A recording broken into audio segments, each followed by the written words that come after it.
Good morning, colleagues and our guests. Roll call is open. Roll call.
Good morning, colleagues. We did take a roll call.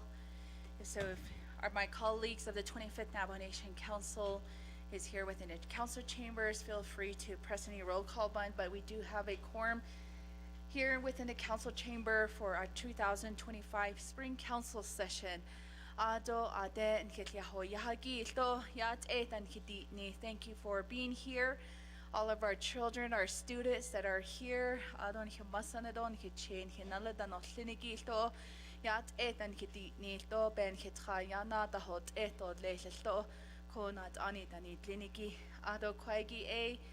quorum is we do have 14 council delegates here on the floor. So colleagues, if you could join me, we will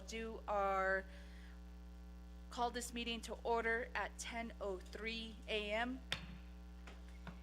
And first, if our guests and my colleagues could all stand for our posting of colors, we do have the Shiprock Northwest Middle High School Color Guard.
And we will have our Pledge Allegiance by Winslow High School students. If you can make your way to the front.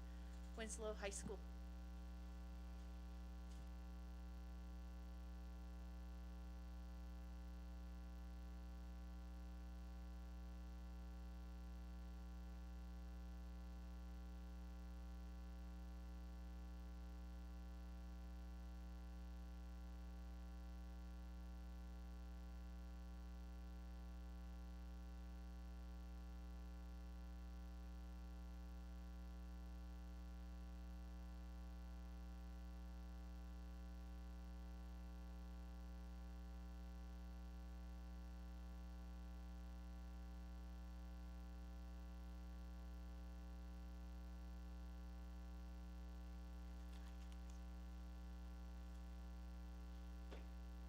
Keya ashkladin go bethahodzogi bedatnat ashifnali go beninabich adishne hala ajoba dosi hasinya hadete Keya tasa ant as andene ye ade dahwadilzen benachink ajoba bizili bedahini tka.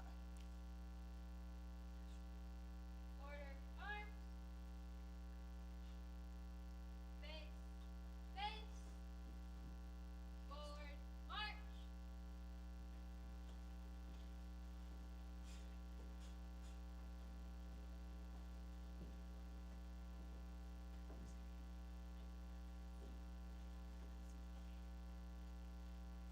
And at this time, we'll have Miss Ayana Yazi also do the national anthem.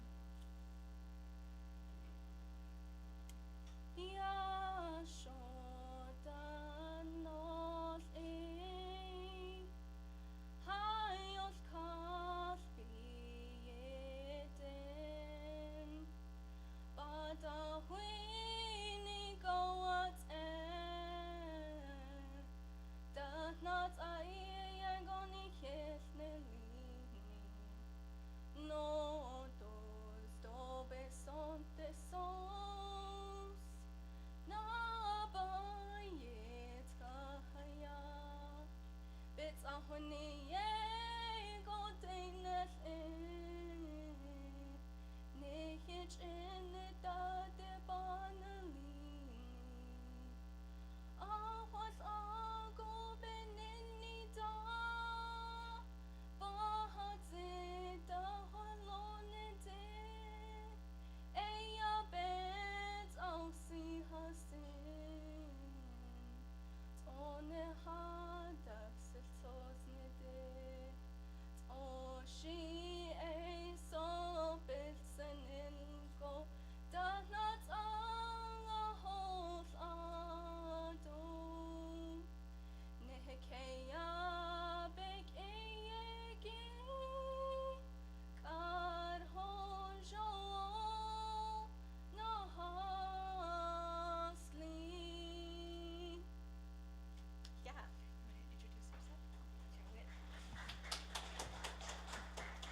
Yad shikero shirene shahas tuisizani zilkedo jake alchiniya shidonat ani Shay ayani yazi inishya nadal kainanish ajit kabahen islam kia ani pashin ashin hit ashiche zilnat kabahet ashinale shamado shije a rock shell doje yazi wilya shamasane a mabel yazi wilya shiche a rockety yazi wilyant and shanala astan a unis yazi wilya shanala husky a jambi yazi wilyant and aro besinil the inishtka na kits ada gi inishtka Hatnan dating do chajin sleep yellow dent nasha, aro toast its ada shanache, aro na kidemilia jadoba ana din do na kidemilia jadoba ana dinishkla.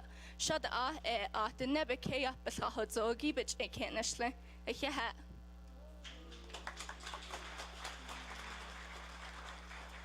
Oh, yeah, Shiyaja. Miss Ayana Yazi. Let's go give her another round of applause for doing our Pledge of Allegiance and National Anthem.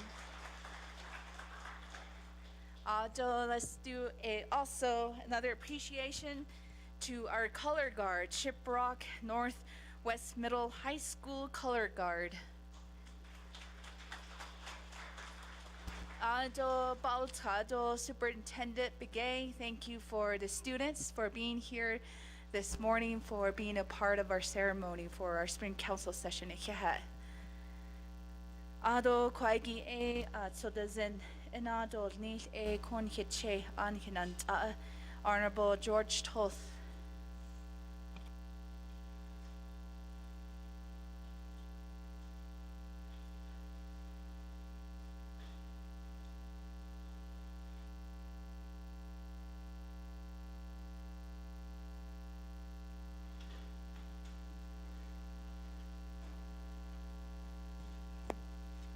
Yat Shikeno Senege, Ado Kuro Speaker, Navajo Nation Council Donat Ani Donaldsko, Ado Adin Haiso Kagi, Shas Twis Zani, Chinan Nahon Argent, Lashin's a lot so than to hear, Koroni Jada of this scene, George Toth in Shia, Set Hot Talk all day, Ade Ish Garnat in Le. Ado in da yahe kon to the zin lenigi kobe hat is sich with your bahuin zin. Is da not kon hit to the zin hollo den no sendo the needs and clap. A cobet anish law, okay, passes chain, Kia ani das nanna kaden das chain. But de shamasando si chain, would ask basic for Jordan, let or shamatos. Holon hashish, go here, quite and hard chinjan or daila, Koroshi and Hatset Sindoli, Arnold's go. Here na shatra digin chimana star and ispacato, Hayol Carton Lini, Chedigin Lenico. I hear la con hick is hana or Anjono, Chiat ehi, Benahati zi, Lencon hijeta natichi, and hits a case large in con. Nichts aus ne lagen, die jeder nat ichikon. Jono kon hane li kon spring session hat no hade shin has twi, but ye the hol ebek kon ya hanane je base was anni glengistra digin leniko. Ashode kon njo ba ni tsin kon hasine nat nje khayzido hasine nat in hikain lut. 8 hours, 8 on it, Nijat, con, hai, any brand new day be con, yahe, Nahaliarole, con at anin, Glenigito, con Halchend Alsco, yahe, bananos can con, this hour concentrat again, has tweedo sani dos, Salazzo, don Halchend, the whole no, Jopa needs and our which yat on it, darole, yat o, and here carton needs in con. Yat kon hitsen holnodo na hotlodo lit bets nadil zendole hena nazla konsetra digini kon yahay don higal beni zaito kon yahay don harchenda holo nesetra digin kon his lot so non has twitla ada zin lemosetra digin badi ne kon reston hadon nil an hide ya konsetra digin bananos konsetra digin leni kon Jono con he cannot clean con beyat etole neziat on he of cato le con hat khashla dat zi concentrat digin con na das ze concentrat digin leni con en habel con lando le aron da con el keda hana our church in leni da holno so dat go con va na oska jashi in Washington con ya hashin son de gensende Adot kona iliaro le hajo ba initzen yat etole nitzon ti case concentrat digin halat napane tarot napa nahada is nelibin na khaya hot eto satan choi eto nitzen na sitrat digin yat kon etlet len lenito kon ha honen lenigi kon eben ye nitzon ti case jodo le nitzon ti case jon hitene Papa ne taro le nat ani ni tnido le son dishne kon ejo pa insen le kon has twi ni zani hijatas zi le kon hada le bi rahbana naro etota dan hilnon hijada hat eskeden den stra digin kon ebe kon ani tsot ai hijada isti hat khalin lenigidon hata des an le kon salat son hakata des lin hizaden lenigi concentrat digin hut abenja hat es se kon kon ha ate kon ano kon shata na how kon snide ya snide kon hojoro len son dishne hojona hasli hojona hasni hojona hasni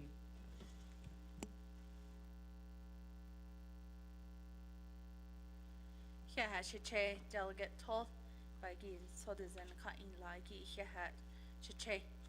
And thank you to all of our guests. We did call our session into order at 10:03 a.m. And for their students that are here, you can see on the projectors, the TV screens that are up here. You can see my colleagues. There's 24 desks on the screen that are here. And if one of my colleagues do want to talk, their names go up on the right-hand side of the screen. You can see the delegates' names. And then once there is a vote, it will go vote for red will be a red vote, meaning no, green vote, meaning yes. So for many of our so just some observation for our students that are here. Number 2, recognizing guests and visiting officials to the Navajo Nation. Chair Vince James. Yad bene speaker, ado members of council. Ado nana shel khahasni lo ade nhinasol khanigi yad do ade isenol tsagi. Kodod yad shade twidich in shons na jeni bashish chin kia ani dash chedo hanagani dashnale do lag anthil do na shado ado ilato benat beshbasa an banchlon honzat shel khol jishin lenko ako yad nihidini do le kabek ahid ako shel khahasin lo al-sahigi kodo lanjen bad khat al-shahigi kinda lachit do lag anthil izit khawiye jadetho what ishla bad khat al-shahan lenko ado anda adash ninigi o hayu do ko ado yo da shot nini do hayu ko shadan shi do hayu ado da jo lahi gito hayu do ko what betkhana sha konzat shil khol jishin le ko akonde abe nil so do benil anit nanishin lini il ko nat anini lini gidi ishla bat khat shahi gi ba ko ado nana kodod bohonet zanit na nation linigi edil nihe hadat aton he nat hot nihe de nebani dan le ko ashla ko konzat beje hetni sil to bil nant to nihe salat son linigi to ade our local veterans organization dan linigi ajil to banana shadil inigi alsko ko kin litchi kindal chi do lag anthil ilzit khawiye jadet khaz ando alto ni hazalat so linigi beje hetni sing do nda nahas twin hizani to hayu ko need the kwishin la ya has twido sani bani dado banasha konzat shil khol jishin le ko alto asho konzat khashit shi na honda ta khan le ko atid ya da hayu ko ki masandon hitche khodat ko jo pa linigi yen seda keso da des in ko atin ki masandon hitche da hollon hinal stan hinal ski da hollonigi hajo bel den da ulti yo hoye la agej echoga ko akot shmasan na da na shito ni che shinal sta shinal ski na shito ni kot behden te hoye la akot ko ana land shin se il case la ko akot ana antin linigi hayu bi na jodo on that hayu hashin so sa case ben jon se case to le ligi ye hoje ye da ti da beda hat sa la ko bel da zi hi git ashode hot aba hot yado be se do ko adonana ni hit the to kwishin ya beje inda hoist ko lana danzeno to na ho be hadat to be endat ko ako njagao das khait ende na ho holla dat a la holongo das hokan dat a la holongo das khait ende jodan nini to nda holongo ko nihil na has anle ko e de to e tlango e be hana it a to le tlango be nada it a to le begenda ho is igin hidene ko ako da e hashin so to kui go shi e hot a ye yada khile ko ezel e de da Belinda his tail ko adel ende kahoda ko kut ela chokodat ao na has ande ko has sweedo sani ba da yano da ko trajdo ga not ani jello ko ohot a ba da jo ba ita des in ko adonana graduation da il trache do na hol jishil do ko eshin don khal chine ko do ha ni ha ul khan lenigi da de nosen no e ade e banada do tsi do ko ha do congratulations do le ko I don't need Easter that see clean ko adada ko ado la she ada so see hash ish big end da no chel she bene nan la de nas she e do ni she da do need ko yasta be da zdi ki she e ko da za le ko nasen do so ko Eastern linigi could out a in his ni zin do le da da no ko ko she de no linigi the thing be on a kehonit indo or jo kehonit inigi yat e benen hitini do the yin hilta holon do le God bless you and God bless the great now nation. Thank you.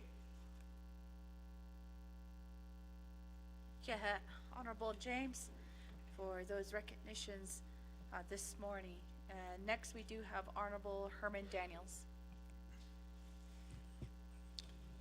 Kodo Shama Kodo, Madam Speaker, Arunda Kodo Shanat Ahnoslinigi Kodo 25th Navajo Nation Council, Kodo Shanat Ahnoslinigi, Arunda Kodo his staff, Kodo Legislative Branch, Kodo Speaker, Biaro da Indishigi Kodo Daja, Nakal Shanadale Nishigi, Schau Habedin Nidolesh Kodo, Arun Hegat it, I don't have stat, Kinahas Trasha or Hehab, Arunana Kodo Shamato and Hesta Konagay Chief Justice. Cash Macodon Kissan Stagi are in the Kodod. We had how this snake Kodot Action, or Slenigi Kodot Action, and Lenigi Lada Yako. Herman Daniels Jr., A. Shizi. Adon and Slenigi but Annie. Adonana Kilachini, Tlazan A. Dashe. Toyhet Lini A. Dashe. Hashkat Zo A. Dashanala. Or what again Hidini Dolesh Kodoshe Kahasin. Adonana Redam. Sabin to sky. Or Jetho are Yisanashaho. Upon a great chapters could on a gay panash nishki natas on or Jetho Shatho dots a beacon. A tingo adahot, so tingo hat not anish chin hot, so a tanas the lenada hat no other. A do habitini or a clot I panash nishko could aid shenanish not a conagate ahui general. Adonana could on Hashton and Lenigi.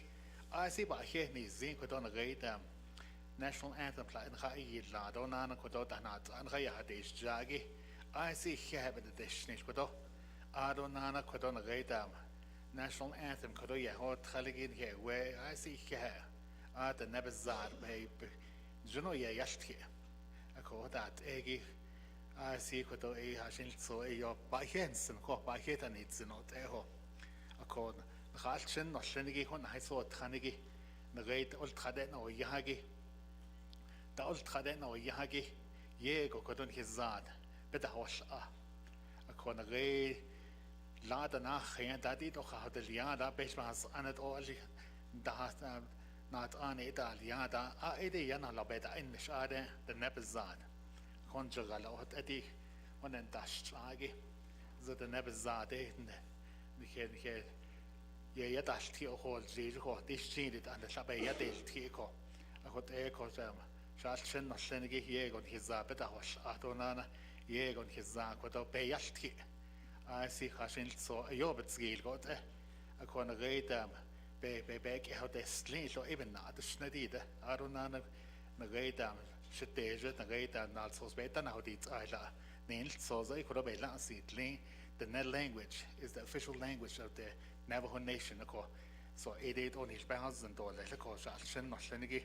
So Adonana Kodona Gatam. I just want to recognize the Slokado Ni ken da isten khalchen and lenigi na reita deslen what sa aja da ultra page school.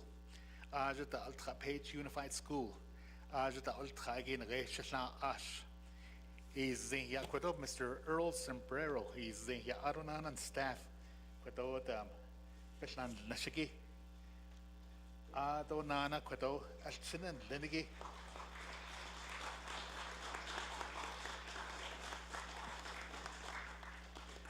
Did Shetla Ashtonani, Island, Nashido Nana Alchina. A here has a Quadoni, Nzran, the Quadenda Kaiko.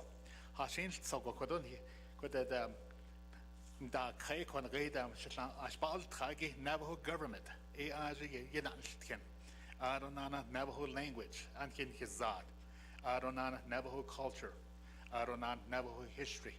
What I Yanaltkin, I see. Could on a gay hand so I bet I deal art and so she could yet hand the house, Harashing on yet had a credolati jidos count. So Eddie what that, Eddie what Ecuador, a hair Ecuador Shetland Ash Aronan, Betland, Little Nahat, Alchin, Shenigi, a hair than Srago, what I could have been hitch had a Secudo. So Eddie one sort, or he had in need or Ecuador. I see but by here he's Ecuador. Adonana Quadona great Quador. My brother, Delegate James, Yahat, Ziggy, Ani, what Ecuador. I see Hashil so Nantin, oh, you Ecuador, Hatahaz Lacodo, Aronan, Wado, than a great conya that it, Nantin, oh, you Hatahaz Laco, Codon, than his masan, than his shade, than his jet, and his mother, Nantin, the Halonco. So Yego, Hashil, so better wash, Shalchin, Noshenigi, Eva Hasidole. Yahashiash, Honorable Daniels. Then next we do have Honorable Ricky Ness. Yat Ehepena, Speaker Curley, Beshba sa Anshanant, Aino Seneki, Ado Arnold Squashik, Eroshin, Queen Hano Yagi, Adon Hachendo, our beautiful Navajo children. That was such a beautiful song. Aron Jonagon, Niheweni, Nahaho Tal National Anthem. Dishinkon, Nahais, Nahachin, Nahas Kreishin. Now they see the inside of the council chambers. Maybe someday you're going to be sitting in one of these chairs here with us and make decisions for the great Navajo people, your people. So may God bless you, young people. Arodi Koro. I need to go about 3 weeks ago. We had a Vietnam Veterans Memorial Honor Walk from Theru, Tlon Yeshadonle, Upper Fruitland, Chitol Kajan. I don't hear Shina, Honorable George Toth, Koro, at Kahunlo, Ada, Hol Jeez, Na Kenson. So thank you, brother. I don't Arnold Scosalat, so not Lenigi here. What Nehjan da so pa do Nheina Kodo Hans Sagoshin Nada Hisadon Baby Natchin freedom Holland and Hidani Zenigit Ahrahi Zito Hit Oshin and his freedom of speech Nenegi. Sometimes we take advantage of that and we abuse that. And would like to just say thank you to all our veterans on the Navajo Nation and throughout the world. So, and our current soldiers that are stationed throughout the world as well. Ado, my 6 chapters, Upper Fruitland, Nina Nizad, San Juan, Hogback, Newcomb and Burnham, all the staff, all the officials, and all the voters, constituents, and then all the farmers along San Juan River. They're preparing their farmlands, and they're really getting ready for their crops. Panahol jisto panda inishido timpako. Ado bekego ne kodo lechin hagedo Navajo mine intake. Koronha Estate. Let us sing his song. Please stand up, Kortasha, Arvin, and the gentleman. Thank you very much for coming here. Ado koro beke goneke yaha. Anagera tanele behashin. Yok eshes no. Abetna kish check hon dan ago not anin long. Beshbahasa an 88 member council at da yaha beshbahasa an lind ado asto. Dede Red Valley je Chelchida has kaje esto chapter president and long Hodena Beshbahas anan lenike at the 19th Navajo Nation Council 1999 to 2003. O ligeheke ha is the late J.C. Begay Jo ligend ha koro hachon belkenajel ini Koron Hajnia, Nagay Torto, Grace and Begay, Izin Hajan Shama.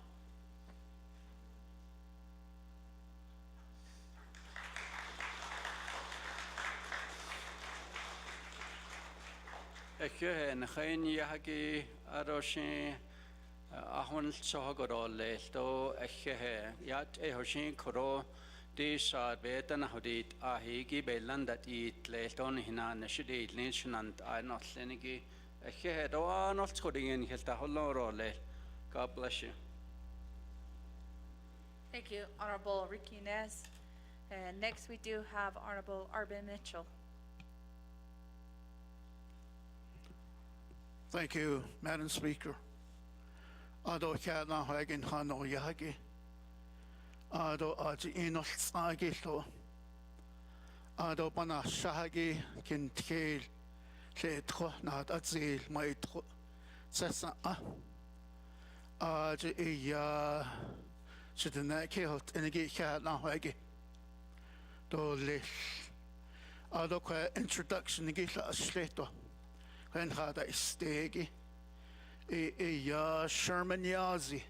Says a chapter president in Natan Khaniyad is in Hasha.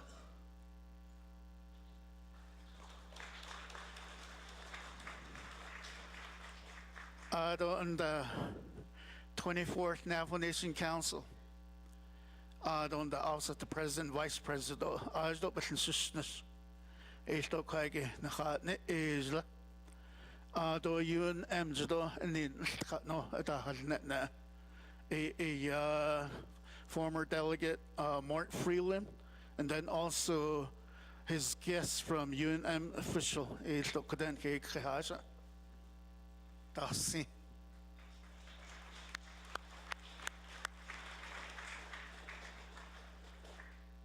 I don't know, and I not later. A 88 council. Ajay not on in Atli Loikan Hanyala. Although he's currently the Apache County Recorder's Office, Board of Election Supervisor, Mr. Larry Noble, on Hania, the Kala, Snantai.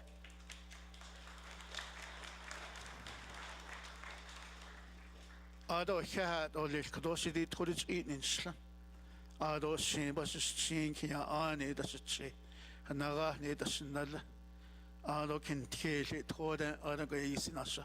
Thank you. Oh, yeah, thank you, Honorable Mitchell. And next we do have Honorable Helena Nesbigay. Oh, yeah, Bene, do Shikado Shidene, Shay Helena Nesbigay. Twitch any dinner and Schlindot is a son of Bashis chin. Not hiding at a shit, nashed edge upon Hatashanale. What our is son, a mado, a masanado, another, lingo is just whole. And I represent 5 chapters from the Western Agency. Tanalia chapter, Badaway Gap chapter, Copper Mine, Zichi, Kaibito, and Tanalia chapter. 5 chapters go ehot abik eden shido basindashnish. Ado and the Badaway Gap chapter always sets up their big screen TV in their chapter for the elders to come in so they can listen online and see the council meeting ako ya yego ba hensen hot na has tweet on his on in linide hot on haya atas inide Ado anda ado by the way gap chapter do in shik ein lini de san ki ketne ajla on the north side shite do your guess was sing Dolores ade by the way gap do in shiketna ajla ako ado anda he where no ajida Ado need the stop page high school had no Navajo class ade yikaide esto a shudder you see but ajo Virginia Whitehorse edo shabe had the hados on the south side you go you see yeah a shudder it you see but ajo she away sto Earl Sambero edo kwa abanda and the show yo the neck at just do the neck at just in what ago a chinyashin liniden ha you named can it go here Earl Chiage Ado and a chinna from Page High School. I went to Page High School and I was a Sand Devils, and once a Sand Devils, always a Sand Devils. Go Sand Devils.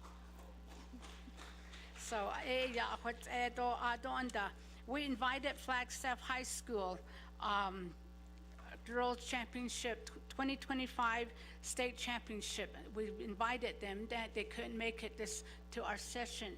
So I just wanted to recognize them from Flagstaff.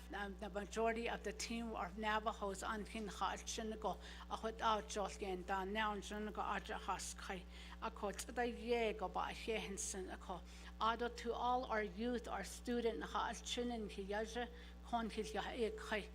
Jet king do ya hold when you do jet king in a hold here con in here away than Lincoln than his adult benatin de kaido benatia de action his adult here all either by hajo but at the Nielsen do hot our chin and junico but see do no settle the ba Banjona got no what our event on hit nest ko what about the Nielsen door lessons so Ado Kojudo and Hiyaj Mr. McCabe for everything that you do for the nation.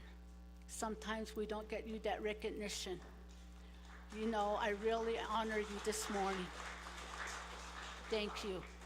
You help us a lot with our certified or non-certified chapters. You're always there for us. We come to you, and you know you're always there for us. Ado my yaj to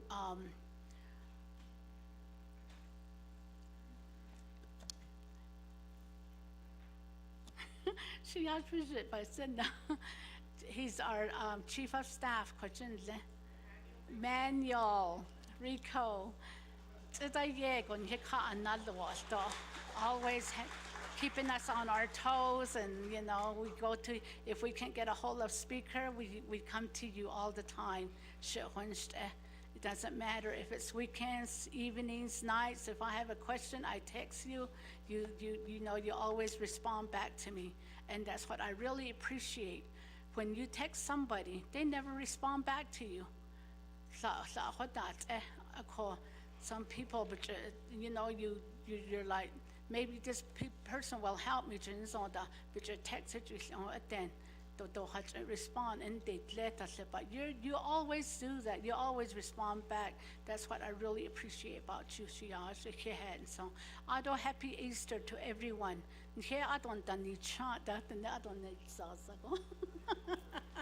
We had our Easter. Oh yeah, Shema, thank you for those recognition. Again, happy Easter, belated Easter to everyone here in the council chambers. And next we do have Honorable Brenda Jesus. Yat e beneshadeja, Honorable Speaker, Ado, Shanat Ani no Lini, Beshbas, Anna Nadina Schlapping, Doji, Kodo Esha Doje, Brenda Jesus in Shiedo, Adona Angelini e Yat, Nadjin in Schlont, Horajini Bashichin, Wanarani Dashache, Ado e Yat, Ho Hana e Dashanale, a Kota e Yat, the Nat Sanado, Amado, Masana Nishle, Ado Jehot, Hodo, Tilch, and Dot Isi, Aha Aje e Ya. Shik Naba na Shado, Bena Edition, Kodo E Tasata, Ado, and Lech Hoto, Yeda, Ada H. Shike, Between Shnani, Dosha, Alchina, Zetcage, a Kate and Long, Ado, so Cato, a Aja, a Yabet Inada, Dishido, Aja Asia Totsakado, Ado, a Aja Asia Content. I just want to recognize my sincere appreciation for our staff across Navajo Nation. As a Resources and Development Committee, we've been taking a lot of issues to the table, trying to discuss how do we spend ARPA dollars, or how do we address the issues with grazing permit, or how do we reissue grazing permit in the Navajo partition land area, or how do we assist our 110 chapters across the Navajo Nation by amending Title 26. I just want to commend all my colleagues on the 25th Navajo Nation Council for your endless advocacy. It is a lot of work. We go 24/7, 7 days a week, advocating for our constituents across the Navajo Nation. If not here at the Navajo Nation level, you're advocating at the county, the state, and the national level. And oftentimes we just bypass each other's and never really greet each other's because we have to get from one meeting to the next. And I just appreciate each of you, let alone my colleagues on the Resources and Development Committee.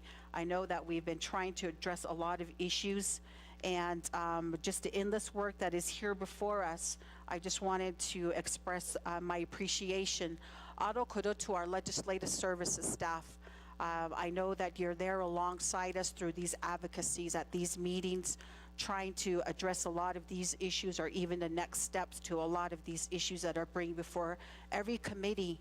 And again, oftentimes we may not thank you, but you know, if it weren't for you, a lot of these meetings wouldn't be starting on time. It is because of your proactive planning. We are here starting these meetings on time and getting the reports that need to be reports that need to be given to us as leadership. And again, also planning for us ahead. So again, from legislative services staff with Ms. Johnson to you and your leadership, and then Kodosha Deja, Speaker Curley to you and your leadership, and Chief Rico as well. Ado to the Legislative Council, to Chief Legislative Council, Ms. Espino, to her and her team. And then also, I just want to acknowledge the grazing officials out there. I know that there are a lot of issues that they're pressed with. And right now, now with the new administration, they're boots on the ground trying to educate themselves if they're first-time elected officials.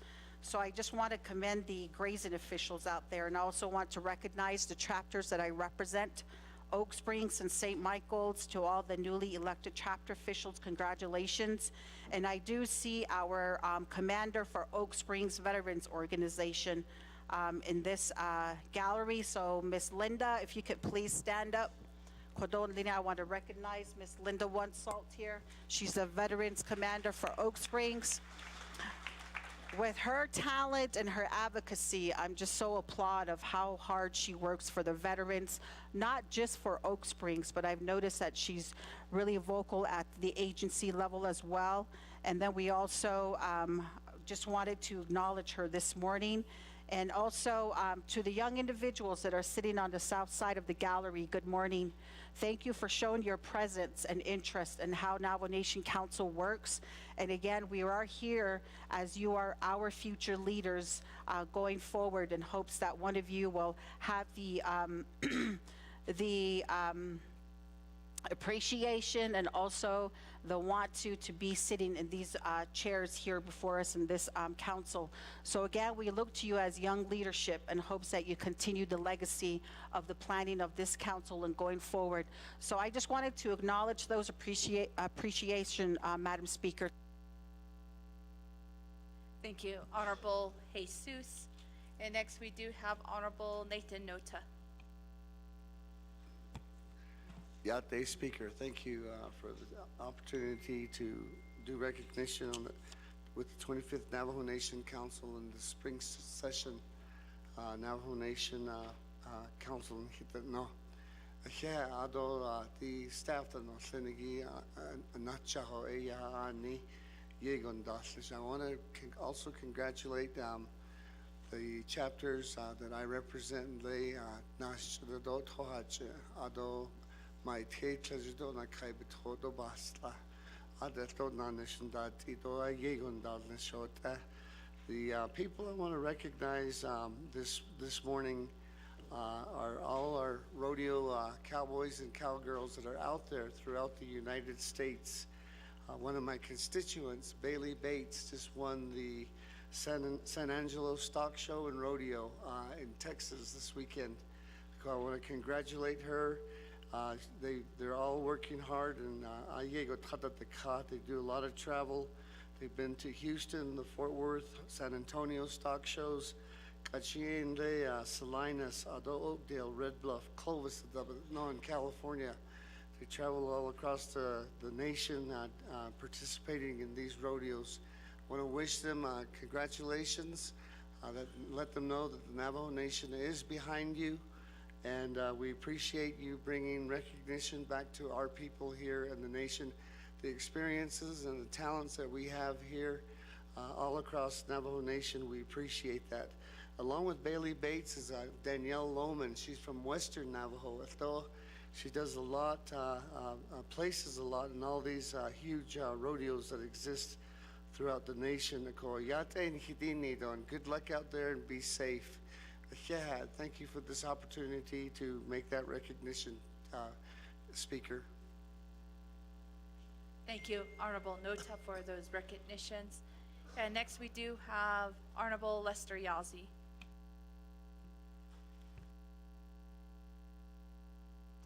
Yate bene shinantai no lenige hodo da beismasa anni lenige ade inda alaje hodo nahayan tiege shindala Honorable Madam Speaker ade inda da Arnold hodo shikedo shidene hodo di benin hilyahoya ade inda tsadan sago e hedo ba helen khalchin to hi godon hilyaha kage as da ben benachi hodo oho ado hit o in hat asalage Bendaje hodo belishani idilnil akoshe Lester Yaz in shiet ado touchy in slot last chi basis chinky ani dational ashi edashiche adon le baha le holian le nanjos do shada ajo ini mat and the belkewit ado in the ben be jade o had hidini do le ado in the nan shahno lage ajit khatnaznele but had the shaggy do hilnil nishiki church do bahale do Salchi, do King Hojon, do Sayatro, are in the Church is a Rock Springs, got Oya, Aji Hilnish, in the deep in Ajin Handat Nishiki, our administrative staff, are in the Tatnas, Nelin of Lenige, Nihil Yat in Hidini Dole, Adon Sag, or Don Juno Yat, or Don Hana was kind of benda. Shinala Honorable George Toten Zachinjo, Ninetis, given that Yat El Sada. If it be hit Lenigedo, Kebel, he's Lashi Hoto Belchi, Adil Hito, Belchi Hatadidze, don't hit the Nejo, but Hodit, Oya, need the neighbor Washington, the Hajo, Nina, the city Netole, Ado, Tanat Aya, the Shojagish, Alchinias and Hilton, Genota Osta, as about he let down in the Hoto, Tanat I begin Hoto being this Anigilton John, a cohort Oya, the creature by he long quite a deep. Benny do the Adelaide. A cohort oh yard at isn't the 8 oh he had any dolation and he had now Madam Speaker do don't hit Dale Nishige, Daniel Soshido ya hitting the wheel neto, Bendachi Hansa it a wheel G stock it oi need the neighbor Washington by with Alto Hadita, a cohort so Isla on the national. Yeah, thank you, Honorable Yazzie. Next we do have Honorable George Toth. Thank you, Madam Speaker. Aro Corona Ani Litlening 25th Navajo Nation Council. Rohya Kwashaho Agi Kahat Nana Sabe Hanada Stinson. I work with 8 chapters starting from Baca, Casimiro Lake, Little Water, White Horse, Counselor, Toyon, Ohoncino. Idat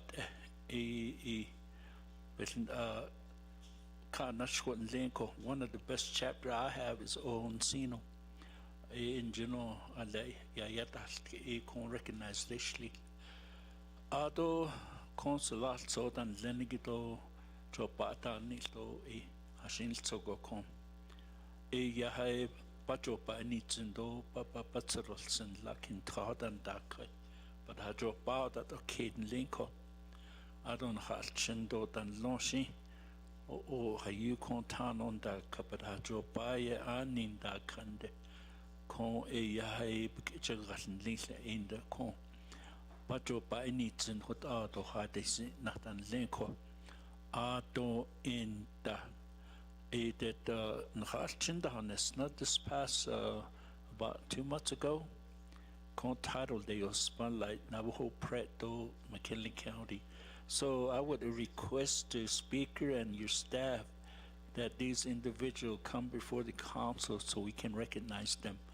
Not Arizona, recognize that il ginto, but I drop by a Hika ichedo hotanes nan linko, and he did nanigit alco.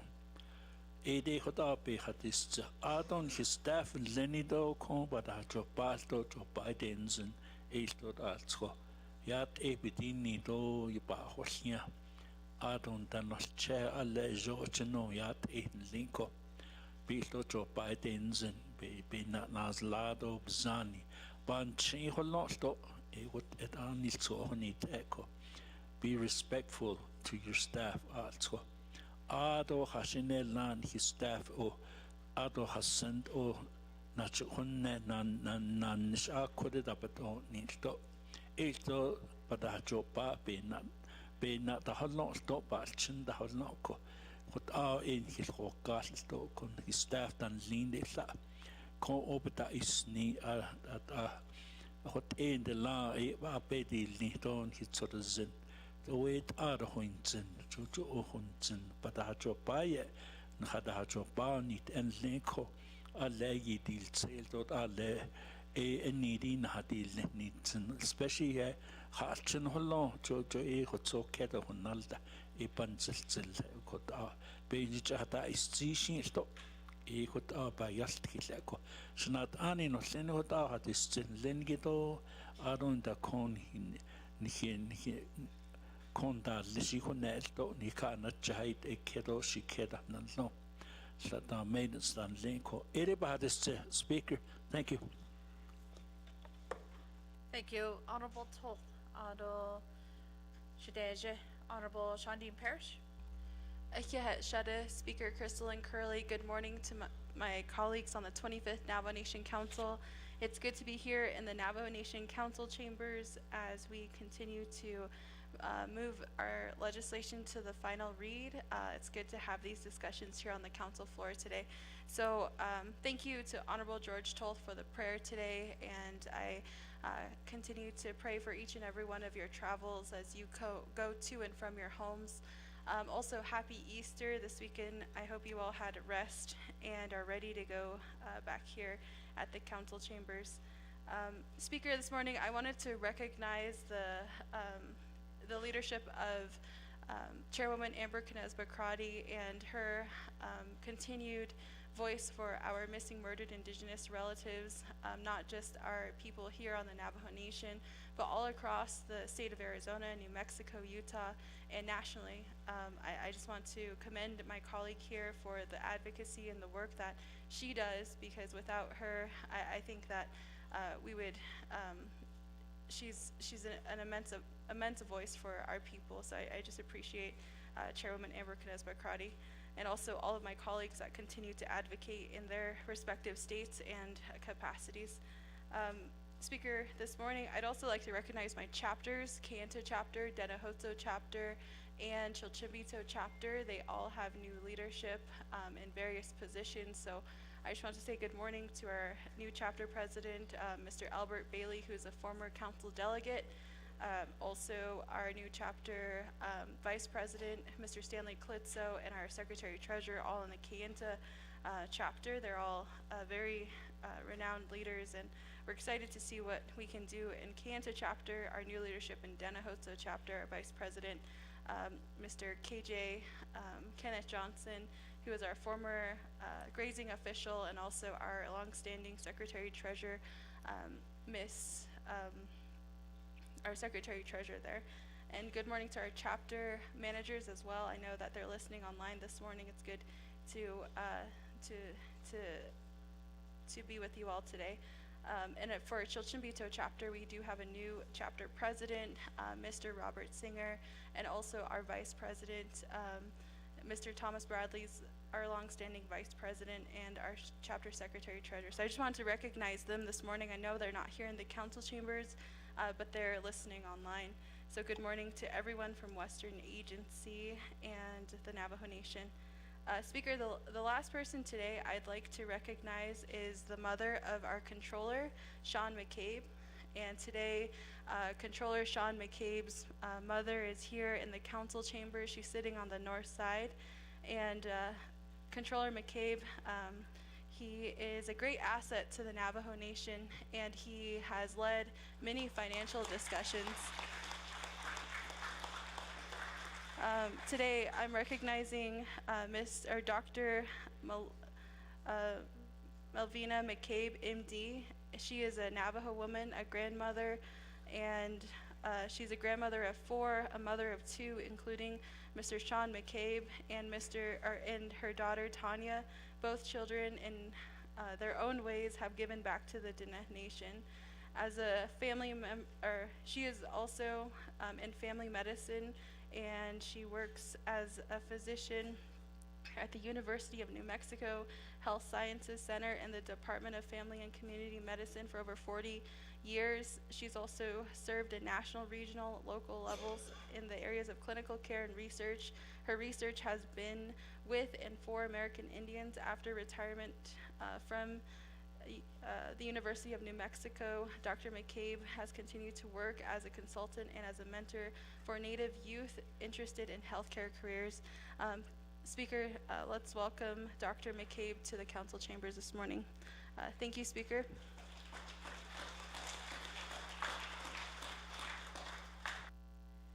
Thank you, Chair Parrish, and welcome to Controller and also your mother. Thank you for being here this morning. And going next to Honorable Johnson. Good morning, 25th Navajo Nation Council, also everybody that's here, our legislative staff, and those that are here in the audience. Thank you for being here. My name is Casey Allen Johnson. Shay Madish Gijinishne, Hashkan Hazo Bashichin, Hana Nidish Shay, Tinajini Dishnella, but Ego the Nenishne, Zitlabede Nasha. I represent the beautiful communities of Cameron, Comine, Tulani Lake, Bird Springs, and Loop, District 3 and 5 on Western Navajo. The west side is the best side. Backyard is Grand Canyon. I just like to recognize the new official leadership there. You know, the new visionaries there at the local, in the local communities. You know, I wish them the best, and you know, moving our communities forward. And just like to recognize my family, my sisters, my brother, and my family and friends, and also like to you know, you hear a lot of acknowledgement and, you know, recognition of leaderships and everything like that, and that's, you know, it's great to have that recognition. But I see a lot of future leaders in this council chambers this morning. And I'd like for you all to stand up. Youth, would you please stand up so we can acknowledge you? All the youth that's here today.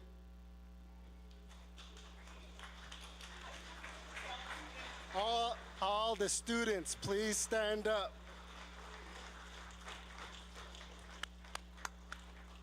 I just want to tell each and every one of you that these are your seats. If you want it, you can take this vision to the next level. You are our leaders, you are the lawyers, you're the attorneys, you're going to be pushed, you're going to be taking, we need a new, you know, get a controller in the future, you know, things that need, our Chief Justice, these positions, our attorneys, these are all what takes, to get this government, functioning and going. So I just want to thank you, and I'm honored that you're here in our presence.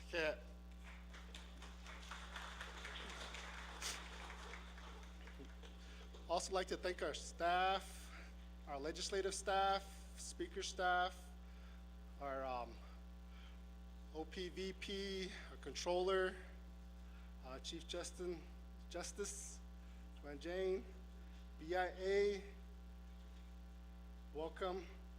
Just like to thank you guys for all your work, being here today. And I ask that, thank you for the prayer, Honorable Toth, thank you. So I just wanted to, just very grateful, very grateful and blessed, for all these blessings.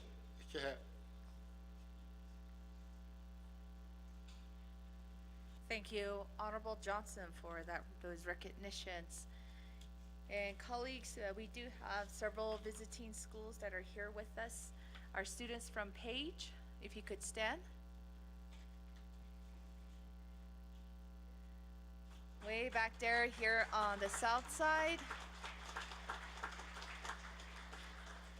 Thank you very much for being here in Kachine.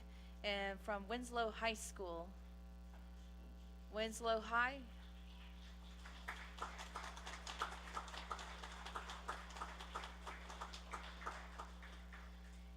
Thank you.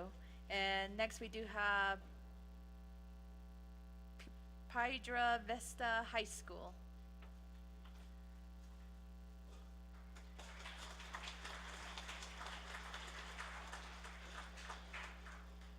Thank you. And we have Kienta High School.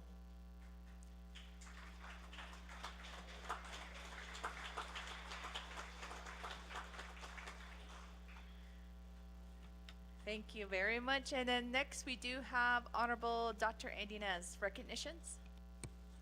Hakoshi Ahiat Shada Speaker Ado Aden Kodo Besh Batasa Andani Kliniki Jo Ade Nkhandal Nishin Hito Kodo Ade Da Isnolts Ado Kwaekin Hason Haniki Asto Arnold Soyat Eben Nikidini Dole Ado Kodo Shie Sodas in Liniki Bay Naha Inla Sto Eben Nachin Janoko bin Hout Ado Dawit Neto Lestisto is Kanto no Witch Ako Ado Kodo our cadets Lay Toho Dahalia La Yab not Ani Nes Dahasne Ade Shiprock Northwest Nahalchin Quaki Esto Nikin Danant and Liniki Esto Quakin Hainla Ako Eba He needs in Arokodo Esto Shadeja Ayana Yazi Nedo Ahia for the songs and the messages you provided our council. Ado colleagues and audience, Ms. Yazu is also a recipient of the Navajo Nation Bilingual Seal. Ajo di nakits adan dal traigi ade ayego dene yatal tieto yahunsin akon lay Department of the Net Education de they benachna al kahigi dal on akopito atra aro nadin do na ke al subject 22 students who are speakers of our language and took the assessment with the Navajo Nation and passed that assessment. So we certainly appreciate our students who came out from Navajo Prep, from Winslow, Chinle High School, Window High School, Gallup, Kirtland, Monument Valley High School, and Lay Utah Dan. Ako at anden hisa be yata tito be yatil tiko ako e kwaeki njun dona ha alchina hot asto inda alkaho. Aro kona enana. I know that there's a lot of concerns from a national level with the executive orders and memorandums that are coming out, and so I want to recognize first and foremost our students and our educators. You know, we have seen some of the impacts with our higher education, with our BIE, with our Johnson O'Malley programs. You know, you have my commitment as a delegate to continue to advocate on behalf of those services, on behalf of all of our students, and on behalf of all of our employees and others who are within the educational institutions. Aro to our co-talkers, their families as well. There was a bit of a speed bump earlier regarding some of these executive orders when it comes to DEI, and you know we won't be erased. this administration needs to recognize who and how and where all that strong power came for on behalf of this country they call the United States. And so I want to recognize those families as well. And by the way, that was generated by AI. So even the administration is not willing to work their hands and to figure the things that they're issuing out on behalf of our communities. So in our fundamental teachings, joy aja baka asto nahasando yata hilbets anda behas ani joy aja asto bedesni asto hala eya nan set that egido na glonshido den shantin that egi joy also hat ilben bet haigi e kwa egi bedesni to lesto e ba yata to lesto. We also recognize those natural laws and our elements that provide us and keep us going. So I certainly want to give recognition to those sources as well. Overall, to everyone who's, again, unfortunately part of some of these executive orders or memorandums that come out from the administration, and we continue to do our best to address them and hold ourselves accountable and those moving forward. To our respective chapters, I was elected to work alongside 4 and late Sahotsodo, Nikitje, Tonels Eledo Beg, Edelchi, Ehut Atratnes, the Ligibi Gakip, I work alongside our wonderful communities of Fort Defiance, Sawmill, Crystal, and Red Lake. She Aden Dysonals Anikido Yat Ebin Nikidini Dole to our officials, our committee members, our constituents, and everyone in the Greater Navajo Nation, and to my awesome team as well. My legislative district assistant, Ms. Amber Benali, a lot of our volunteers, a lot of our professionals who continue to aid us in the work that we do to the best we can. So, and I know following recognitions, we will have the flag song by our Winslow High School students, and I think that perfectly encapsulates and reminds us of why we are here. So, Oh, yeah, thank you, Honorable Nez, for those recognitions. And colleagues, we will be having the Winslow High School students do their flag songs with us after recognition, so just for those announcements. And colleagues, we also have our federal partners that are also here with us. We have Ms. Cheryl Curley, Tribal Operations Specialist, who is also here with us. Thank you, Shada, for being here. Angela Arviso, Superintendent, Eastern Navajo Agency, who is also here with us. Thank you. And then our Sergeant of Arms that are also assisting us today, Officer Jared Yazzie, also Officer Augustine Castro, Lieutenant Tyler Lynch, who's also helping us with our session this week. And we also have Miss Paulette Yazzie, if you could rise. She's also the constituent advocate for U.S. Senator Ruben Gallego. And Mr. Luther Lee, also from our congressional staffers.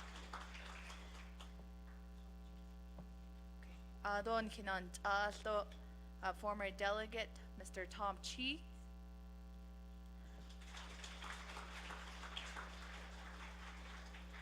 And also from our own area, Mr.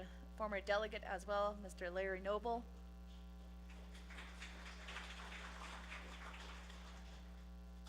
Thank you. A recognition and call in. And for our guests that are here, thank you very much for being here, seeing your delegates in action here and our students. So one more recognition coming from the floor. We do have Honorable Eugenia Charles Newton. Thank you, Speaker. Good morning, colleagues. Delegate Toll for that prayer this morning. I want to start, as I always do, recognize my husband at this time. I know that many of us recognize our spouse from the floor because as delegates, we do take on a lot of work and sometimes we're not at home as much as we want to be. So I want to recognize my husband, Leroy. I realize this year we'll be actually together for 29 years. And we'll be married 28 years this year. So certainly something that I want to tell him thank you, because it's not always easy to be married to somebody like me. I'm sure that's going to, people are going to say, oh yeah, I'm sure, they always give him they always give him condolences when I say that this is my husband here. And just a little joke, my family, they love my husband very much. And one day we got into a little spat, and my sister and my family says, oh my God, well, if you and Leroy, ever get a divorce, knock on wood, we're getting Leroy in the divorce settlement. So I said, okay. But I also want to recognize that for the first time ever, I'm happy to announce that I'm a Nali. We are very blessed. We buried our son, and we observed the 4 days. And on the 4th day, the morning that we showered, my Nali girl came into this world. And so it reminded me of life. And she gave me the strength to continue on. And she brought happiness, a new kind of happiness to my life. And I say, I'm just so blessed that my Nolly, her name is Alice Rose Newton, that we could celebrate yesterday, the first Easter with her. And so I just want to recognize, how life works. And every time I pray, I always pray for all the good blessings that we get, those blessings that we're always so happy to receive with open arms, with laughter, with joy in our hearts. And then those blessings that we get that teach us lessons, and those blessings that teach us strength. And so I think in that one day, I got to feel all of that. So I want to recognize my Nolly girl at this time. And again, I'm just so blessed that she could be a part of my life and she could be here. So, Speaker, again, all of us, we do have family, and we do, we cherish our family. And again, I just want to say, that I am so blessed. I'm so blessed today. And I thank God for her life, and I thank God for reminding me that we're human, and that with life we have our ups, we have our downs, we have our happy, we have our sad, but through it all, God stands beside us.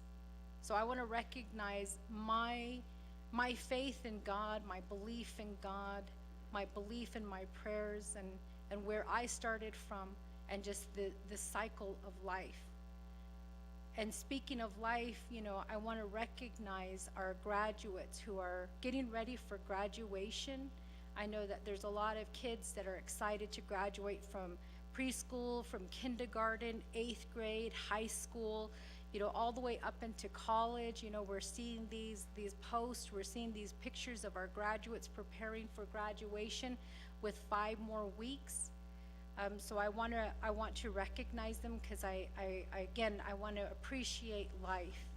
And with that, I'm going to end by asking Speaker, I know it was on one hand, I'm recognizing a blessing, and then on the other hand, we in the community of Shiprock recently lost a young mother. I think she was still young, but we have Bessie Phillips, an elderly woman from Shiprock, as well as Marlene Johnson, who also worked for the Judicial branch for over 20 years, who passed away recently, and I want to recognize them at this time in a moment of silence. And I'm sure my colleagues have other people that they would also like to recognize as well. So with that, Speaker, that's my recognition at this time. Thank you. Thank you, Honorable Eugenia Charles Newton. Again, our prayers are with all of our loved ones, our relatives that have recently lost loved ones.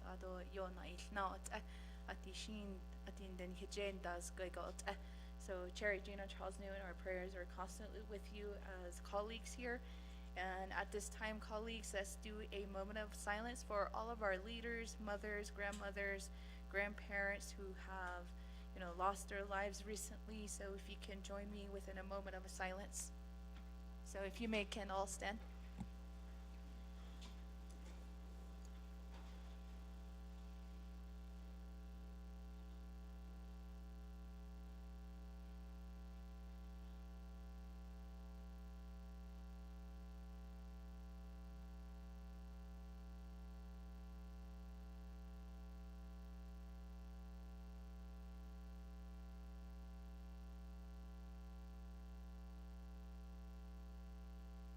Thank you, colleagues and guests.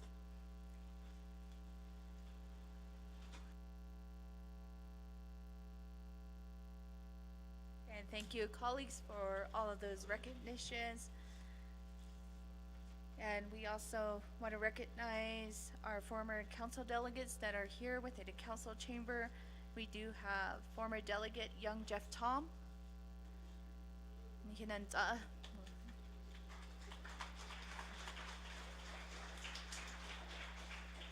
Ado Shamatko Catherine Benali.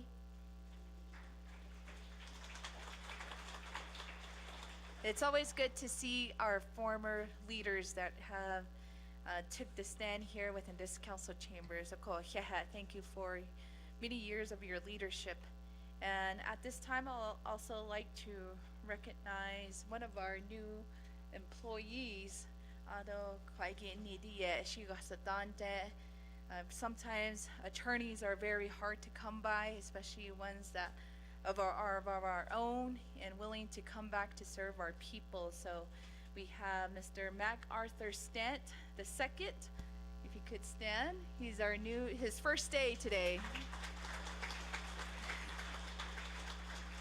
He's within our new attorney within the Office of Legal Counsel. He's a member of the Navajo Nation, descendant of the Hopi and Native Hawaiian. So he grew up on the reservations communities of Hope Villa and also Greasewood Spring.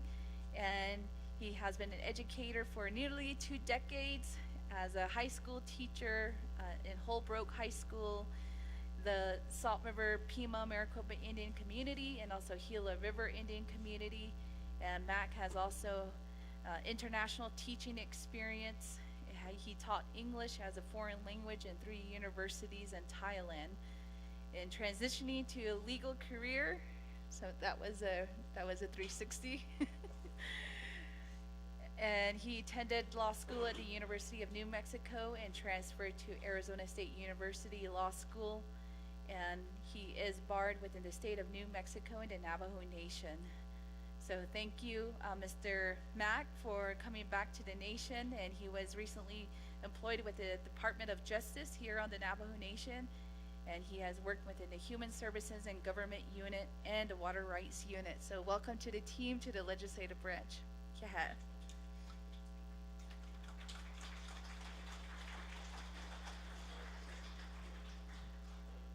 Again, thank you, colleagues. I don't see anyone else in queue for recognitions.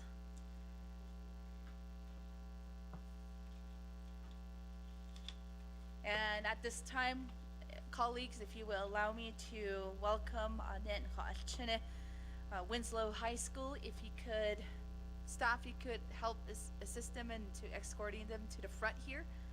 And they would like to share with us some honor songs.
And colleagues and our visitors, if you could stand as well.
And again, colleagues, if you could join me to appreciate and give thanks to Winslow High School.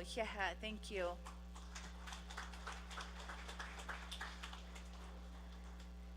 And colleagues, before we move forward with our agenda, we do also have our media outlets that are also here with us. We have Nick House from Navajo Times, Judy Wilson from Gallup Independent, and Miss Arlissa Vicente from Arizona Republic. And at this time, I also like to recognize Kwadoshade Honorable Amber Kisbak-Crotty. Thank you. And she has been a champion for us as a grandmother and as a mother for many years within this council chamber. She has a big heart. She carries on many of the issues that is hard to talk about, that is hard to accept, and that is considered taboo at times. But she continues to be that holding arms and her heart and her mind and her whole life in the service to protecting our children, our elders, anyone that is in need. So today we're in recognition of for her service and also the issue that she continues to lead for this council and the whole nation. So we're wearing red today and to bring awareness to our missing and murdered indigenous relatives throughout the nation, on the Navajo Nation, and helping us bring our children home. So colleagues, if you can help me and honor Honorable Crotty.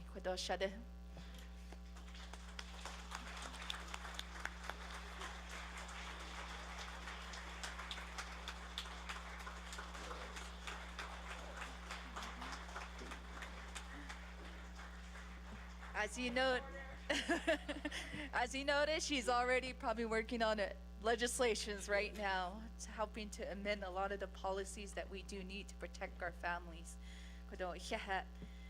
And going next with our agenda, first, before I do recognize another motion, Honorable James. Oh, that's for the next one. Goshi. We will go down to number 3, review and adopt the agenda. And staff, if you could help us read our proposed agenda into the record, and then we will recognize a motion and a second.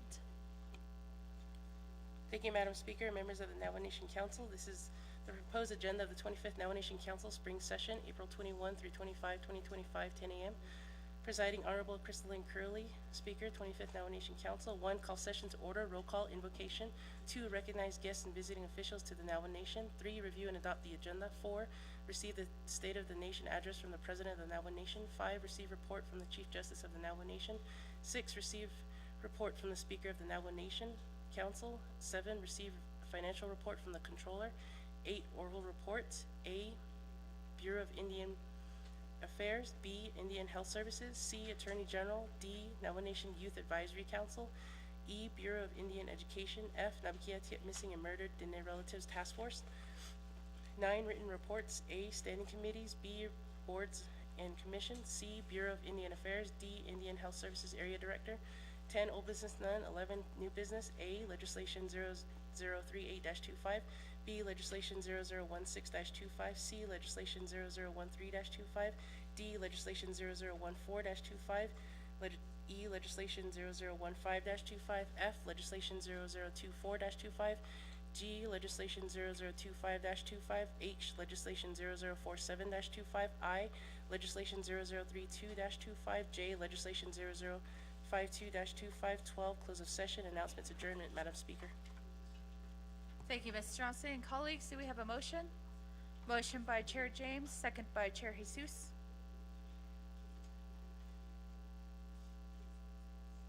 And first, to speak on the agenda, we do have Honorable James. Here had none as speakers, other members of the 25th Navajo Nation Council audience. Here had Dikado Benadadish Kiligi Ado Bidiso.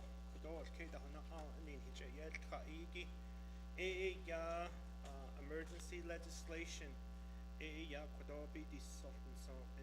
agenda, and that is to formally oppose the Arizona Department of Education directive requiring school districts to certify that they do not need to implement the DEI or race concession programs. Be on our agenda to make it known as an emergency legislation. Reserve my time.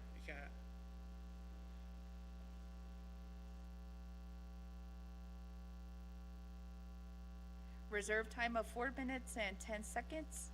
Thank you, Chair James. And there is a current motion on the floor for amendment number 1. And staff, if you could help us read that legislation to the record. Thank you, Madam Speaker.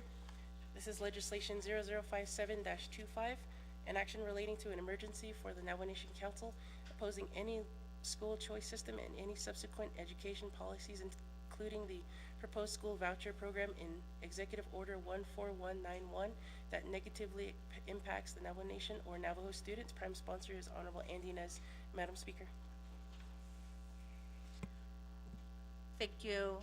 Chair James, is there point of order raised by Chair James? That's the wrong info, Shiaja. I don't know if legal sent that over, the emergency legislation. But if she is okay with it, I can sponsor it. I can do that too.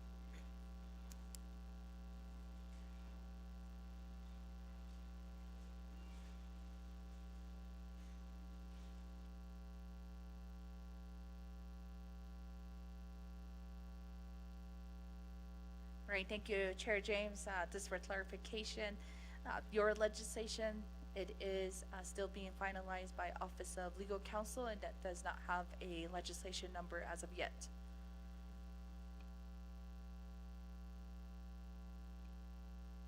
I'll go ahead, Speaker, I'll go ahead and move forward with what was read into the record, since it's okay with Honorable Dr. Nez.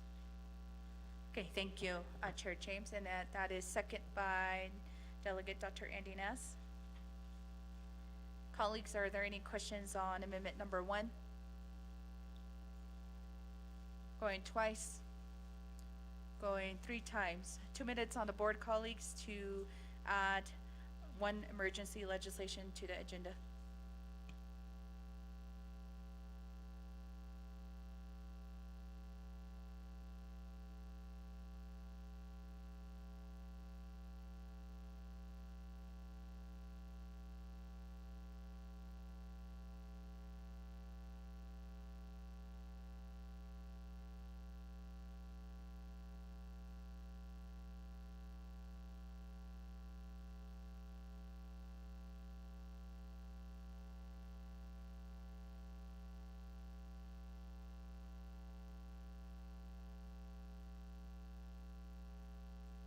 And for our students that are here, each of our colleagues on the floor, when it's time to vote, they have 2 minutes. So you can see the time clock on the top. So that does give 2 minutes for the delegates to vote.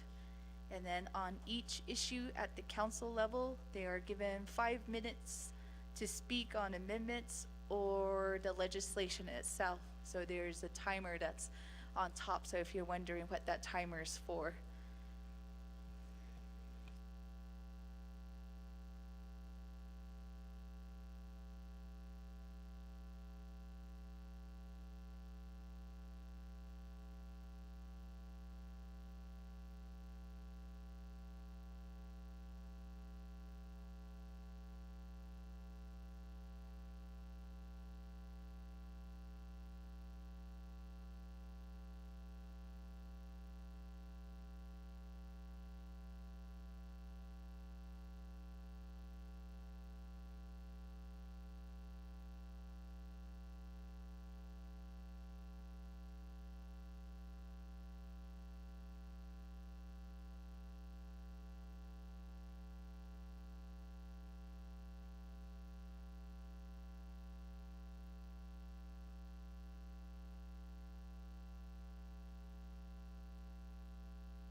And calling for a vote for Delegate Ariso. How do you vote? Vote screen.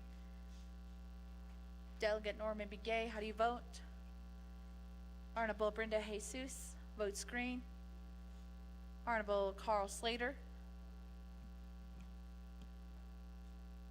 And colleagues, we do have a vote of 19 in favor, 0 opposed, with Chair Speaker not voting. So amendment number 2 will carry on to our agenda. And opening up the floor again for any amendments. Honorable Toth.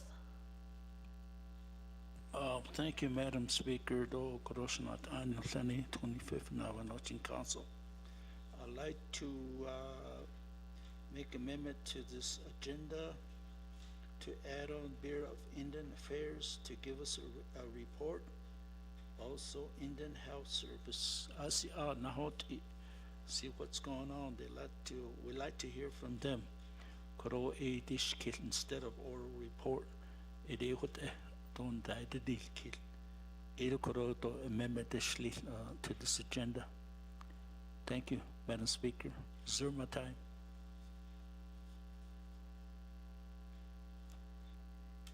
Reserve time 4 minutes and 23 seconds. Honorable Toth.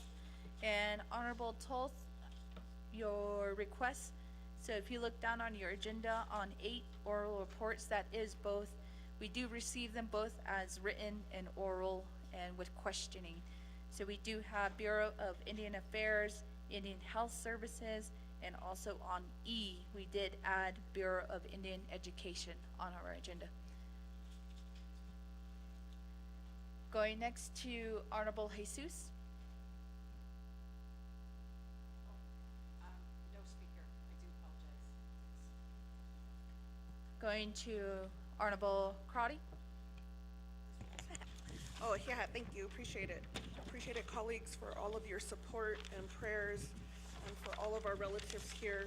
Shea Kia Ani Nishle, the Viking people, Bashischin, Deschini Deshache, the Irish people, Deshanale, Shea Amber, Canis Bakrati, Tol Hatsoi, so I come from the Narbona Pass, Chushkai Mountains. This is my 11th year as a council delegate. I chair the Missing and Murdered Diné Relatives Task Force, which is my passion work, and chair the New Mexico Caucus. So with that in mind, colleagues, and with your permission, I'd like to motion for a consent agenda since there was no questions regarding the following legislations. Under new business, C, legislation 0013-24 or 25, apologize, confirming the permanent appointment of the Honorable Letitia Stover as the Navajo Nation District Court Judge. Letter D, legislation 0014-25, confirming the permanent appointment of Honorable Malcolm Laughing as the Navajo Nation District Court Judge. Letter E, legislation 0015-25, confirming the permanent appointment of Honorable Victor J. Clyde as Navajo Nation District Court Judge. Letter F, legislation 0024-25, confirming Ms.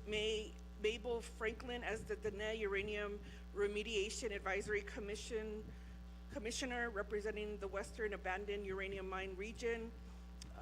Letter G, legislation 0025-25, approving the Navajo Nation Water Resource Development Trust Fund Expenditure Plan. And letter I, confirming the probation appointment of Tyson Yazzie as the Navajo Nation Court Judge. Thank you, Speaker. I'll reserve my time.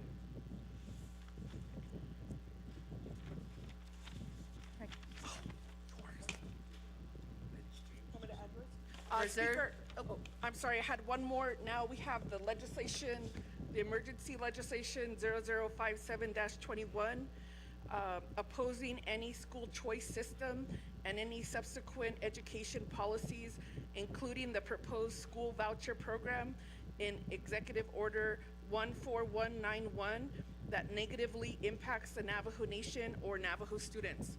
And then I'll reserve my time. Thank you, Speaker. Reserve time of 2 minutes and 20 seconds.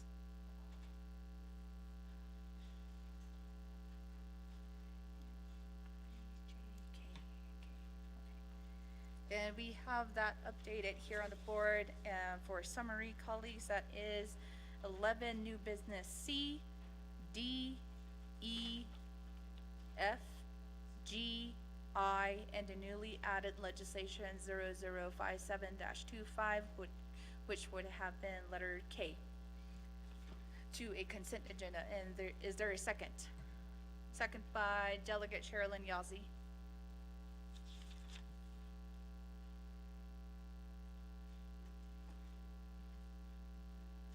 And colleagues, are there any questions on amendment number 2? We do have Honorable James. Nana, Nana Shimasane, Honorable Crowdy, for the consent agenda.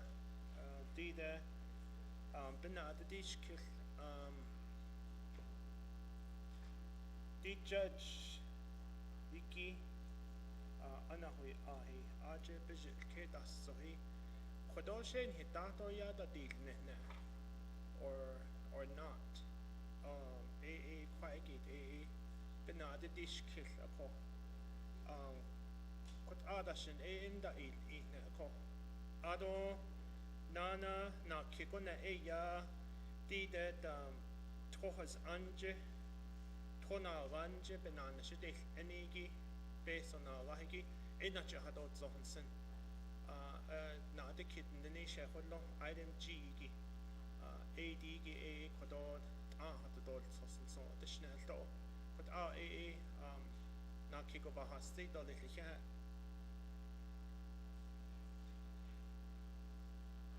My question is, was it they do their oath here?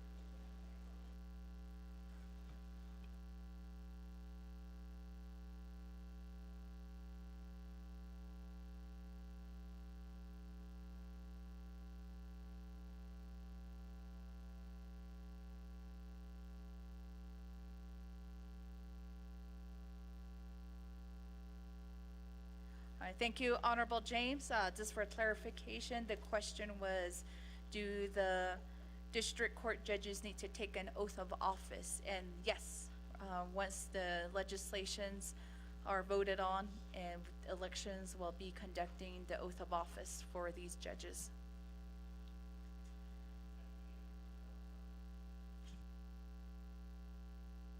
Yes.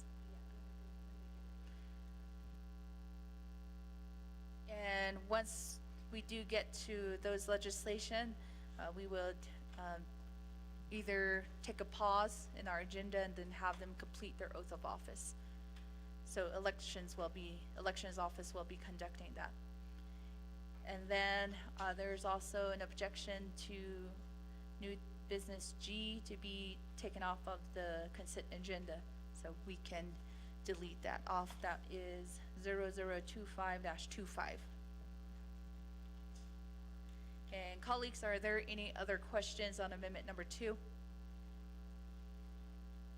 Going twice, going 3 times, 2 minutes on the board to vote on amendment number 2.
Okay, colleagues, we have about 10 seconds to vote.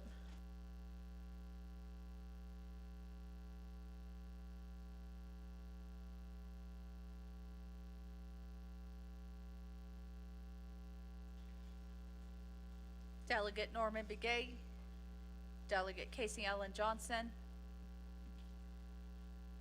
Delegate Carl Slater. And the vote is of 18 in favor, 0 opposed, with speaker not voting. Amendment number 2 carries, and we are back on our main motion of our agenda.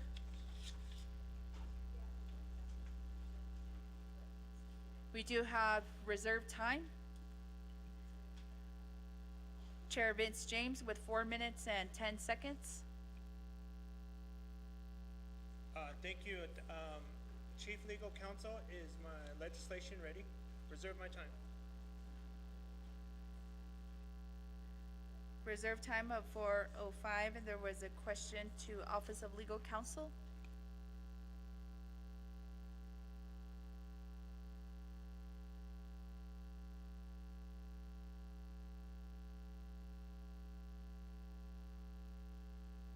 Thank you. Chair James and Office of Legal Counsel said that legislation will be ready before 3 p.m. today. And going next to Honorable George Tolth with 4 minutes and 23 seconds. Waives the rest of his time. Next to Honorable Crotty, waives the rest of her time. And any follow-up questions? Honorable James with 4 minutes and 5 seconds.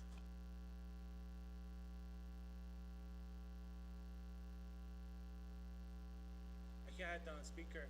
So does that mean we recess until 3 p.m.? Just kidding. I'm just teasing. All right, so with that, I guess colleagues, I'll just make a motion later on to suspend the 4 rules to add on this legislation. Thank you. Wait the rest of my time. Right, thank you, Chair James. Although it does require 16 votes, colleagues, to add a legislation to the agenda. So sometimes during today, we will need more than 16 votes to get that on the agenda. So that is a request. And going next to Chair Regina Charles Newton. Thank you, Speaker. I'd like to request to remove legislation number 0038-25 to the end of the agenda. Speaker, I requested to have, to be excused for tomorrow. I sent you in my reason and you did excuse me. I worry that since this is the first legislation, that this will be called tomorrow when I'm not present.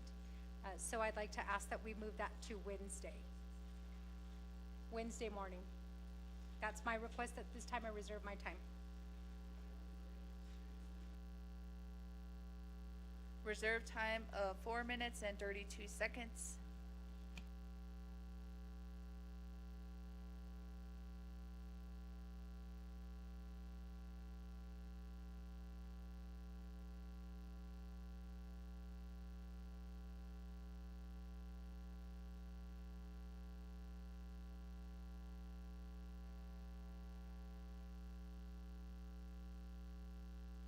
And thank you, Chair Regina Charles Newton. However, within our not the rules, but as part of the code, in Title 2 and Section 164.13, the resolution shall be put on the proposed agenda for a session of the Navajo Nation Council as recommended by an assigned committee. Resolution submitted for the council's session shall, to the extent possible, be listed in the order received, except those resolutions requiring a 2/3 vote or those resolution included in a consent listing. And then it's also in our council rules of order, Rule 6B, all legislation requiring a vote of 2/3 of the council in order to be adopted shall be placed on the agenda before all of the other legislation and shall be considered by the council before all other legislation. This provision shall not be subject to suspension pursuant to Rule 24. So, Chair, another option would be having a co-sponsors if they're willing to do that as well. Or once we get to that agenda item, it will be back up to our colleagues to also table it before the end of the spring session. So that's also another option. Honorable Eugenia Charles Newton. And Chair, you do have 4 minutes and 32 seconds.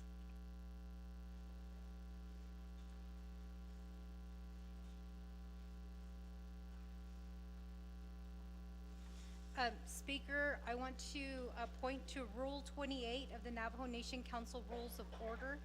Rule 28 governs amendments. We are currently amending the agenda, and it states that the rules of order for the Navajo Nation Council shall become effective upon the recommendation of the Naabik'iyati Committee and adoption of the council, or at such time as may be specified by the Navajo Nation Council. The rules of order for the Navajo Nation Council may be amended by a majority vote of the council delegates casting a vote. There's never been a time when we could not amend the agenda. We've always moved forward to amend the agenda, and I think in the past we have put legislations at the back of the agenda in the event that a delegate has requested, which in this case I have, through an amendment made to the main motion accepting the agenda set forth before us at this time. Speaker, I reserve my time.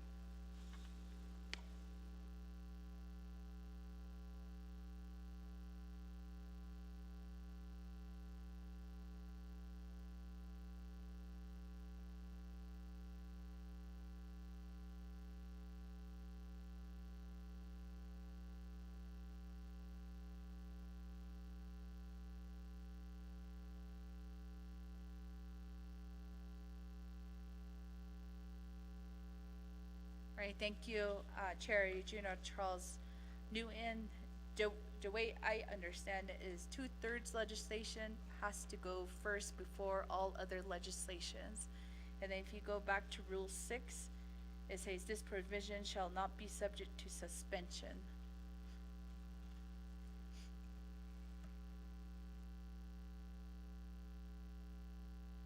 And if there's another interpretation by Office of Legal Counsel.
And Office of Legal Counsel. Thank you, Madam Speaker and members of the 25th Navajo Nation Council. I am, the way that I interpret this is similar to the same as you interpreted it, Speaker, is that matters that require 2/3 vote have to be addressed and decided on prior to matters that require only a majority vote. Thank you. All right, thank you, Office of Legal Counsel, for that interpretation. Again, colleagues, 2/3 legislation must be considered first before all other legislations. And with Chair Eugenia Charles Newton, you do have 4 minutes and 32 seconds. Oh, 3 minutes and 33 seconds. Thank you, Speaker. And just so I'm clear here, so council can, at the time that amendments are being offered to the agenda, we can amend the agenda, but we just cannot amend the 2/3. Is that the ruling? I reserve my time. Reserve time of 3 minutes and 16 seconds. And in regards to Title II, 164.13 and Rule 6B, yes, the 2/3 legislation would still have to be considered first.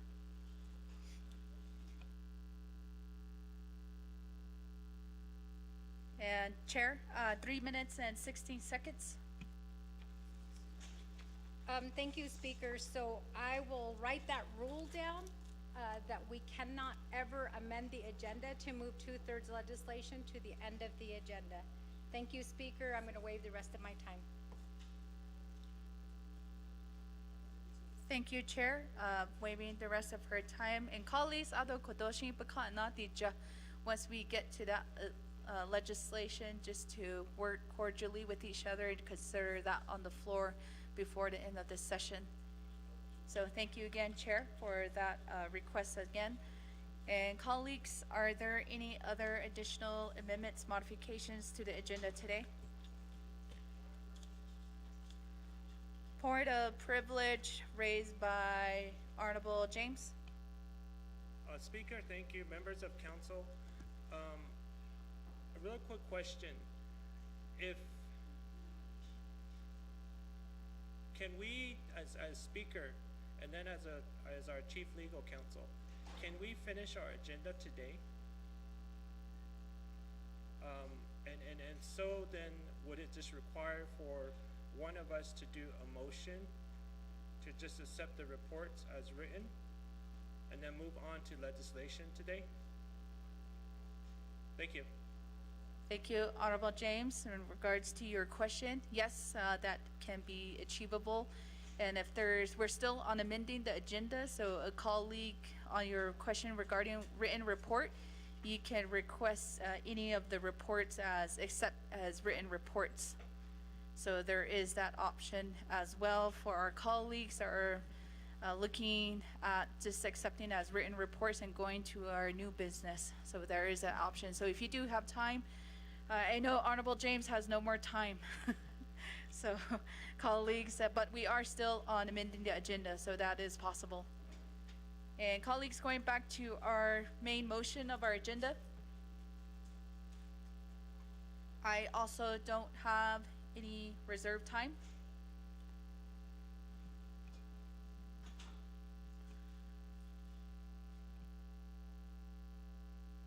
Going second and 3 times. And colleagues, we will do our second reading of our agenda and then go for a 2-minute vote. Thank you, Madam Speaker. Amendment 1, add emergency legislation 0057-25 to the agenda.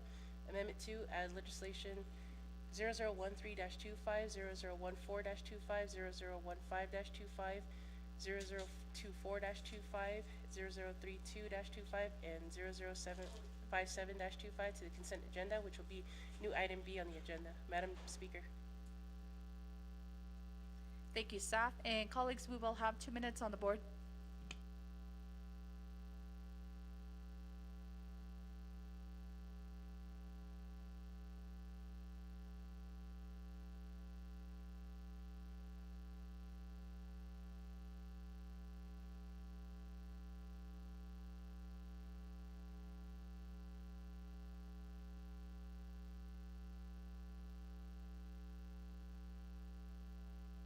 And colleagues, this is for lunch purposes as well. We'll be serving lunch in a few minutes before the State of the Nation address. And then if there's students here, any of our guests, there are additional lunch rooms, or if you want to watch the live streaming from the Budget and Finance Committee room, that's also open, and we are streaming from that room as well. If there's an overflow, or if you want to take your lunch to that room as well, that's also acceptable.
right, thank you, colleagues.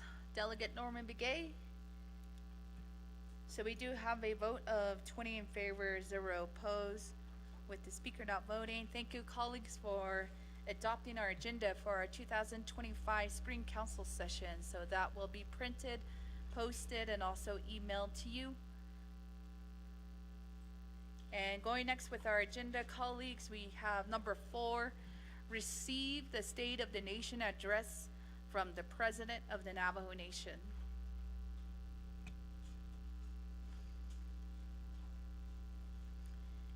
And the President was notified of the State of the Nation address last week, and also the agenda was also posted on Friday.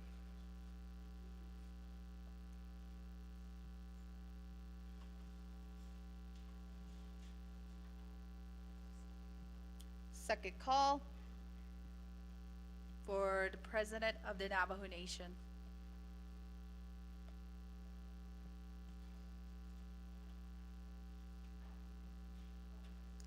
And third call. And we did receive an email from the President's office as of 9:58 this morning.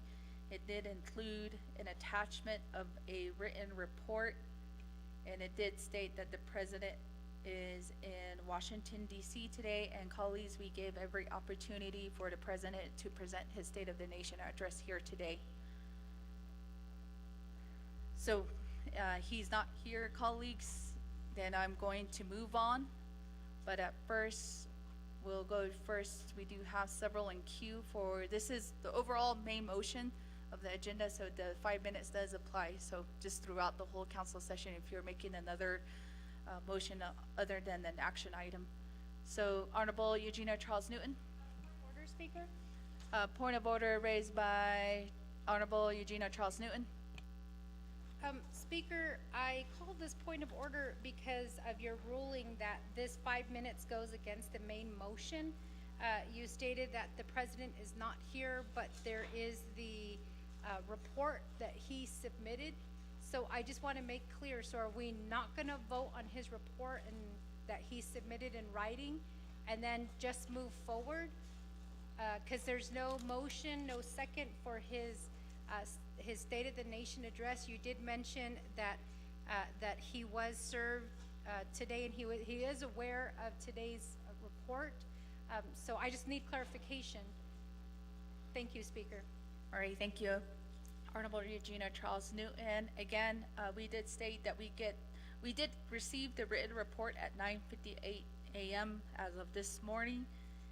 And also a subpoena was issued as well this morning once we received this email. So colleagues, there is an option pertaining to the point of order. Any colleague can motion for the report in a second if you do want to accept it as a written, since there was that point of order that was raised. So colleagues, we give the council an opportunity to receive a motion. Motion by Honorable Herman Daniels.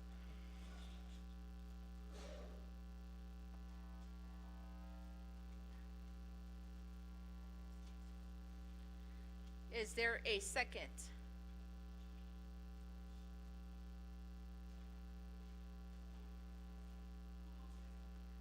Honorable Daniels. And is there a second? Seconded by Honorable Crotty. And colleagues, we don't have any presenters here, but it is as a written report, but queue is open if you do have any questions. And I'm pretty sure that the Office of the President, hopefully they are listening online if you do have any concerns.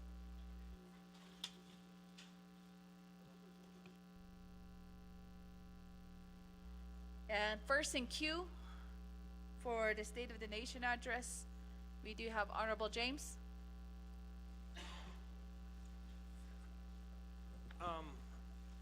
Yeah, thank you. Since there's a motion and a second for, I guess, the written report, I'm very disturbed the way President Bu Nigrin is addressing our Navajo people. I really don't know what to say, but all of this nonsense games that he's playing and all the lying that he's doing up to this point, we really need to do something about this. And we just continue to bring up all of these issues and concerns. And there's several of my colleagues that have dropped legislation to put him on administrative leave. There was an effort that was made for a recall. Staff are leaving from his office. And now we're at this point to where he's lying to the governing body of the Navajo Nation. And so he knows, and the letter coming from Mr. Chris Beecher, they know when we have our spring session ahead of time. Even our federal employees, federal congressional leaders even know. And so last week, President Bu Nigrin himself and his staff, a few of his staff, were already trying to schedule something in DC to avoid today's meeting. And so that's why I'm saying he's just lying. And those requests that he made at the federal level were denied. They were already denied that they didn't want to meet with him. But he's not here today again. And with the letter that we received this morning at 9:58 talks about an invitation. So he's really, really embarrassing the Navajo Nation. That's where we are at.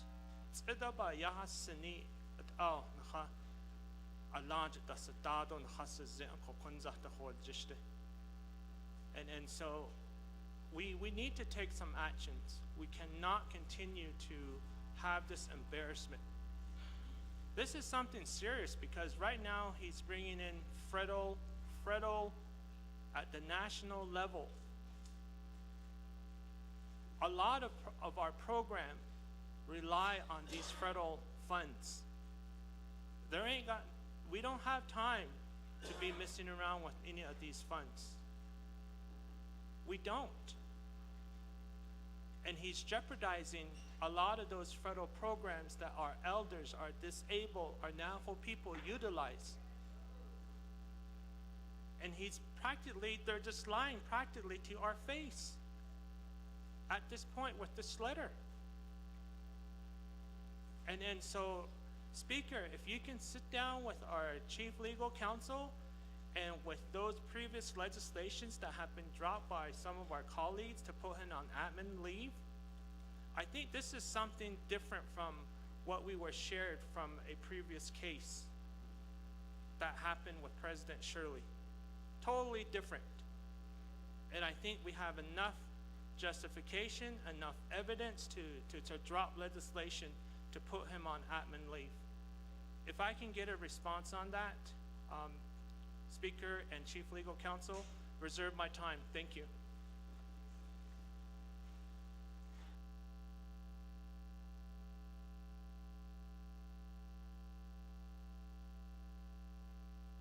Thank you, Honorable James. So I'm in agreement in every statement that you have made. The President was given and his key staff enough time for the notice of his State of the Nation address, and it's also written in Title II and also within our rules.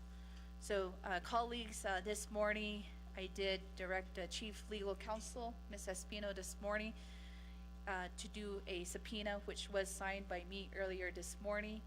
And we also would need the Chief Legal Counsel to file and enforce a subpoena. And number 2, to file a motion for an order to show cause. He will not only just answer to the Navajo Nation Council, but to the course of his duties and also his constituents. So those were also a directive that was given the Chief of Legal Counsel to do as of early as this morning, once we did receive the notice.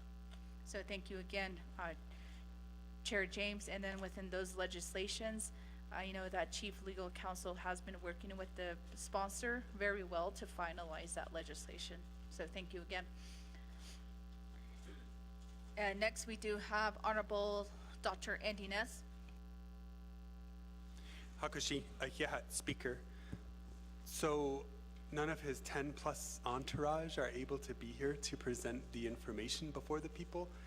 That's something that I was at the very least expecting.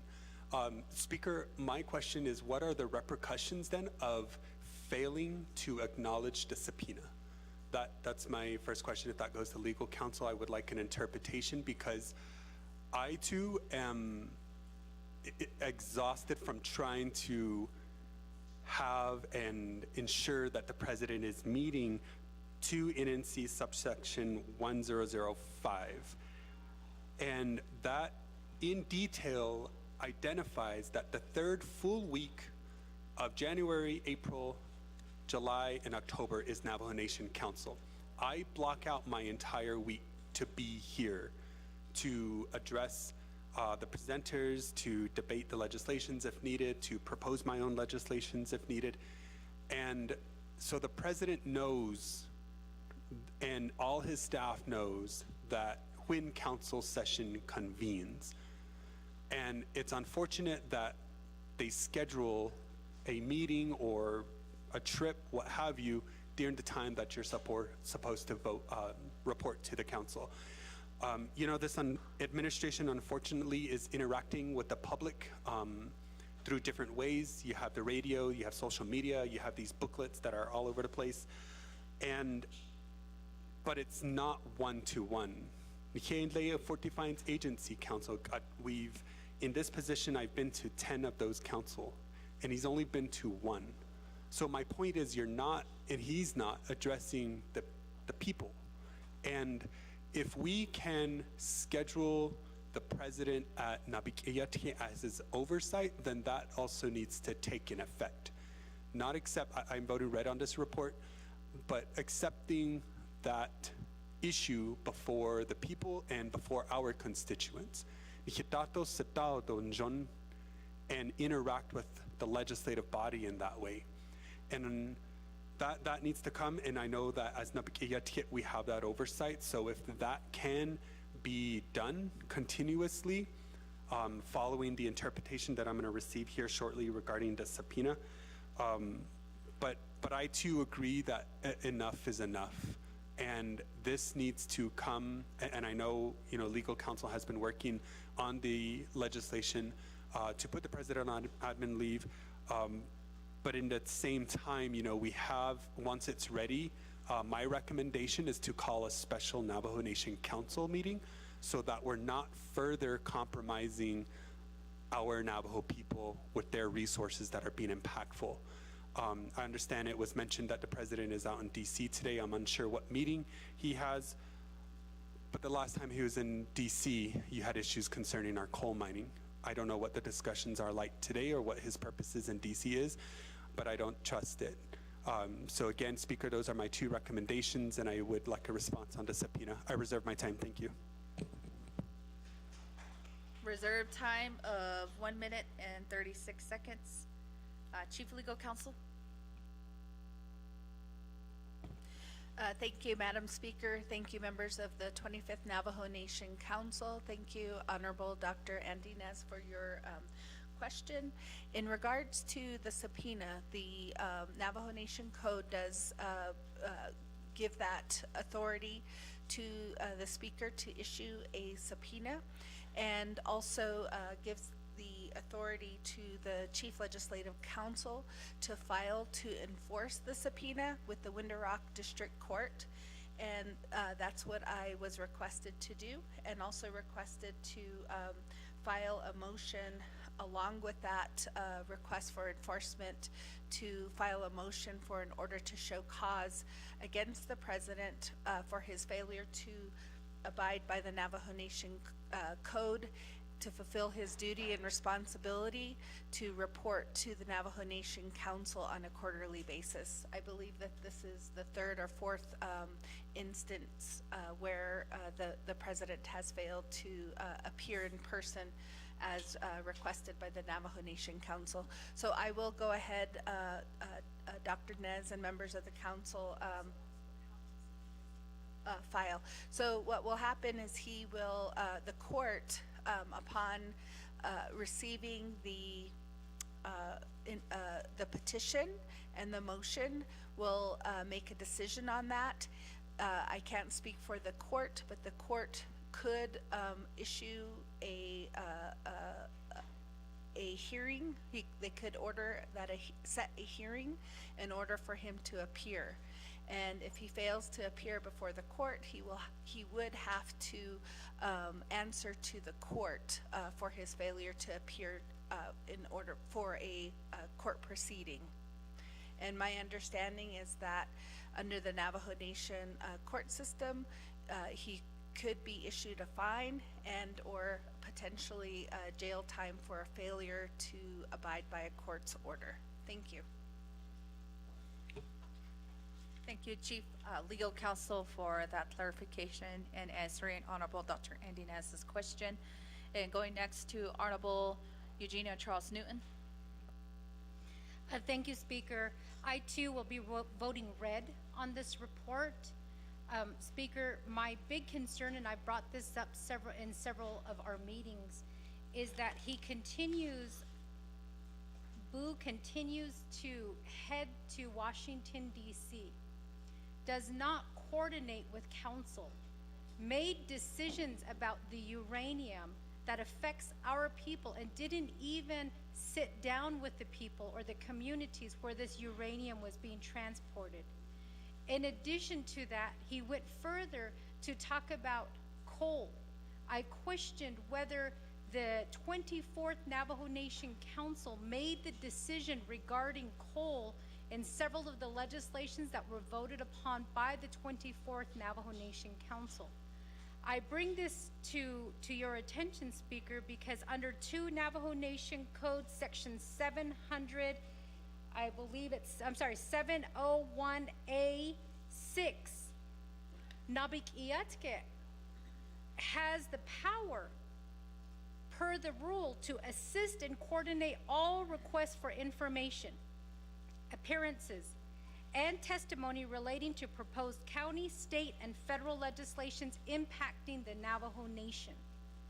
Now, it's not legal advice, so before anybody runs out to file ethics on me, my understanding of reading this and how it has always played out is that the president is supposed to be coordinating with the 24 delegates in Naabik'iyati when it comes to making statements that impact the Navajo Nation. These discussions are held for the public to be present. These discussions are held so that the public are a part of these conversations. This is usually done through legislation. So I worry too about what he's telling our government that the Navajo Nation will do. I further worry about the fact that we have been asked not to speak our minds, not to say anything about what the Trump administration is doing for fear of retaliation. We are the largest tribe in the United States. We have the largest land base, and we have the largest number of tribal citizens who are registered with our nation. We should be standing up and saying no. We should be saying something to these executive orders that are being passed down that impact our Navajo people and our Navajo Nation. So I'm really worried about what he's saying out there, what he's promising, the deals that he is making, because as the 25th Navajo Nation Council, we're not privy to that. He has yet to come before this council to tell us where he stands on certain issues. Yet he has no problem going around traveling and making these statements. So Speaker, I too, and I brought this up several councils ago, the power to subpoena, so I'm glad that you guys are moving forward on this. However, just to be clear, Our chief legislative counsel did state that, you know, the next process, but from what I'm reading in the Navajo Nation Council, the code, the subpoenas and orders may be enforced by the courts of the Navajo Nation by means of civil enforcement and of committee action. And then it says, a committee by the Attorney General may apply to the District Court of the Window Rock Judicial District for an order to enforce any committee subpoena. In this case, counsel has been asking that he deliver on his promise to the Navajo people that he would represent them. One of those responsibilities per the Navajo Nation Code is that he provide this council a report on what he is doing, as well as the statements that he's making to the federal government. Speaker, this council has asked on several occasions for his talking points. We know right now who he's out in DC with, and as Minella stated, some of us delegates did get text messages from people in DC who said that he's trying to schedule a meeting on Monday, and we have denied him. But we know now he's on the Hill where our representatives and senators can't deny him. So in reality, he was not invited. And in addition to that, in the report, it says it is his right as president to go out and to make these statements on behalf of the Navajo Nation, where I'm telling you, Speaker, per the Time. Thank you, Honorable Eugenia Charles Newton. And again, that is correct within Title II, Section 701A6. The Naabik'iyati Committee does have the authority to put the president on the agenda on any activity in regards to testimony or consultation. So colleagues, we can also do that approach to add him on a Naabik'iyati Committee report on his Washington, D.C. Trip as well. So thank you again, Honorable Eugenia Charles Newton, for highlighting that point. And next we do have Honorable Brenda Jesus. Yeah, thank you, Madam Speaker and colleagues of the 25th Navajo Nation Council. Ado hihat kodoshanat ani no linigi kodo hashin sogo kodo inne idil agi behatzi. It's very disheartening to learn for the fourth time, which is going to be a year, that President Nygren has come before 25th Navajo Nation Council. The last 6 months, Resources and Development Committee has been trying to chase President Nygren down in regards to exactly what my colleagues are bringing to the floor here. What are the Navajo Nation priorities he's advocating at the DC level? Last week, as Resources and Development Committee, we were up in DC meeting with some very important federal agencies, and we're sitting there asking what was President Nygren's talking points. I see a big dichotomy between the executive and legislative branches right now, but I think this council has been very adamant and open to work with him. But you know, this is just like Honorable Dr. Andy Nazitzile had mentioned, you know, enough is enough. I mean, at what point are we going to show President Nygren that 25th Navajo Nation Council does mean business, and we mean business? I just see him laughing at the 25th Navajo Nation Council. There is nowhere I see any type of collaboration or communication between this president and the 25th Navajo Nation Council. There has been multiple emails that have been sent. Right now, there's some very important issues at the forefront of 25th Navajo Nation Council through these executive orders, but he's not coming to the council and asking, okay, what is the position? Because if he can remember that we advocate on behalf of our people at the local level. There's so many movement right now, and this council has only 18 months to try to make some amendments to title codes. And not once has he been there alongside any of the committees of the 25th Navajo Nation Council to say, let's work together and let's make these changes, since I've been on 25th Navajo Nation Council.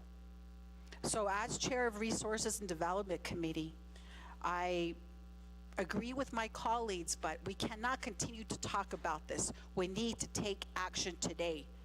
So if there is a legislation in draft for administrative removal or leave without pay is what I would request, because he's denied travel for council delegates to go up to DC to advocate on very important issues. And we were denied that because he redlined veto our travel. So it does not constitute that we are trying to have a teamwork effort when yet one team player doesn't want to play with the whole team. So I'm just voicing my concern because enough is enough for me. I mean, I'm trying my best to try to leave a legacy with this council, and there's nowhere that I see that there's any type of a collaboration at all. So I just wanted to voice this since we are on record and we want our people to hear. This is the reality behind closed doors of what is really going on. It's very unfortunate. We say that we're Diné people, we're supposed to work together through Ka. Is this how it's supposed to be? No.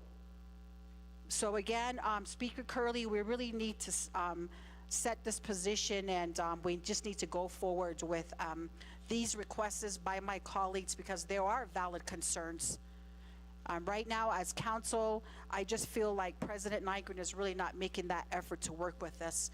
And yet we're trying to chase him like, okay, what did he promise? What was his talking points? We're trying to get together with legal counsel from Department of Justice. It shouldn't have to be.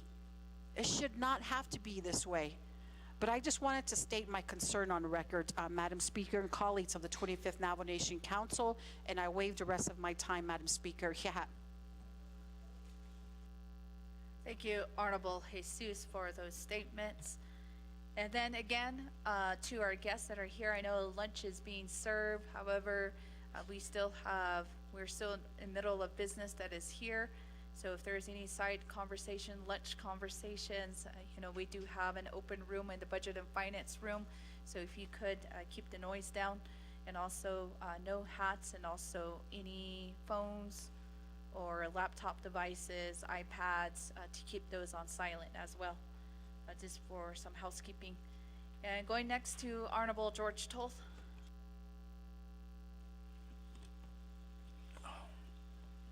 Thank you, Madam Speaker. Ado koro bishwas anit leniki. Ado ko ngikein hahas kai. Ako ko eta kuiskanda shi aita atachole hotin, but Koroshi e nasje Japansa kesen linko. Ita dishnet an hi khasalla. Biswas an noslenigi. A anni ato no di. We can put them on leave. Ako in hi nasla. Ako jobinna dishnenigi kon obayasan on hilwokal. Anleen de krede, dan hit kit, ha just base wahasa ana. Hashit ae, to zoba yaltido ho kata, juta hatne. Ako yo, oba yasen. A ni, yego naho tia lech etadine. On ha otlo. Era down up a hasti. Ko a needing no la. E koto e yahe. We need to put them on leave. Ado enough is enough to ne. When that comes, this legislation before us, it should be all green. Ashi in nitla e yahe e ajib beltado kale. That has to stop because nahot even na. Akot aga in haban siskishnat ani nasleniki. I hate to put you on the spot. It's us to make that decision. Hat even yet o hot edolis. Eben na needing no. E hodi linslot don't all katini sto aita. Jokwa hunt e Dodo shana hat ida de Nihilnoshi unheitlo. The chief of staff dan he had to galne arota. Dos last sojil. Ahodat echo, John Neshandantin. This morning, lay speaker by office day, conscious lay administration attention to Janet on us. I don't know. I could I don't be hasty. This subpoena gate we got Georgia. So the next step, let's do legislation and have a special Naabik'iyati committee meeting and take care of this matter. Dozai what edoli. What agan haban suskation at ani. Eben na ashonde kon George Kendi ka. It be Ben Hanhat in this gene at the Shnangit ah. Hajis da is the Beshwas an Jodat Hiro it ida. Ahwe O Joy Hanjo Tato Jo Alchata dits ebeta in Nanash Big Eho Dons. Got it hate our angel key. Had even nang angel cases and holla. Ede hot a koro speaker, ede hot our ain hitch had this jitos, nen of Leniki, had Iliana Kre. Nihin Hadi ne. A jo a laba will net all less. A jo da lepin his will net. Jane hitch and da ilrathot, a conscic ain of Leniki, that is not I. What on hitch had this jito, thank you, speaker. Honorable Toll. Next in queue, we do have Honorable Herman Daniels.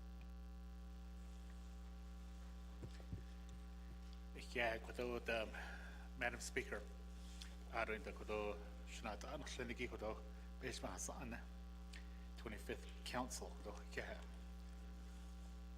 Quadoya and a redam, Behedashna either.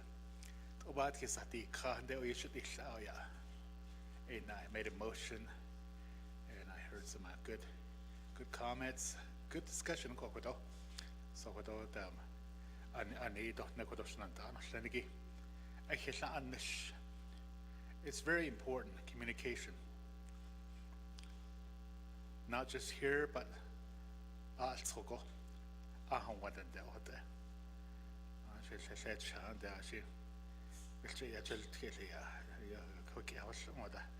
The big case, so that communication. Aronana could the neighbor banilness. Do we adhere danilness? The nebanate daron nebayel tikuda. A cocoda, you know, I can't understand that or don't either or Aya Isla. Ye go in a kid at the local level, chapter level. I see could that hit the kid at either. So ADI Aya should Isla. Adonana Quado Hajala stance and what they got.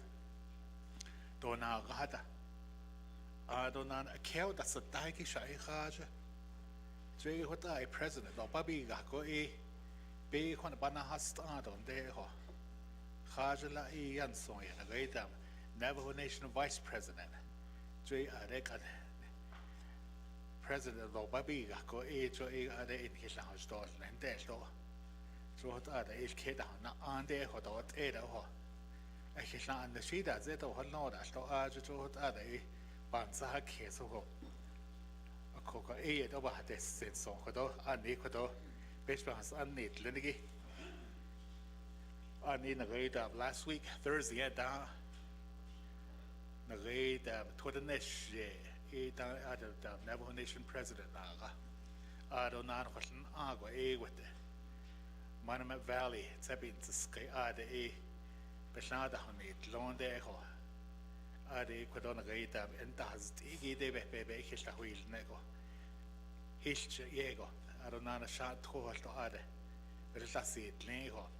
So Asian Atish, Nego Beshon has an Ajah Kid Dark, Jot Ada Hada at Zego, a congrated President Nagaoya in our chapter, Bani Dagi, even Nashiko, I had to be there, because on the Asian and Damaslenigi, Aronana Kododam, and Das, Igobe Hill and Dahosil, Ad, the great lad so.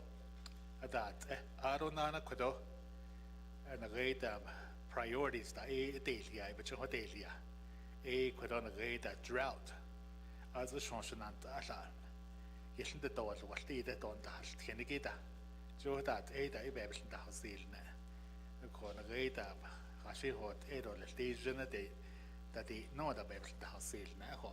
So, Edi with that, Ecuador, I see Kodo, Edish Akodoni, I don't know Kodosnat, Anoslenigi, Kodo, Nebayas Tiki, Nebana, Hagi Kodo, I see Kodo, I need on Neho. So, Kodo, the gay kid, I could have bent on the Shigit, Ashing, Kodo, the gay, the got it, I had no Kodo, Asian Aja, Asian Bet Bananas, a day door, lead Kodo, a kid on Ako. So, Edi Hota, I could have been it, I had a Sikodo. Shananta, Shendido, Nana, Kodobe, just not even Nashatida. Oh, what is that? So I had to make that motion yet. Here, my colleagues could out, Edi, and Jonabaho, Zihudo, Madam Speaker, thank you.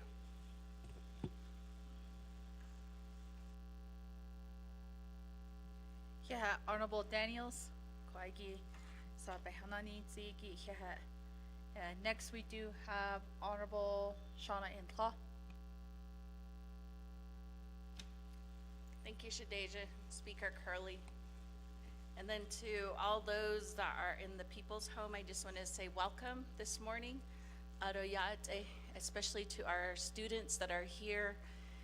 And I just want to take this opportunity to make this a teachable moment for our students. As you sit here today, many of you were probably anxious and really excited to see the Navajo Nation in action. You probably wanted to be here to hear from the Navajo Nation President, Dr. Boo Nygren, and then to witness how Council interacts with our Navajo Nation President.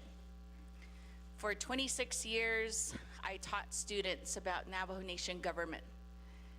And when I taught students, you know, we taught them about the judicial branch. We had our Madam Chief Justice, who was sitting here earlier, and then we have our 24 delegates here that represent the legislative body, and then our president and vice president that represent the executive branch. And I want to apologize to each and every one of you for the lack of the leadership here today. We were all here to listen to the State of the Nation address. I too have many questions regarding the Navajo Nation ARPA, and then some of the concerns that we are hearing at our chapter levels. So students, I just want to encourage you to participate in the Navajo Nation government, attend your chapter meetings, so that you're able to listen to our concerns all across the Navajo Nation. The Navajo Nation is pressed for time, as we only have up to 2026 to exhaust some of our funds. And as you listen here, we're talking about a report. Based on that, each delegate has a vote. A red means that you are not in support, that you are also have some questions that may still be answered. And then a green means that you're in support of it. I also want you to take this time to think about the elections next year, and that through the commitment and the dedication that you see from your leadership, you have a voice. For those graduates that are going to be leaving high school, I encourage you to register to vote so that you can participate in your Navajo Nation government. Your voice is important. All of those subject areas that you're learning about, finance, that entails the Navajo Nation government. Also learning about civics and volunteerism, being a good steward of the land. Those are all important here. And so with that, I too will be casting a red vote, as I am disappointed to not hear the report here as well. There are so many issues that this Navajo Nation has to deal with. You're hearing it here on the floor. We deal with issues at a federal level. We also deal with issues at a state level, and as well as our local level. So I just wanted to just express my gratitude for those that are sitting here today, and that you take this day as a day of learning to actually see how our government works. And oftentimes there are trials and tribulations that we each must face, and this is one of them today, is that we do need our Navajo Nation leaders to be present so that the people can hear them, so the people can see them, and that is how they were put into office. So with that, that's all I wanted to say, Speaker. And then thank you to all of our educators and those that are here today.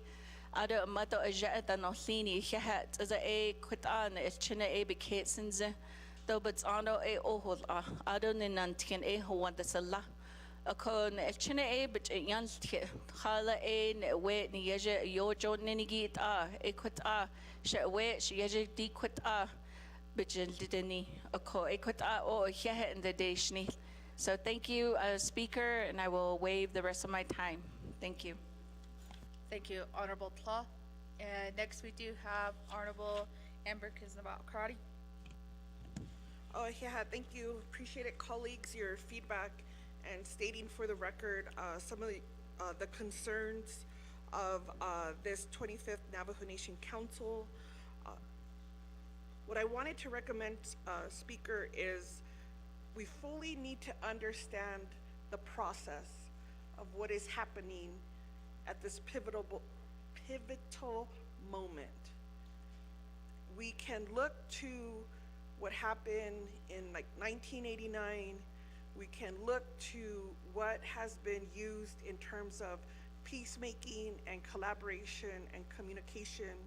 We could look to Shirley v. Morgan, because I think collectively we should be providing facts to our Navajo public. There's a lot of misunderstandings on the authority of the council, and there's a lot of misunderstanding in terms of how to move forward with some of the challenges that were raised today. I think we need to be clear on what Title II mentions when it comes to our agenda. We need to be clear on when the request for the subpoena and what that process looks like and how that was served. And we need to look at then how do we educate our public, and to make sure then that we're having these conversations so that they also are engaged. I don't want, or what I want to prevent is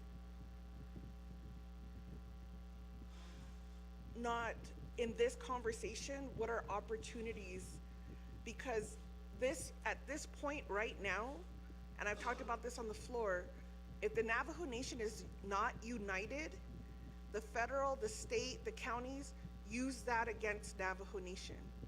It is the first tool that they use to not provide funding, to not provide opportunities to Navajo Nation. It's the first tool that they use to say, you are not unified, and we will not take up an issue if there's gonna be division within Navajo Nation. So this is an internal matter. And so as the council, we need to then say, how are we going to organize to have these conversations? With the leadership meetings that we've attended, we've talked with staff, we've voiced our concerns. I'm looking at the Navajo Nation Washington office.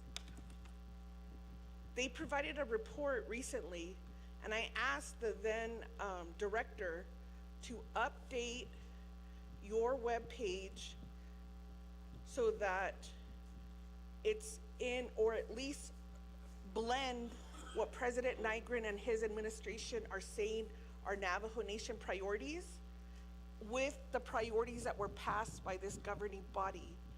I have yet to receive that analysis.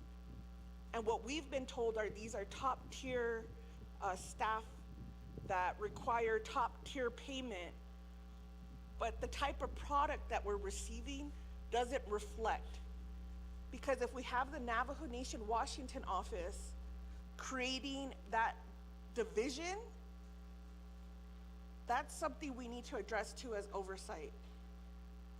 We also need to make sure then the Navajo Nation priorities that we're, like how we're passing emergency legislations, at this point we should see robust resolutions constantly coming out of not only the council, but out of Naabik'iyati, so that our federal partners know that they are harming our people, our nation, and our children.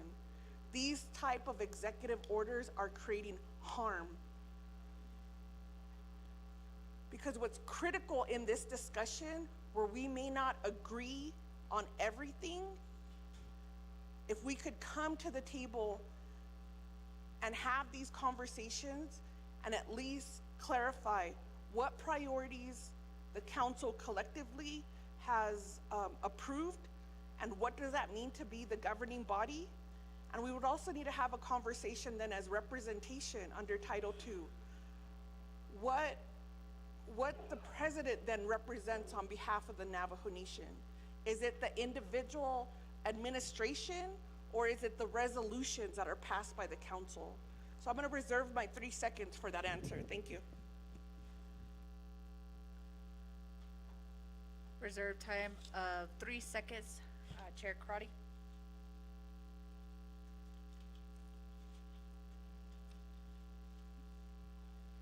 Thank you, colleagues, for all of your statements. That was here for the record, that was stated.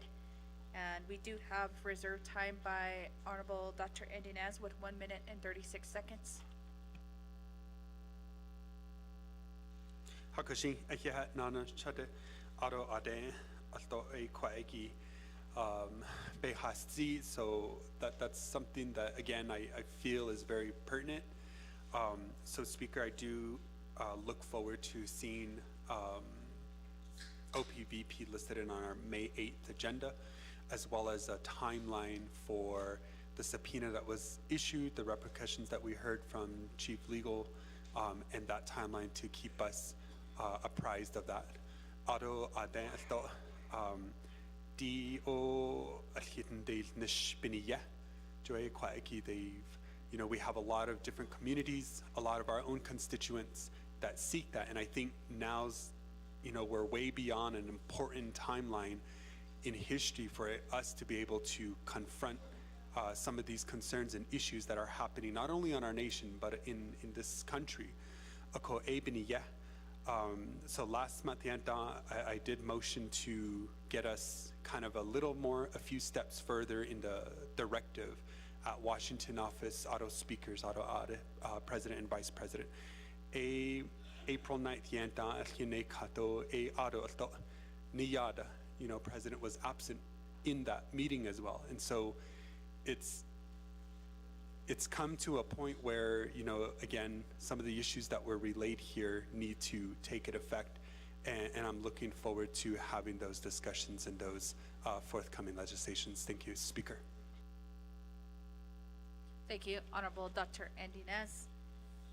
And there was that mention of a May 8th to receive a report from the president. And going next to Honorable Riquinez.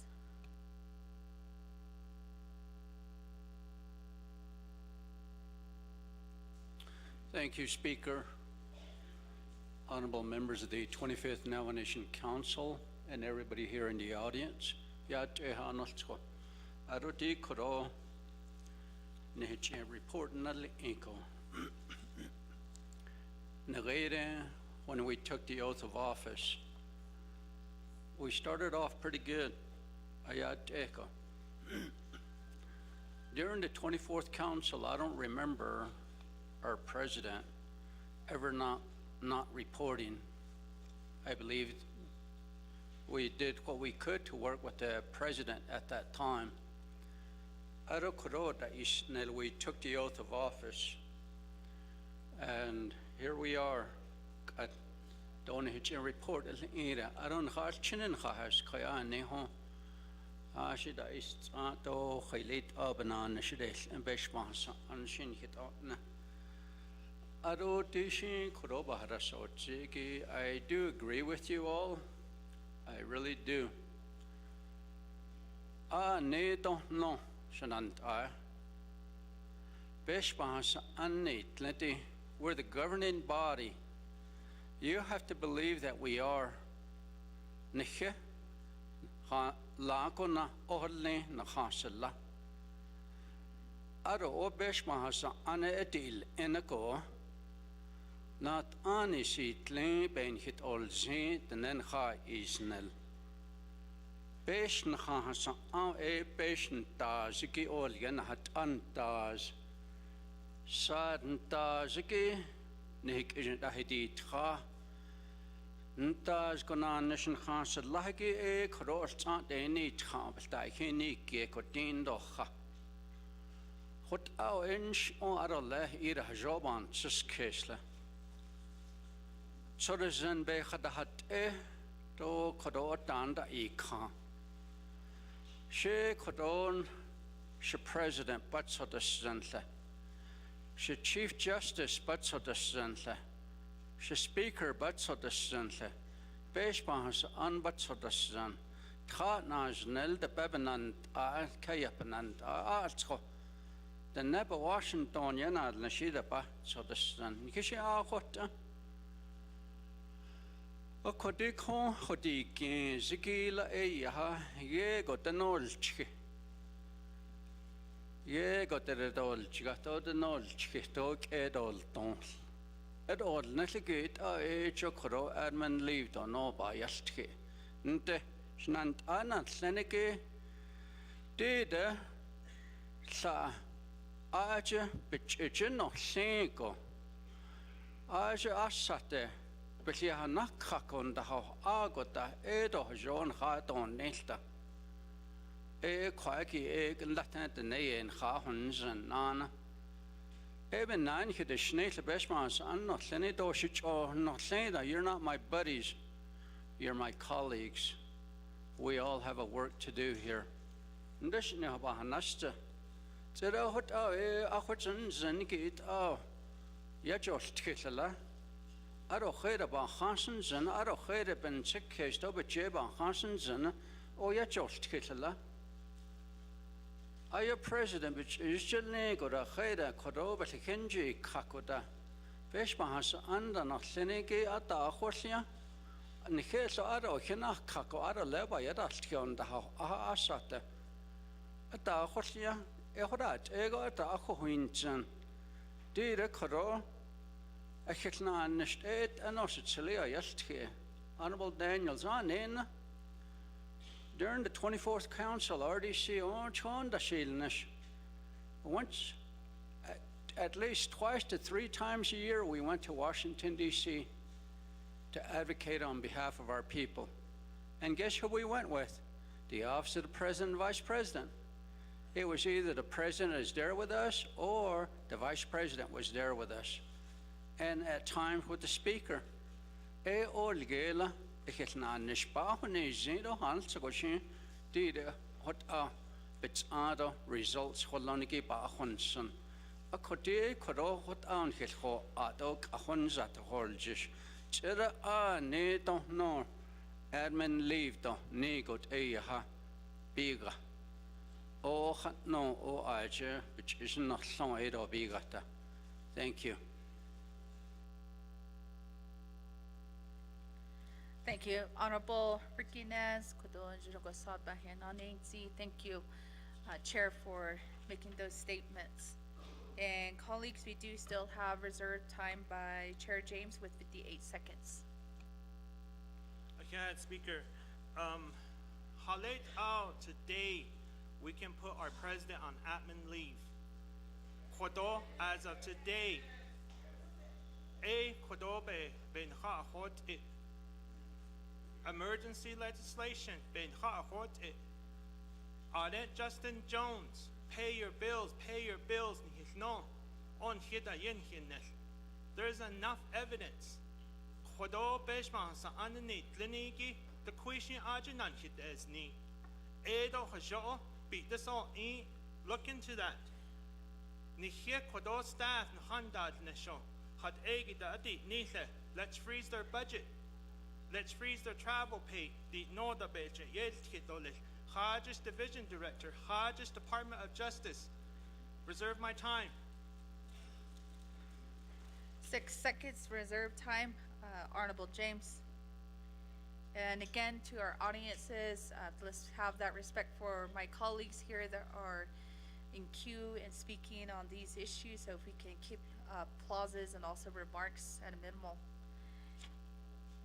And there was a question by Honorable Crotty. Having the authority within Title II, does the President speak on the positions of the resolutions that we do pass, or is it he on just individually make these types of priorities? So, Office of Legal Counsel. Thank you, Madam Speaker, members of the 25th Navajo Nation Council, and Delegate Crotty for your question. So the powers and duties of the Navajo Nation President is he shall serve as the Chief Executive Officer of the Executive Branch, including duties to conduct, supervise, and coordinate personnel and programs of the Navajo Nation. And he does have the fiduciary responsibility for the proper and efficient operation of all executive branch offices. And the President shall represent the Navajo Nation in relations with governmental and private agencies and create favorable public opinion and goodwill toward the Navajo Nation. And the President shall have the following enumerated powers. He shall faithfully execute and enforce the laws of the Navajo Nation. I'm going to go ahead and end my reading there. I read at Title II, NNC Section 1005 under Sections A, B, and C. And as you are all aware that the Navajo Nation Council is the governing body of the Navajo Nation and does enact the laws of the Navajo Nation, laws and policies. And that's can be found under 2 NNC Section 102. A, the Navajo Nation Council shall be the governing body of the Navajo Nation and shall,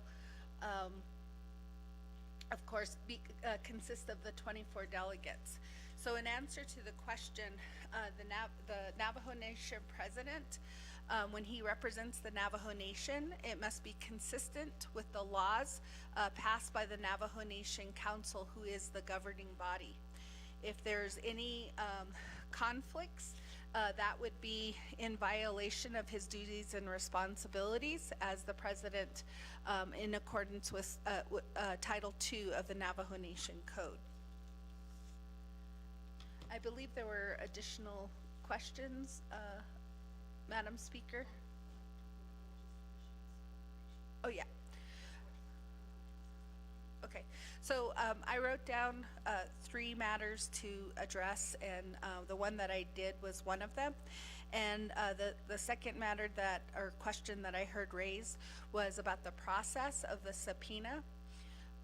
Under the powers of the Navajo Nation Council, the council has the power to establish rules for the Navajo Nation Council, and in the rules for the Navajo Nation Council meetings, the speaker was given the authority to issue a subpoena.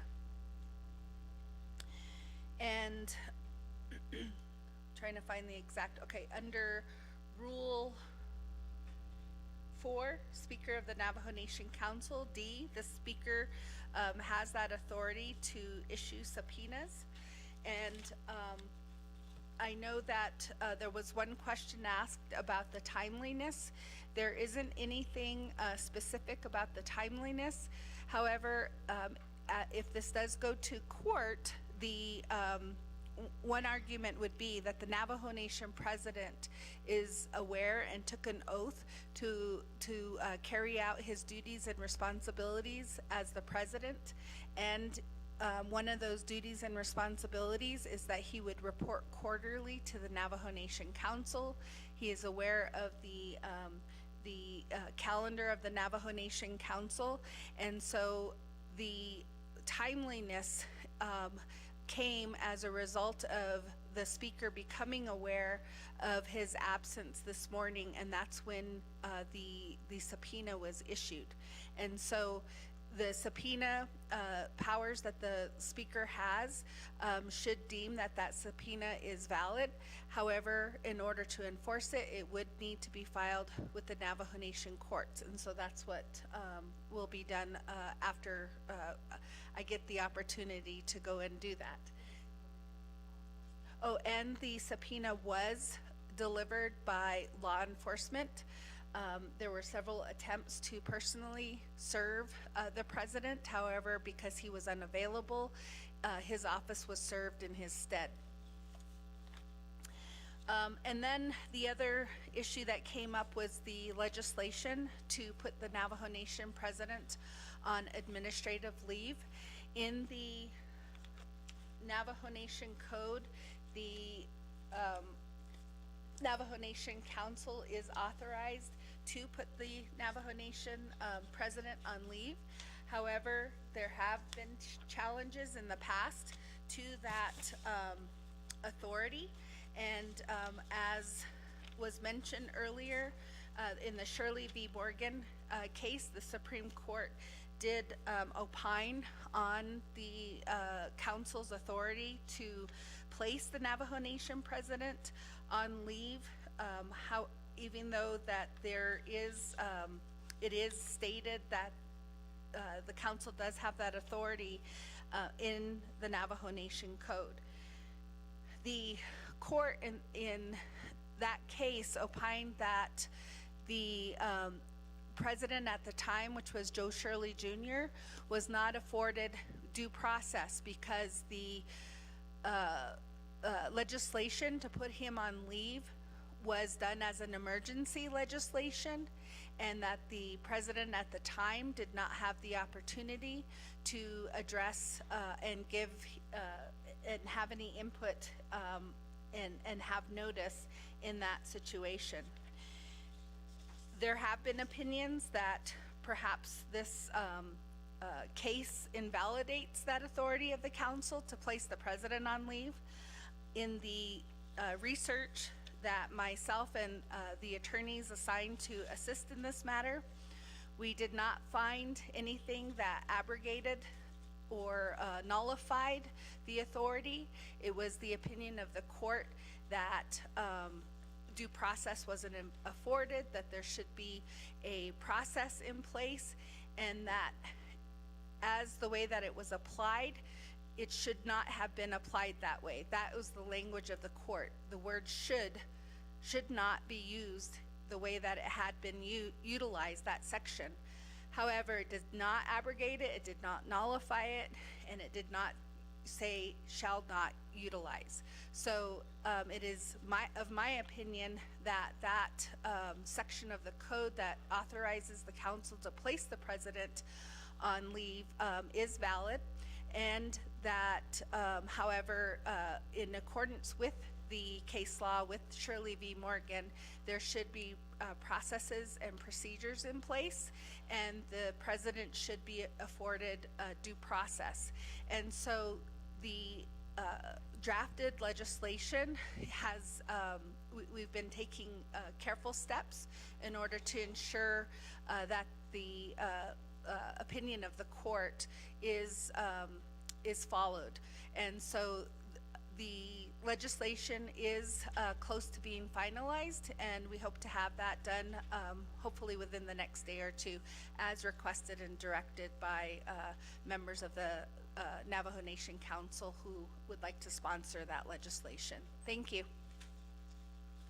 Thank you, Chief Legal Counsel, for those directions and guidance that were stated here earlier in regards to the subpoena and also removal legislations, and also the authority of what council resolutions stand and how the president should be advocating on behalf of those resolutions. And we do have reserved time by Honorable Karate with 3 minutes, or 3 seconds.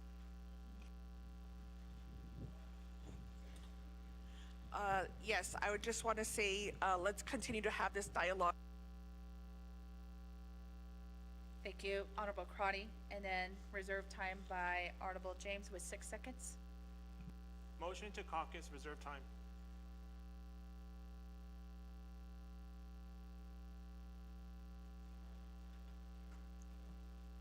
Reserve time of 4 seconds.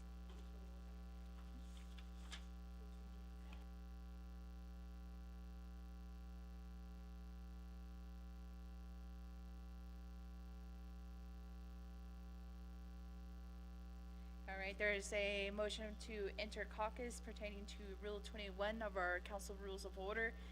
And I believe there was a second by Honorable Eugenia Charles Newton. And pertaining to our rules, by motion, second, and majority vote of the votes cast, the council may suspend discussion of legislation and resolve itself into a caucus on the floor. A motion to caucus is not subject to debate. So colleagues, there is that motion on the floor for a caucus. We do have a motion and a second, and we will have 2 minutes on the board, colleagues, for a motion to caucus.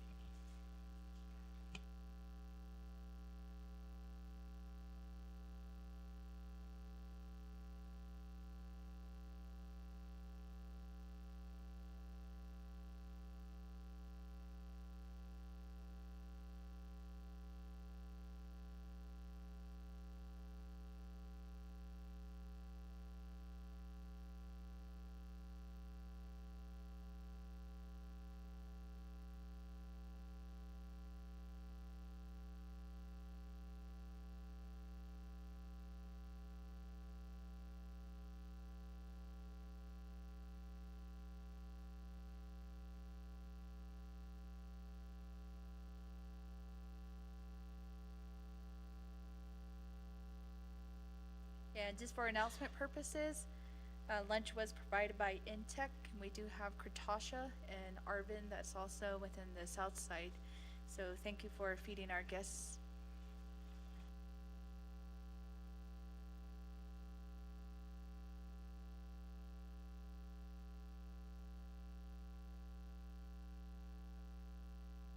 And colleagues, the caucus would happen on the floor. It does state that in the rules.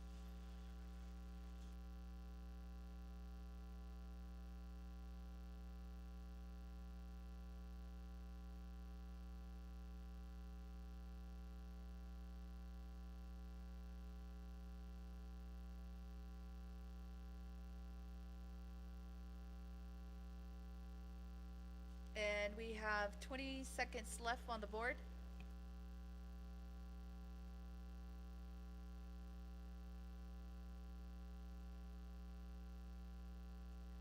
Honorable Crotty and Honorable Johnson.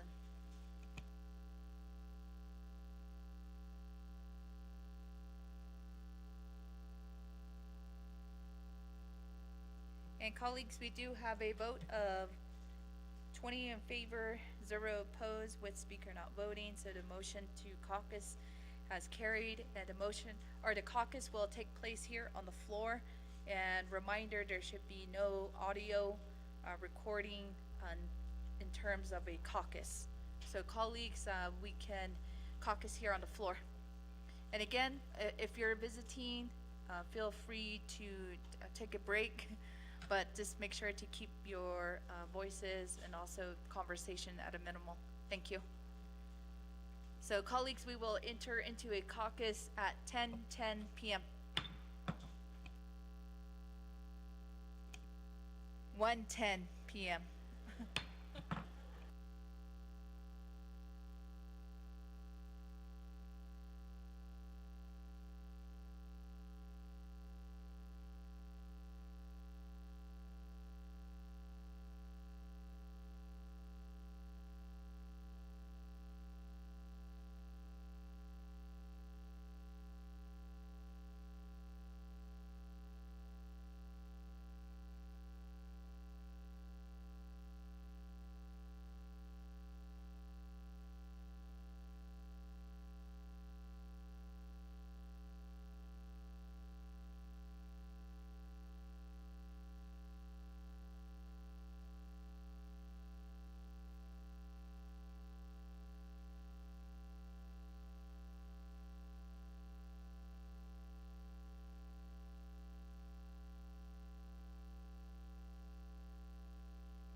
is a request for an executive session. And colleagues, so if you're new in queue, there is also that request. Going to Delegate Nathan Nota. Since we didn't finish our caucus discussions, I would like to make a motion to go to executive session to finish our discussions. How much time?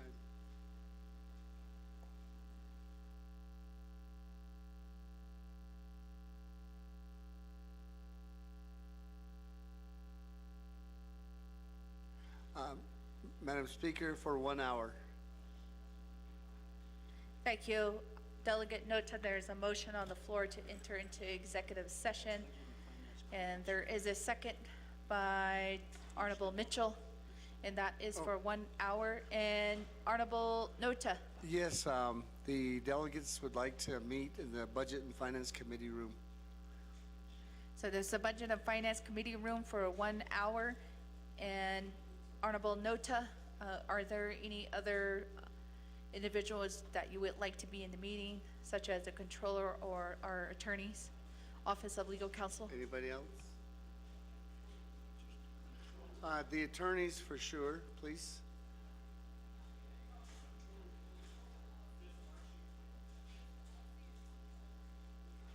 Okay, and the controller, please, and OLC. Honorable Nota, for clarification, meaning attorneys, you mean Office of Legal Counsel? Yes. Yes, the legal counsel. All right, thank you. And there is that motion to enter into executive session for 1 hour with the 25th Navajo Nation Council, Office, or the Controller, Mr. McCabe, and Chief Legal Counsel, Ms. Michelle Espino. And we do have a second.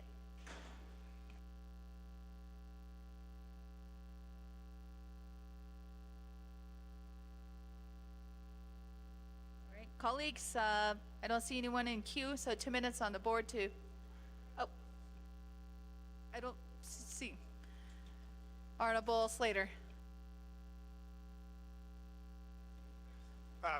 Good afternoon, colleagues, and I just want to ask that everyone really meditate deeply on what your goals are in entering into executive session. As you know, everyone who is a member of the council can participate in it, and if you have a specific aim that you're seeking, and you understand that there are delegates who are not sympathetic to that aim, you're essentially unfurling a strategy to people who might be able to undermine and undo what you're seeking. And I think you should think very long and hard about that, whether executive session is going to be an opportunity to seek legal guidance. But if you don't have a goal in mind about what that legal guidance is working toward, it might be very counterproductive.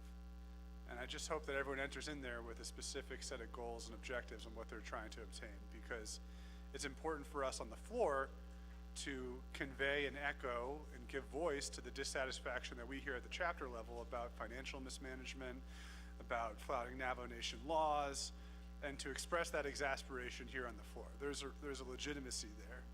But in terms of making business decisions within the context of what we might enter into, it can't just be the same venting. It needs to be working toward either a common goal or a specific set of violations that we believe have been transgressed. And to be frank, the only time I ever hear about the closest we get to specific transgressions are generally related to the first day of the council session and the president not being here. And if we have desired legal analysis and wanted to develop legislation between whatever other transgressions or violations of Navajo Nation laws and policies, we've had months and years at this point to seek that sort of redress or analysis from our attorneys. And when we try to make decisions on the fly and come to a resolution just within 15 minutes to an hour on a set of very complex matters, it can, I think, not yield the best results that we want. And so I'm not opposed to this in principle, but I think,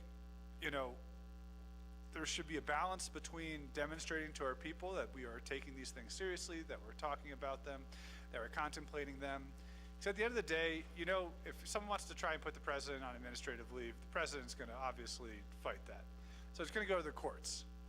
And as much as we like one another and we think we all have good ideas, a lot of people don't like council delegates and they don't really like the things we say. And that may or may not include our judiciary. So, you know, we just need to think about the diversity of opinions that are out there and all of the threats to whatever maybe this end goal might be. And I think paramount should be us trying to enforce the law and seek accountability and see that the actors within the administrative part of the Navajo Nation government, the executive branch, and then the administrative parts of the judicial and the legislative branches, follow the laws when they're buying things. And they're not slapping someone on the back and saying, you're gonna get a contract because you gave me money during the campaign, or using contracts to install surveillance and lighting at their personal residences under Navajo Nation ARPA-funded contracts. You know, those are the sorts of things that I think we should hold paramount, not necessarily just the actors themselves, because it's easy to see a lot of crummy behavior that we don't believe is befitting of leaders and conflate that with some of the specific things that we actually can enforce. We can't enforce leadership standards on other people. We can request them, we can do all these things. But at the end of the day, you know, if you drag someone in to give a speech in front of you about what they've accomplished or not, if they're mumbling under their breath, it's not really fulfilling it. And if they're lying to your face, telling you they're doing something that they're not actually doing, it's also not fulfilling it. So I just hope that we take a good ethic into this if we are gonna enter in for an hour, because that's an hour we're not hearing from IHS, we're not hearing from the controller, people that we can get substantive responses on and can take place on the record. We spent a lot of time talking about this and I've contributed to that, but I just had to share those points. I'll yield my remaining time. Thank you, Speaker. Thank you, Honorable Slater and colleagues. To waste the rest of his time. And there is that motion on the floor to enter into executive session. I don't see anyone else in queue. Colleagues, will be 2 minutes on the board to enter into executive session for 1 hour. And the parties will be the Council, Office of Legal Counsel, and also the Controller McCabe.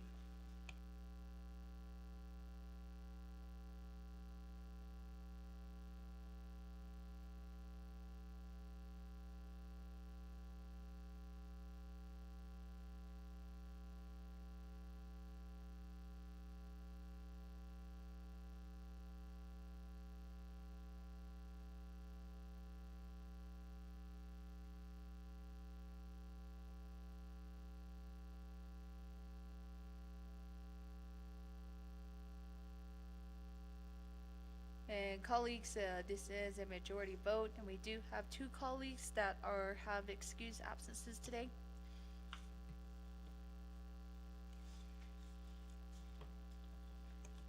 And that is, we'll have time expire first.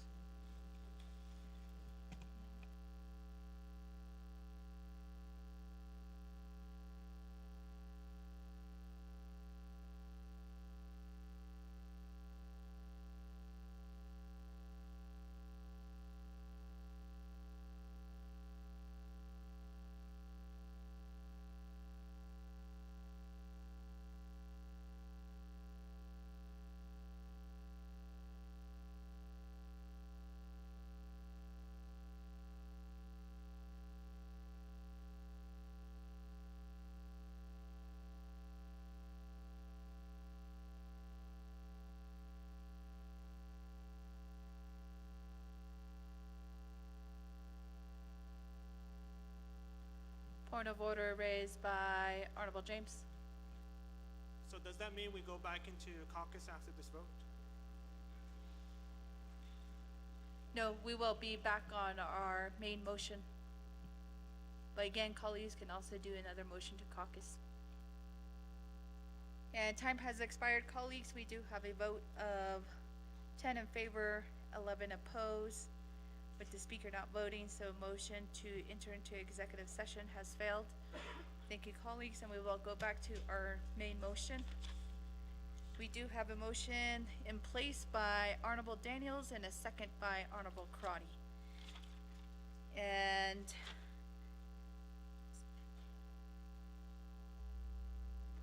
we have just one, right?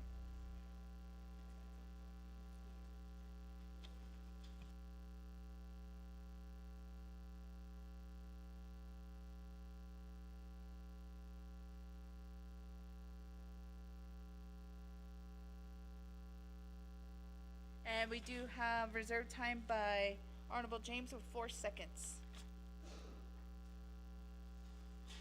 Motion to go back to caucus, reserve time. 2 seconds, reserve time.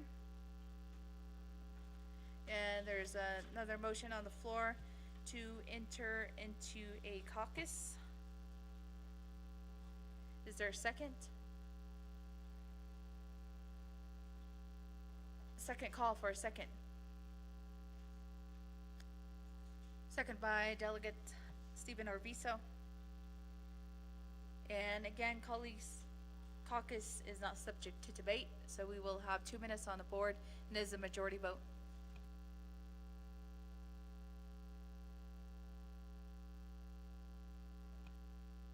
Point of privilege raised by Honorable James. So, Speaker, if you can have the sergeant at arm have the gallery quiet so we can all hear each other, and that was the intention for the executive session, but it was voted down. So if you can make that known to be quiet while we have our caucus. Thank you. Okay, thank you, Honorable James. Again, we will reiterate that once we vote here on the motion.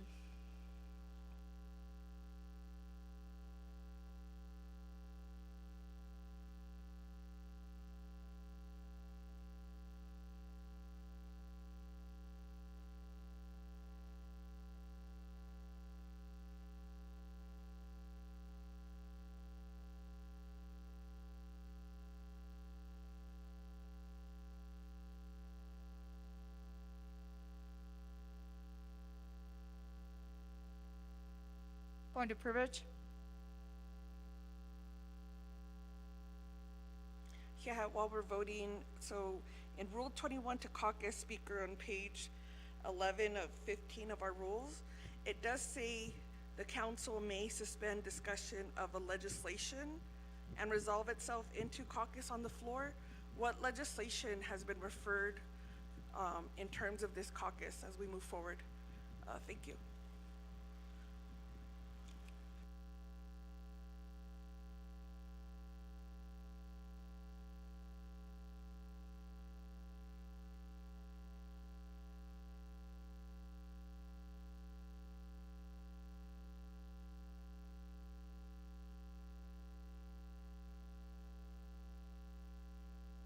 And thank you, Chair Crotty, for that point of privilege that was raised in Rule 21. It does say suspend discussion of legislation. And colleagues, we are doing a report right now on the State of the Nation address, and precedent has already taken place where we did caucus within reports. So that was one reason why I did recognize that motion.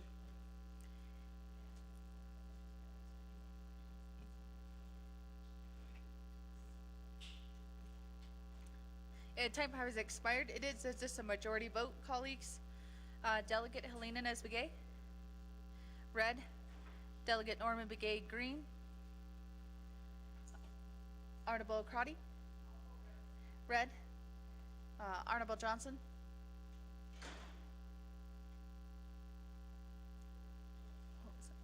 Green. Honorable Nathan Nota. Green. Honorable Parrish. Red. Honorable Simonson. Red. Honorable Yanito. Green. Honorable George Toth. Green. Honorable Slater. Red. And we do have 2 excused absence today. And colleagues, we do have a vote of 11 in favor, 10 opposed. Motion to caucus has carried. And So colleagues, again, there's that request from the audience here to either remain silent or feel free to go outside as well, and there should be no audio recording during the caucus. So colleagues, if we could meet back up here. So Honorable James, the motion party for a caucus.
Chair Crotty?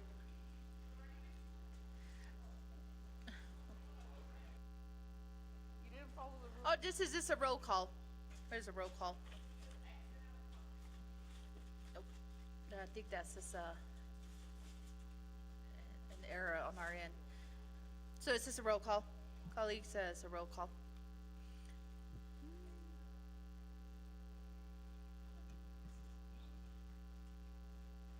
Oh, okay.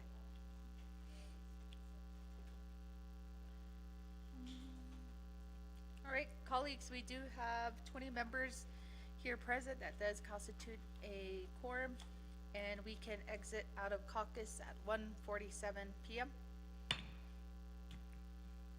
And back on the main motion.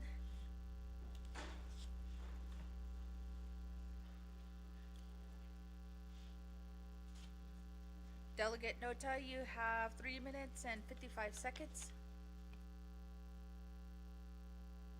Waives the rest of his time. Honorable Carl Slater, new in queue. Okay, skip. Next reserved time, Honorable James with 2 seconds. Thank you. Have a good day. Thank you, Honorable James. We needed that energy. Thank you. Ado Kodoshit Allah Bahada Sitsi. We took a extensive amount of time on a very important subject. And again, colleagues, this is not the first incident where the president did not appear before the council, and it is stated within Title II, and advance notice of the agenda is also posted. It is troublesome because many of our people always look forward to our sessions. People look forward to hearing from their leaders, their council delegates, the Chief Justice, the Speaker, the President, the Vice President.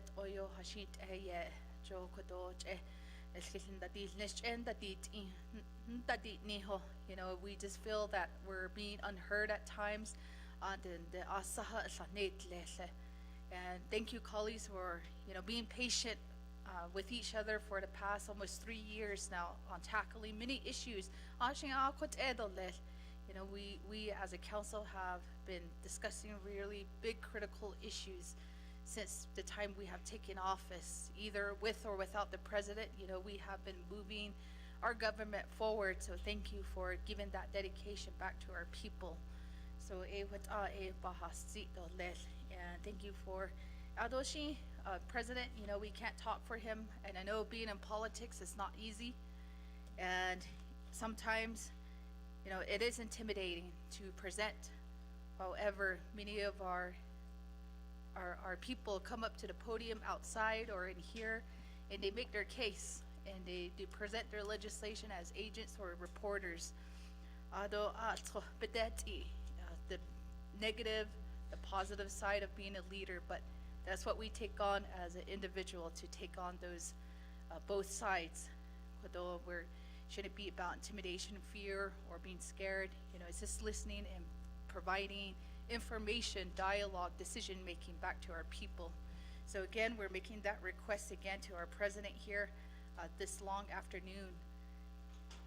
Kodoshi, there is no more reserved time, and there's also no one else in queue, and there was a motion, a second, for the report. 2 minutes on the board, colleagues, to accept the State of the Nation report.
And colleagues, we have about less than 35 seconds here on the board.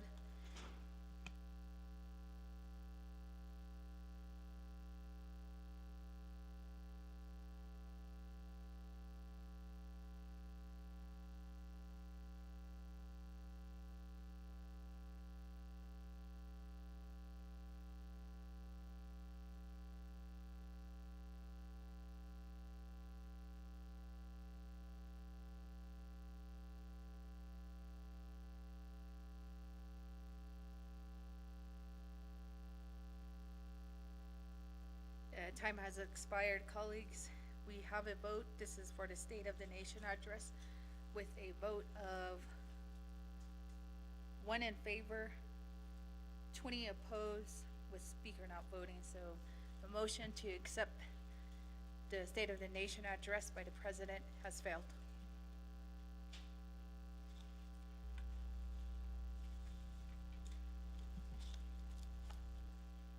And colleagues, going down with our agenda number 5, receive report from the Chief Justice of the Navajo Nation.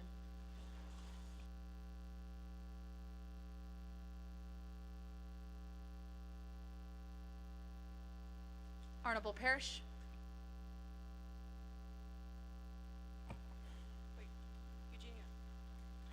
Speaker Crystal and Curley, members of the 25th Navajo Nation Council, welcome. Madam Chief Justice, and also Mr. Francisco, thank you for being here in the council chambers. Speaker Curley, I'd like to motion to accept the Chief Justice's report as a written report.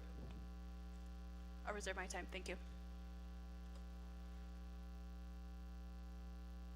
Reserve time of 4 minutes and 43 seconds. And colleagues, there's a motion on the floor to accept the Chief Justice's report as a written report. Is there a second? Second by Honorable Eugenia Charles Newton.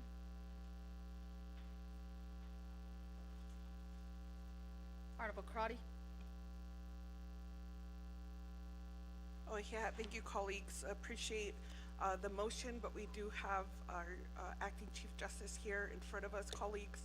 So I'd like to ask if we could modify this motion to allow Chief Justice to provide her report, and then we can move straight to the vote. Thank you, colleagues, if you could consider this and to respect our acting Chief Justice who's been here with us, provided this report last week, and so as we're consistent on how we want to move forward in receiving reports at the Navajo Nation Council. Thank you. I'll reserve my time. 4 minutes and 24 seconds. And there's that request to Honorable Parrish for that modification.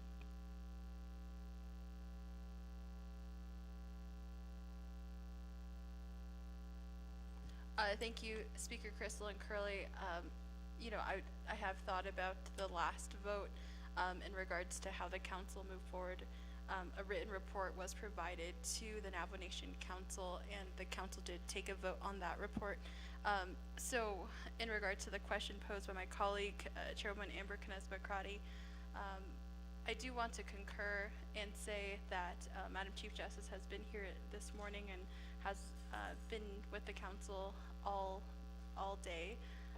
So I don't want to, out of respect to the Chief Justice, I do agree that the Chief Justice should provide the report, and I have no questions on the report, and I do commend the Law and Order Committee working with the Chief Justice on public hearings throughout the entire month. So at this time, I'll withdraw my motion for that written report. Thank you.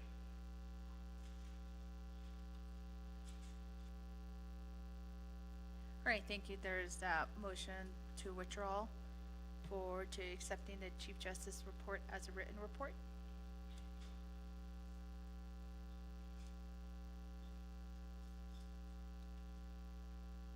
Okay, so there's no reserve time as well, so there's no motion on the floor. And colleagues, that Chief Justice is here, so if there's nobody else in queue, we will proceed with the report. 20 minutes on the board. Madam Chief Justice.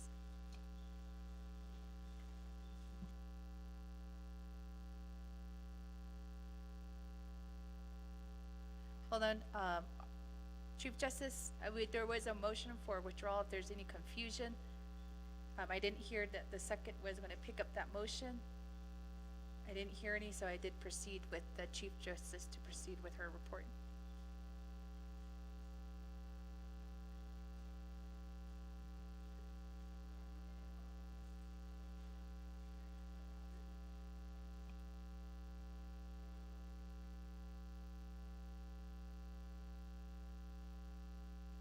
Clarification by Honorable Parrish. Thank you, Speaker Curley. Speaker, I don't believe I was clear in my statements, and so I want to clarify that I do concur with the recommendation from Chair Amber Knesba-Crotty, which is to hear the report and then go directly to the vote. All right, thank you, Honorable Parrish, for that clarification. So it is a motion to accept item 5 and having the Chief Justice do her 20-minute report and then going straight to a vote. And seconding party, are you okay with that modification? Honorable Eugenia Charles Newton. Speaker, can I get a clarification regarding the Chief Justice's report? Because the Law and Order Committee, we haven't convened into, we haven't finished up the hearing, so I just want to make sure that she's not talking about the hearing in this report.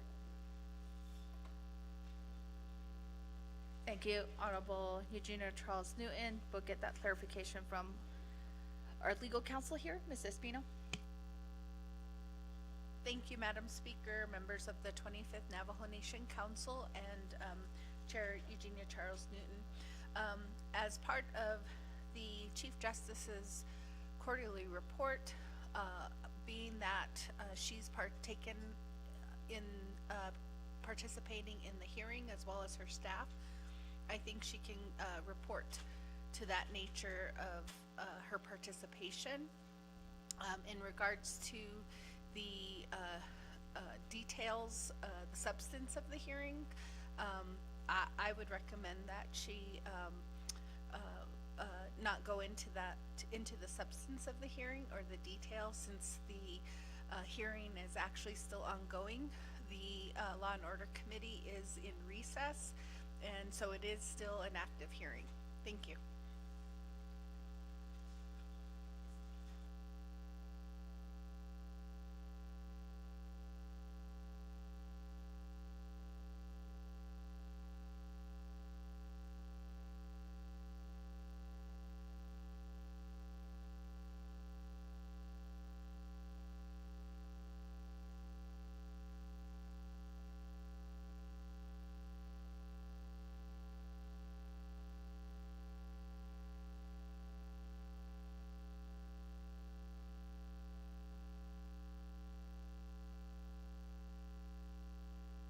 All right, thank you, legal counsel, for that interpretation again.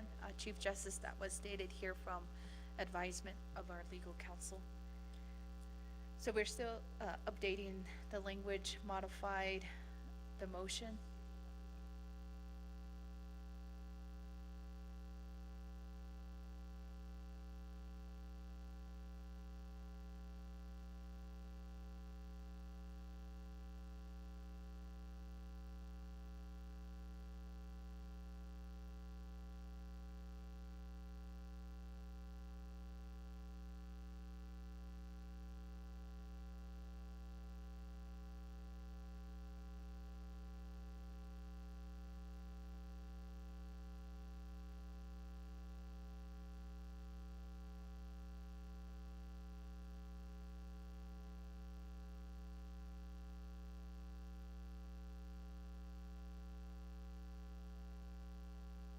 And while that language is being updated here on the board, colleagues, is there any questions or comments?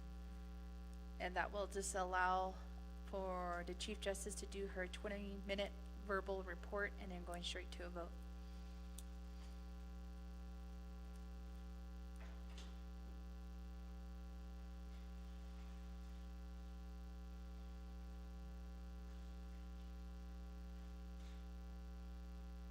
There we go.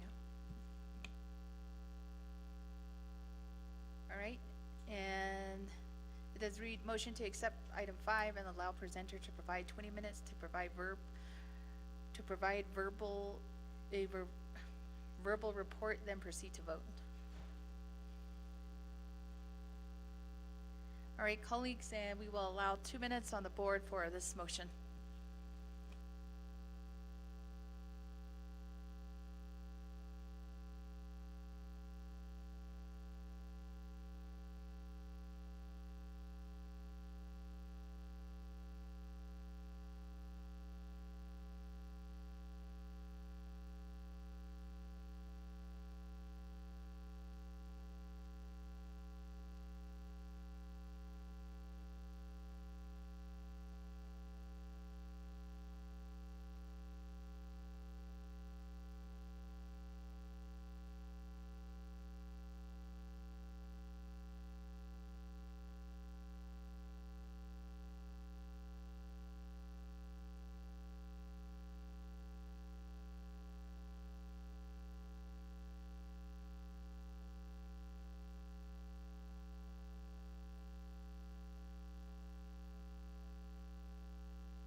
Thank you, colleagues. The time has expired here on the board, and we do have a vote of 14 in favor, 6 opposed, with Speaker not voting, and the motion does carry. So, Chief Justice, you will be allowed 20 minutes to provide an oral report, and then I will entertain a motion in a second after, and we'll proceed with a vote. Yad A, Shea Joanne Jane and Shea. Kabahen Shle Kenya Ani Bashichin. Ado Aya Kabahen Aya Dashanada Ado A Dashache Aya Twitch Eatney. Yad A 25th Navajo Nation Council. Mr. President, Ms. Vice President, and Speaker Yad A. The judicial branch remains committed to delivering meaningful and essential services for our people. And this is coming from the courts, from the peacemaking program, and also probation and parole services. We have a continued commitment to recruitment and also to retain those individuals that we recruit. We're also looking at infrastructure and also looking at our facilities to improve them. We are providing support to our district courts, and we're also providing support to our peacemaking program and also probation and parole. And our support to them is to uphold the highest standards of justice and service to our Navajo people. This past second quarter has been successful in a meaningful way in many different avenues. For example, across the 13 district courts that we have, the Supreme Court, and the other 2 programs, each employee has played a vital role in making sure and also improving what we have to do as a judicial branch. We are ensuring that our justice is uninterrupted as we place all of our efforts in those items that are rooted in our Dene values, and also to the rule of law. Our courts protect the individual rights of everyone as guaranteed by the Nebe Nahazani and also by the Navajo Nation Bill of Rights. Our program in the peacemaking offers a variety of ways, but basically it resolves disputes through cultural values, and our probation and parole program helps guide individuals toward restoration and accountability. The Navajo Nation continues to be a home to a global model for indigenous justice. While our justice stands on a proud legacy of independence, we continue to rely on your leadership to ensure adequate funding and support to the judicial branch. Stable general fund allocations and long-term investments in capital projects are critical in sustaining and expanding access to justice across our communities. These commitments will allow us to continue our sacred work, restoring harmony and teaching the Nebe Nahazani, and also, very importantly, protecting the sovereignty of the Navajo Nation for this generation and for all generations to come. I'd like to talk briefly about the judicial budget. We extend our sincere thank you to the 25th Navajo Nation Council, the Law and Order Committee, and Budget and Finance Committee for your approval of the fiscal year General Funds 2025. Your continued support ensures that our courts remain operational and they are able to deliver justice across the Navajo Nation. We are pleased to report that the branch received its full comprehensive budget and is proceeding steadily to meet its expenditure goals that we have. As we move forward, we have already initiated planning for fiscal year 2026. The administrative director and his team have conducted visits to every district court, engaging directly with staff to collaborate to develop budget proposals. This approach ensures that all of our units and all of our districts have a voice in shaping the budget that supports their operations. As a top priority that remains is the urgent need for judges and an associate justice. Currently, we only have 9 justice courts, and we have serving 12 courts across the Navajo Nation. So the burden on our judges is very significant, and filling the 9 vacant judge positions that we have now is essential to ensuring timely justice. And we also thank the council for moving forward for our 3 probationary judges, and then also moving forward a probationary judge, and we thank all of you for that in the coming day or so. The Supreme Court has not had a 3rd justice for over 8 years now. As a result, district court judges are often called upon to fill some of those roles, and that burdens the judicial system. It takes away from their time. However, that is the option that we have at this time. For 2026, the judicial branch has identified many projects. One of those is restoring hours for the vacant and legal professional positions. Last year, we were required to reduce hours to meet budget targets. We are requesting full restoration of these positions in the fiscal year 2026 budget.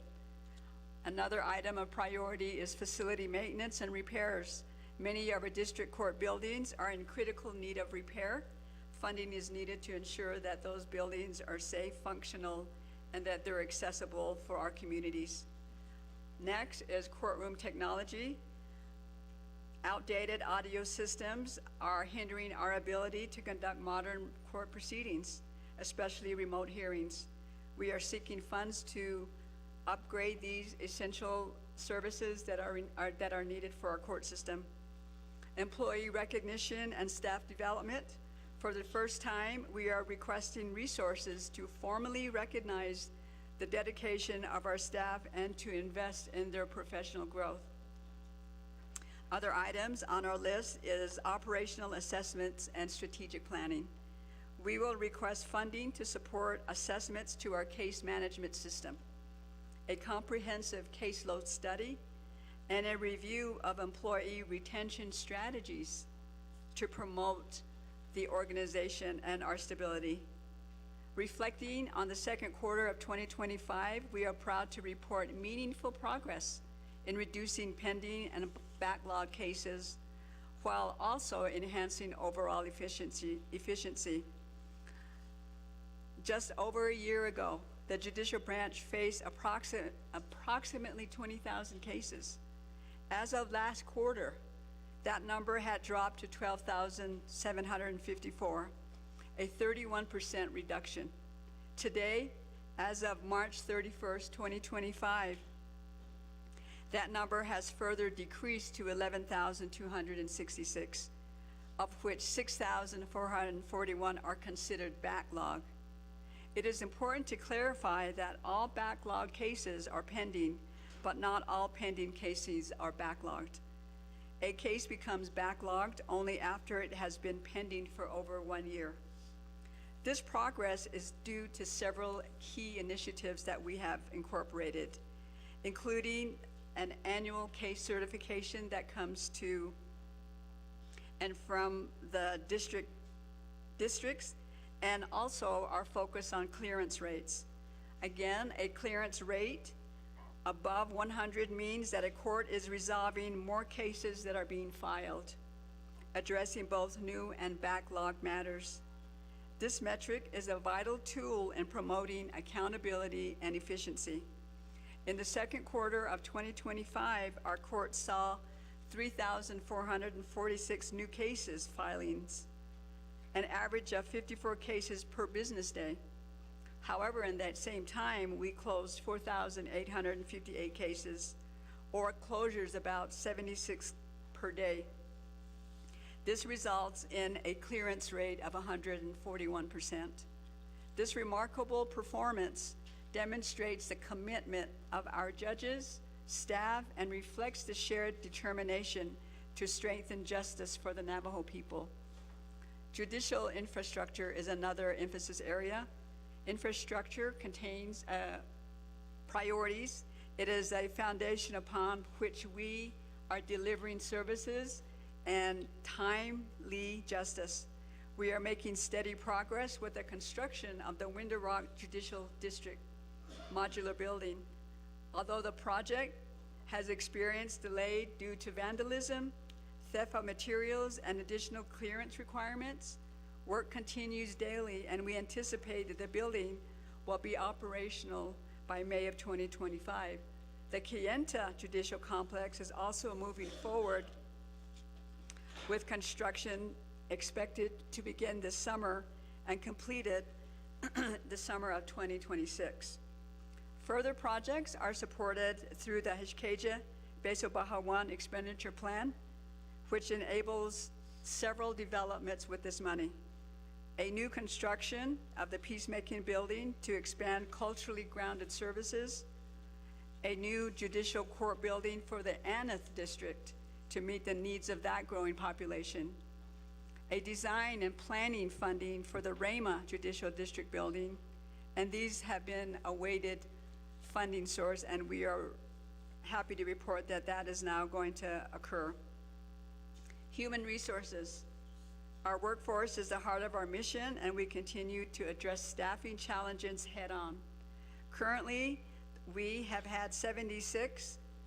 76 vacant positions across all of the general, external, and legal professional roles.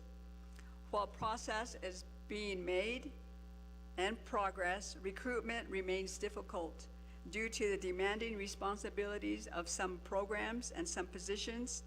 Their rural locations out on our Naabik'iyati, and there's also very limited housing that is available. In the first quarter, 9 positions were successfully filled and 6 employees transitioned to permanent status. Small but meaningful for the strengthening our workforce. We are committed to reducing vacancies and supporting our personnel. We also continue to advance the Senior Judges Program, which is pending presentation to the Retirement Plan Administration Committee. Amendments are needed to allow retired judges to serve while retaining retirement benefits. This program would not only help reduce caseloads, especially in probate matters, but also foster mentorship for newer judges by drawing on the wisdom of seasoned judges. Looking ahead, what are we looking forward to? While we celebrate these achievements in the last quarter, we remain clear-eyed about the challenges ahead. Resource limitations, increasing caseloads, and the ongoing need for staff training and development requires us to stay adaptive and forward-thinking.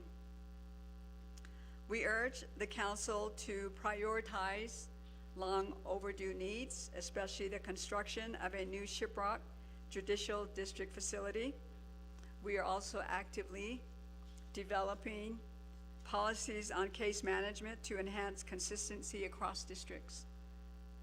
Also, court security measures to protect both the staff and the public are ongoing. We are also concentrating on wellness program to support our staff, the mental and physical health of our team. Our policy also focuses on including telework flexibility, enhanced case management systems, and strategies to retain and grow our skilled workforce. Through these innovation and cultural integrity, we will continue to meet the needs of the Navajo people. In closing, we affirm that the strength of our nation lies in our unity, resilience, and deep-rooted commitment to justice, tradition, and Diné values.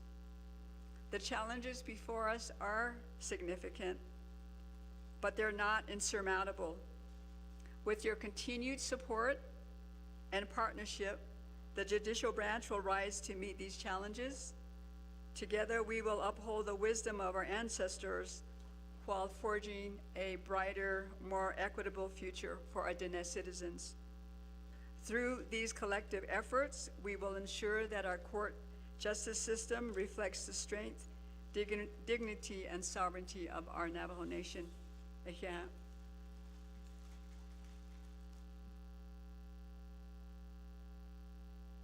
Thank you, Madam Chief Justice and colleagues. Do we have a motion? Motion by Honorable Parrish, second by Honorable Sherilyn Yelsey. And colleagues, there was that motion that was passed to receive the oral report and then proceed to vote. So colleagues, you do have the written report from the Chief Justice as well, so it should be in your inbox. And colleagues, we will put 2 minutes on the board, and this will be to accept the report.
And thank you to our students. I believe we do have Sanders High School here as well, here on the south side. So welcome, students.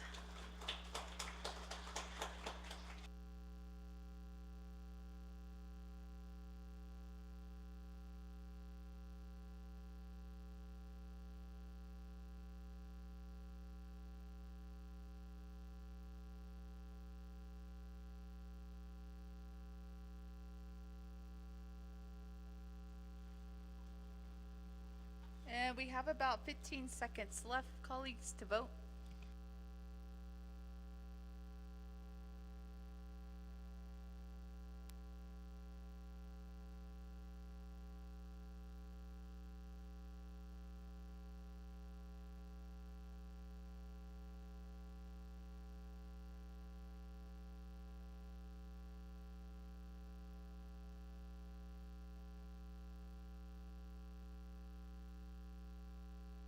Okay, colleagues, that is the vote here from the floor. We do have a vote of 17 in favor, 1 opposed, with speaker not voting. And thank you again, Chief Justice.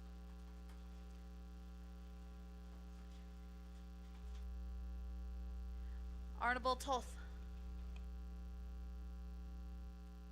Thank you, Madam Speaker. Do Corona Ani Glenigi, Kuja North Side, Shataka, Shikena Asla, Osi, Marie and Margaret, Kujo South or North Side, Andeshana Nako, Queshabeda Hatosi. This Shataka. Thank you. Thank you, Speaker.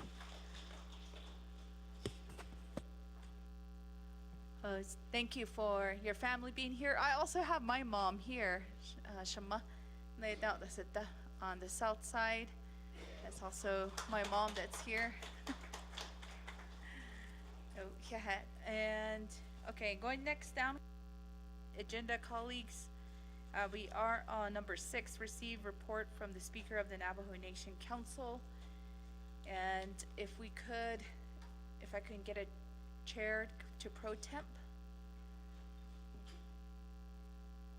Honorable James, I think you're the only one that's here on the floor.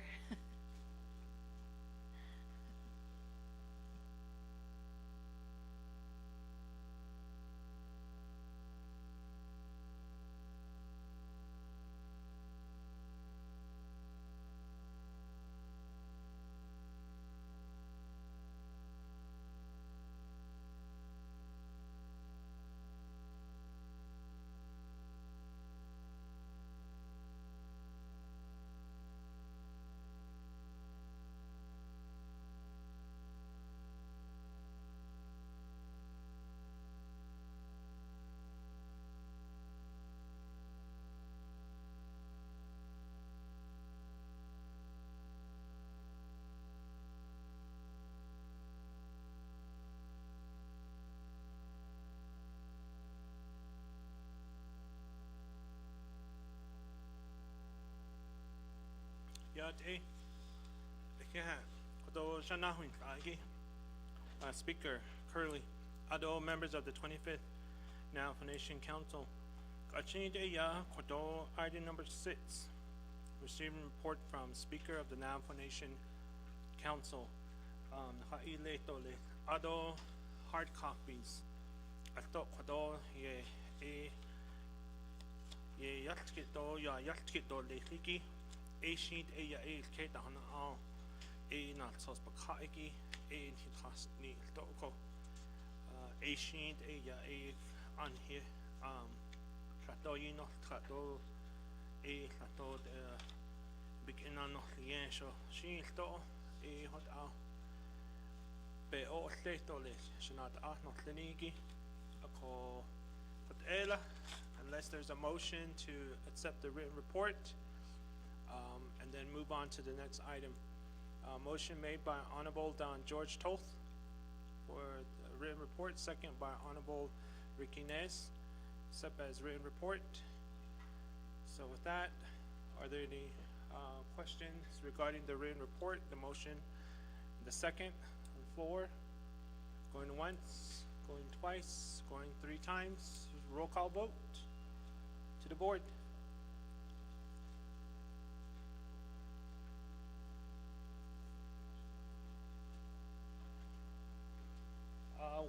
While voting, Honorable Slater has his hand up. Thank you very much, Chair, Speaker Pro Tem. For recognizing mothers, I would like to recognize my mother, Faith Russell, who is also here on the southeast side of the chamber. I decided to stare directly down my neck on my back.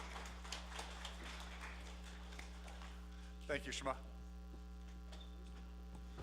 His first time being here. Okoyat o yeah, 1 minute and 15 seconds.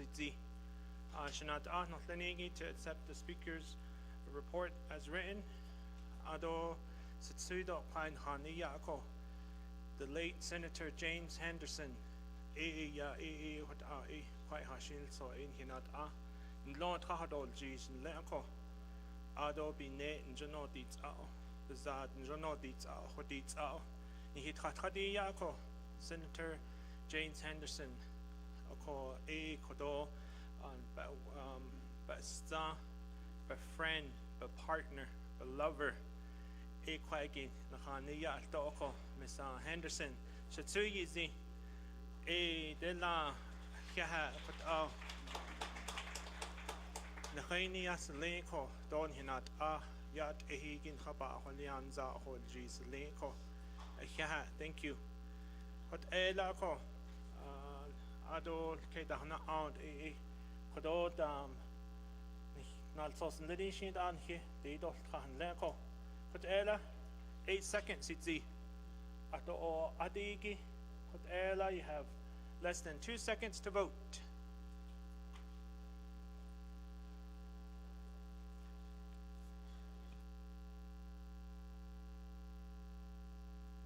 Delegate Sherilyn Yazzie, how do you vote?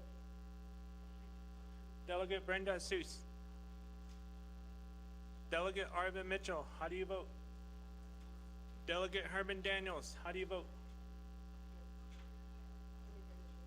Delegate Norman Begay, how do you vote? Delegate Casey Johnson, how do you vote? Delegate Stephen Arviso, how do you vote? Oh, you guys, it's 2 minutes went by. That's why I'm calling you guys individually to vote. Delegate Mitchell votes green. Delegate Yazzie votes green. Delegate Herman Daniel votes red. Second call, Delegate Jesus. Delegate Norman McGay. Delegate Casey Johnson. Delegate Stephen Arviso. With that, lock in the vote. 16 in favor, 1 opposed, 4 not voting, which is 5 with Pro Temp Chair. Kutela, thank you. Gavel, that's it. Speaker, so with that, we'll move on to item number 7. Receive financial report from the controller. A. Controller McCabe Kwainhaniala. A. Eya A. Kodo Nalsos and Liniki. Nihicha Kodalia Salin Stoko. Ado Kodo Shidat Echid Ashibe now Leto Lich. Bits Aden. And then Linita Deeds Inkno Son Shin Sto. Dot Ehda Nana. Written report no sin no dot ehda needed that iliait out. So on hin hananasla, I don't see anybody raising their hand or no message, nothing to accept the report as written. So if there's not, there's none. So with that, motion to accept as written report. Okay, so with that, we'll give you 20 minutes. There is questions. Controller McCabe, your 20 minutes begins now. Oh, yeah, thank you, Pro Tem Speaker, Chair James, and members of the 25th Navajo Nation Council. Thank you for allowing me to give this report, orally and written. Shinata, I'd like to just start by giving you the highlights. As you know, our report comes with a lot of exhibits and numbers that hopefully you all have a chance to review, and any questions get back to the Office of the Controller. But at this time, I'll go through the highlights for the quarter ended March 31, 2025. Honorable delegates of the Navajo Nation Council. As you know, the Office of the Controller has been talking over the past couple quarters reports about the new accounting system that we have procured and have begun implementation. My intention is to go over some highlights of the last quarter. As reported before, we expect this new system and the updated policies and procedures that we are going through now, and I'll talk about here in a bit, to address most of the financial challenges that the Navajo Nation currently faces. when this system goes live, it will significantly reduce our reliance on paper. We estimate that it will make the Navajo Nation approximately 85% paperless when the system goes live. Notable progress on this implementation is as follows. We have finalized the new chart of accounts. We did get my Oversight, Budget, and Finance Committee to take a look at it as well. This chart of accounts will serve as the backbone for the new ERP accounting, payroll, and budgeting modules. I'm happy to report that the new chart of accounts compresses our current way of accounting, where we had over 500 object codes at one point, now becomes 50. So we'll help with budget revision forms and efficiency, and also budgeting efficiency, and also accounting efficiency. Over the past few weeks, the implementation team has made several on-site meetings with various teams within my office at OOC, also the Office of Management and Budget, and also the Division of Personnel Management, and the Office of Vital Records. These meetings that have taken place over the past few weeks have catalyzed the go-live dates for each module as follows. OOC now anticipates the go-live date of the new ERP system to be October 1, 2025, which is the start of the new fiscal year. OMB should follow suit with an October 1, 2025 go-live date. The Office of Vital Records should have a go-live date sometime this summer of 2025. And it's important to note that the module that we're implementing for them will digitize our vital records, our CIBs, and also give enhanced capabilities to issue tribal ID cards in the very near future. The Department of Personnel Management / HR module is slated to go live in January 1st, 2026. We have also begun training on this new system, and this training will continue throughout the summer to facilitate our smooth transition. We have also consulted with our auditors to ensure that any compliance with any data migration and archiving requirements that we had to consider during this transition. So we're working closely with our auditors at KPMG. That's the brief update I have on the ERP system, Shinada, and I'll move on to some highlights with the ARPA funds. As you know, the council passed on December 31st of 2024 a resolution allowing the controller to more efficiently move funds between expenditure plans, all in an effort to make sure we expend the remaining ARPA funds by the December 31st, 2026 deadline. This is a deadline that's fast approaching, Shinadan. If you remember, we basically have about 6 projects left in ARPA funding. We have our housing initiative, we have NTUA water projects, we have Department of Water Resources water projects, we have bathroom additions, we have a hardship, and we have E911. And all of that constitutes of about $600-700 million remaining ARPA expenditures that has to happen in the next 19 to 20 months. Since the passage of the resolution on December 31st, 2024, my office has been contacted to begin moving money, funds between projects. A couple of note, NTUA contacted my office seeking to move funds between existing projects. The review for ARPA compliance and any contract modifications is pending. I think they're redoing that package and resending that to me shortly if they haven't already.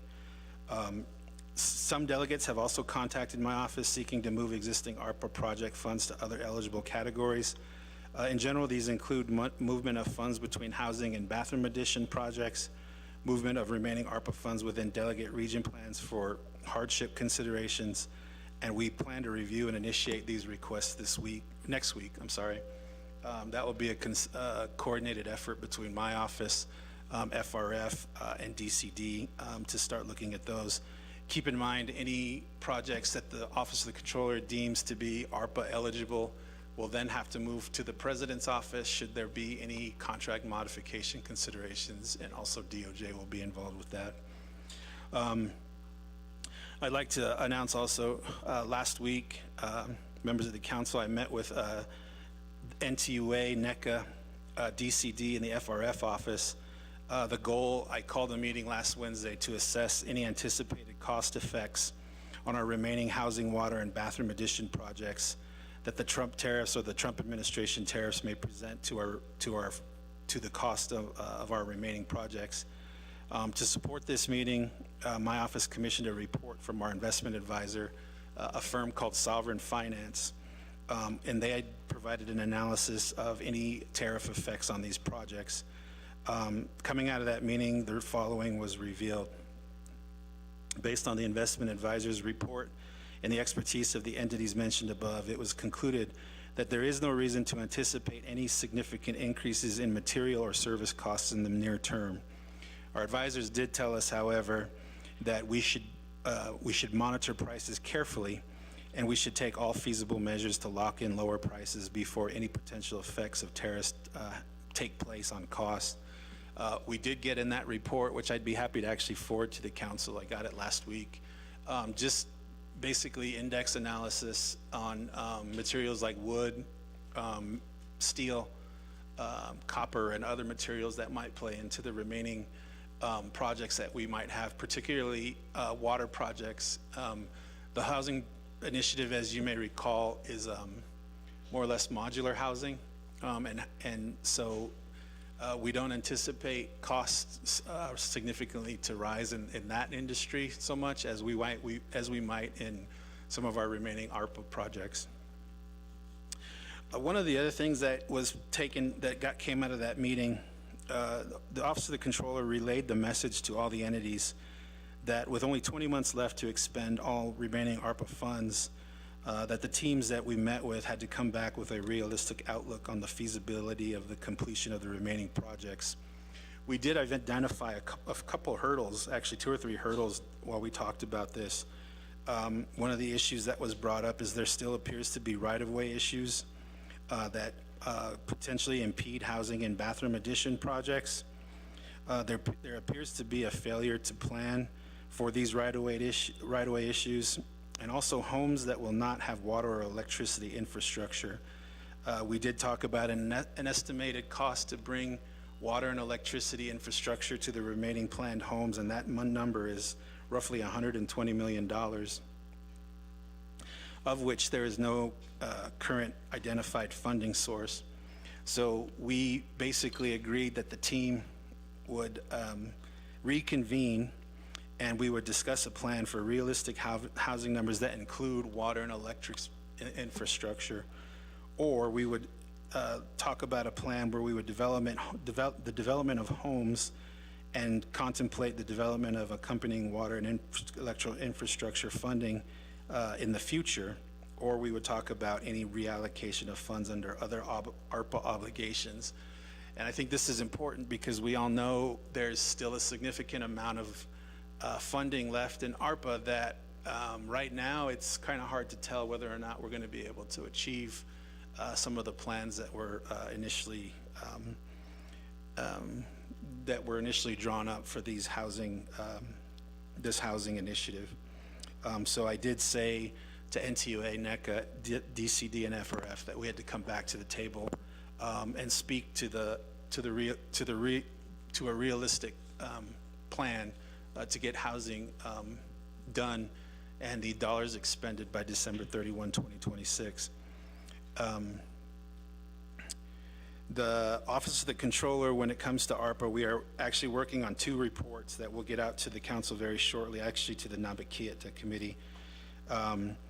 There was a report due to Naabik'iyati and the President's Office, President, Vice President, that was due on March 1, 2025, that we're currently working to finalize, that would provide a revised plan of operation for the FRF office, which is now under the Office of the Controller. In addition, there is a quarterly requirement for the Office of the Controller to report to OPVP and the Naabik'iyati committee on the operations of the FRF office. While we haven't, and I know Delegate Sherilyn Yazzie asked me about this report at NABI last week, We haven't completed that report, but we will before the next NABI meeting. But I can report preliminarily some of the things that will be in my final report is that the Office of the Controller is calculating currently the remaining salaries that ARPA funds can fund. As the administration of ARPA funds decreases in the coming months, so will the allowable amounts that we can charge salaries to FRS. And I've kind of alerted the divisions already that charge salaries to ARPA fundings that in this budget that we're contemplating now, the Office of the Controller will start to recalculate salaries that are partly or fully funded by ARPA to a percentage that we consider to be reasonable or allowable within the ARPA funding guidelines. The Office of the Controller is also working on a plan to begin the transitioning of the FRF to non-ARPA related functions within OOC.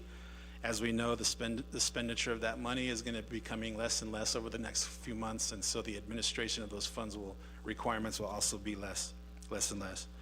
Also, the Office of the Controller has developed a request for proposal to provide professional services related to ARPA compliance and reporting to supplement the FRF office's efforts.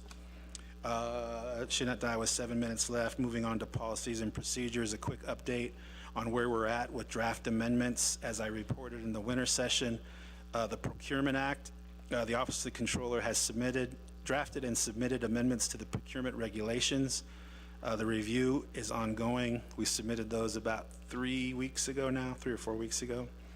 Highlights of the amendments made by the Office of the Controller is we have developed a simplified process that broadly follows the requirements prescribed in the CFR.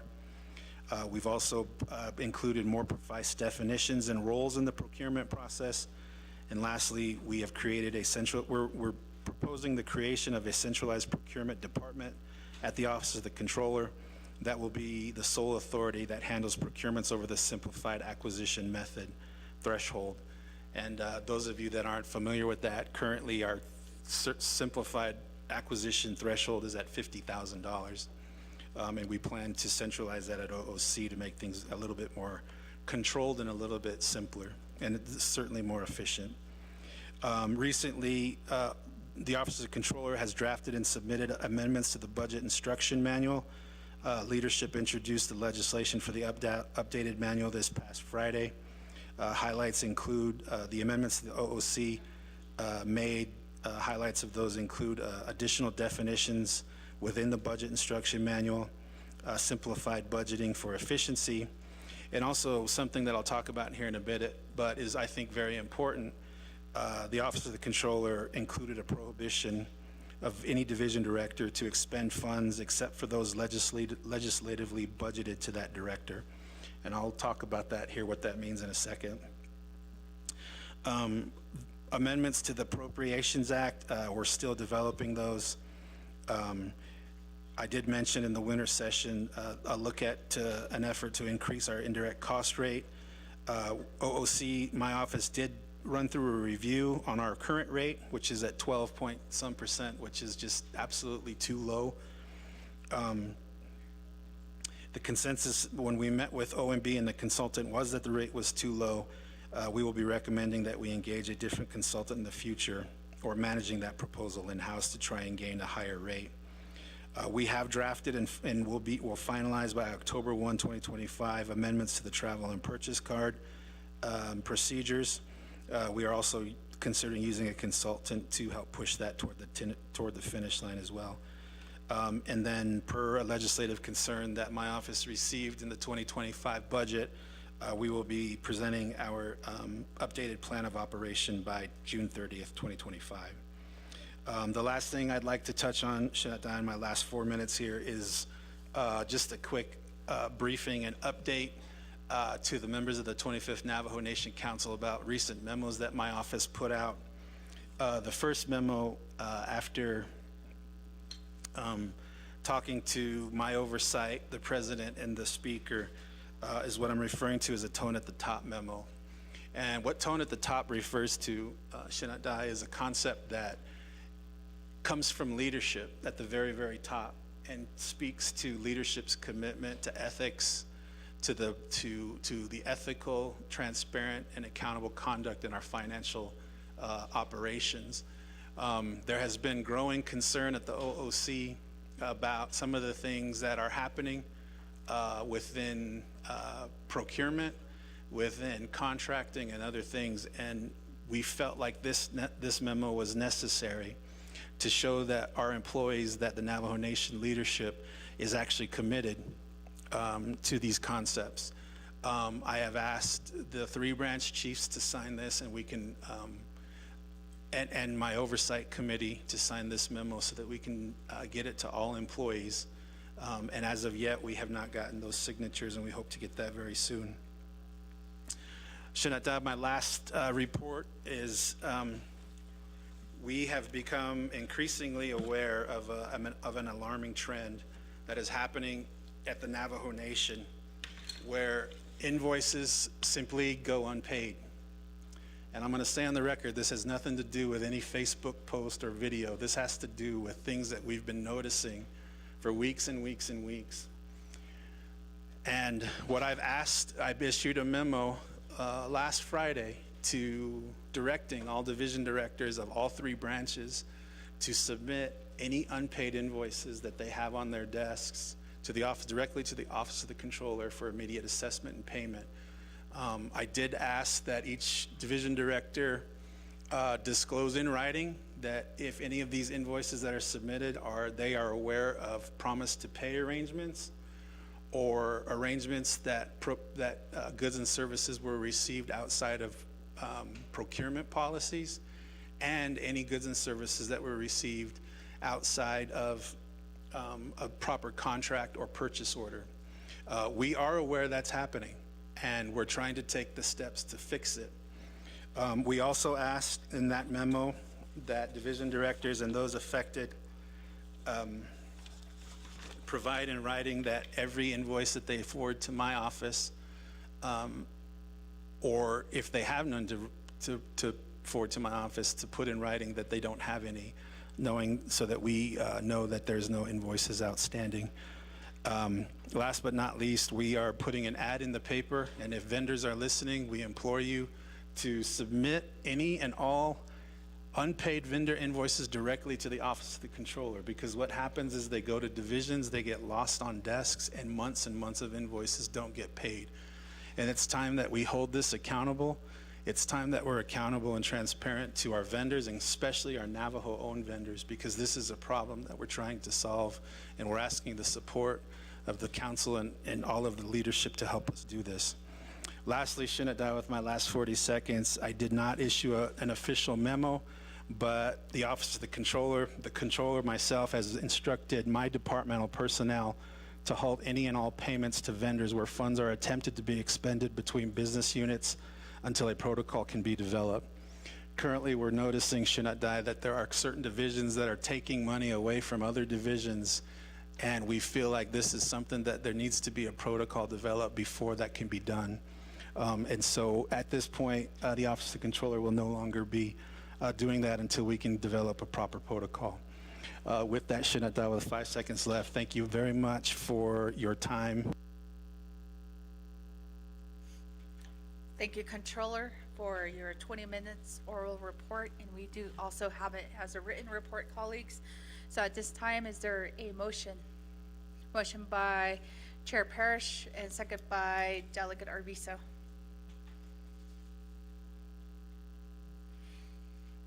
And first in queue, we do have Honorable Slater.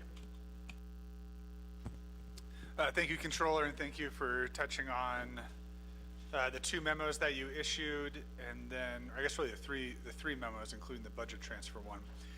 It seems like the tone at the top and the other 2 regarding the budget transfers or using and trying to expend funds from another business unit for another program under which it was not budgeted, and the procurement violations through the unrecorded invoices seem to all need to be read in concert together. Because as legislators, we don't ever see the expenditure of funds, we see the appropriation of them and the accountability and the oversight and program delivery, but We don't actually get involved in, cutting checks or things like that due to what happened in 2011 and preceding that. So I want to ask, do you think you could quantify or say it's fair to say that a significant number of both the unrecorded invoices and the business unit and budget transfer issues derive from high levels of leadership, or is it something that is initiated at a much lower level? I'll reserve my time.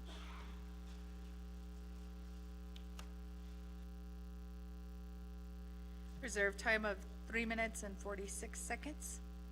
Going next to Honorable Plow. Thank you, Shadeja. And then thank you, Controller McCabe. I just wanted to see if we could get a copy of the Treasury's first quarter report for ARPA, if that could be sent out, and I will reserve the rest of my time.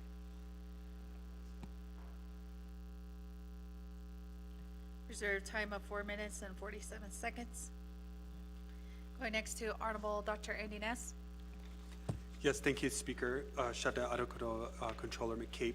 So regarding your report on page 4 of 8, you've indicated that you've done an outreach for invoices for division directors and others to report to you. I'm not sure exactly how that report is given to you, but do you have one for council delegates? The reason I'm asking is because I've mentioned to you by phone, by email, in person, I don't know what other forms of communication lies out there, but to get an invoice that has been outstanding since 2023 for services rendered on behalf of the Navajo Nation Fair. And the reason I'm asking this is because this is one of the prime reasons Navajo Nation businesses don't want to do business with Navajo, on Navajo, because of the unfortunate circumstances that we have currently within our own processes, and I get it, that's internal, that's for us to address, which you've reported several times, more than several times, that you've provided those recommendations to your oversight. So I trust that Budget and Finance would be able to address those. This coming BIM discussion, I was able to join in on a couple of them, but that's my first question. And then the second one, again, this was part of my discussions with you in the past, was the FAA figures, if you can, and how soon you would be able to provide that information to myself. And then the timeline from the outcome of your request, you've cited several different memos here, but I think it'd be important to keep council apprised of the timeline on some of the issues that are coming in when it's concerning our invoices.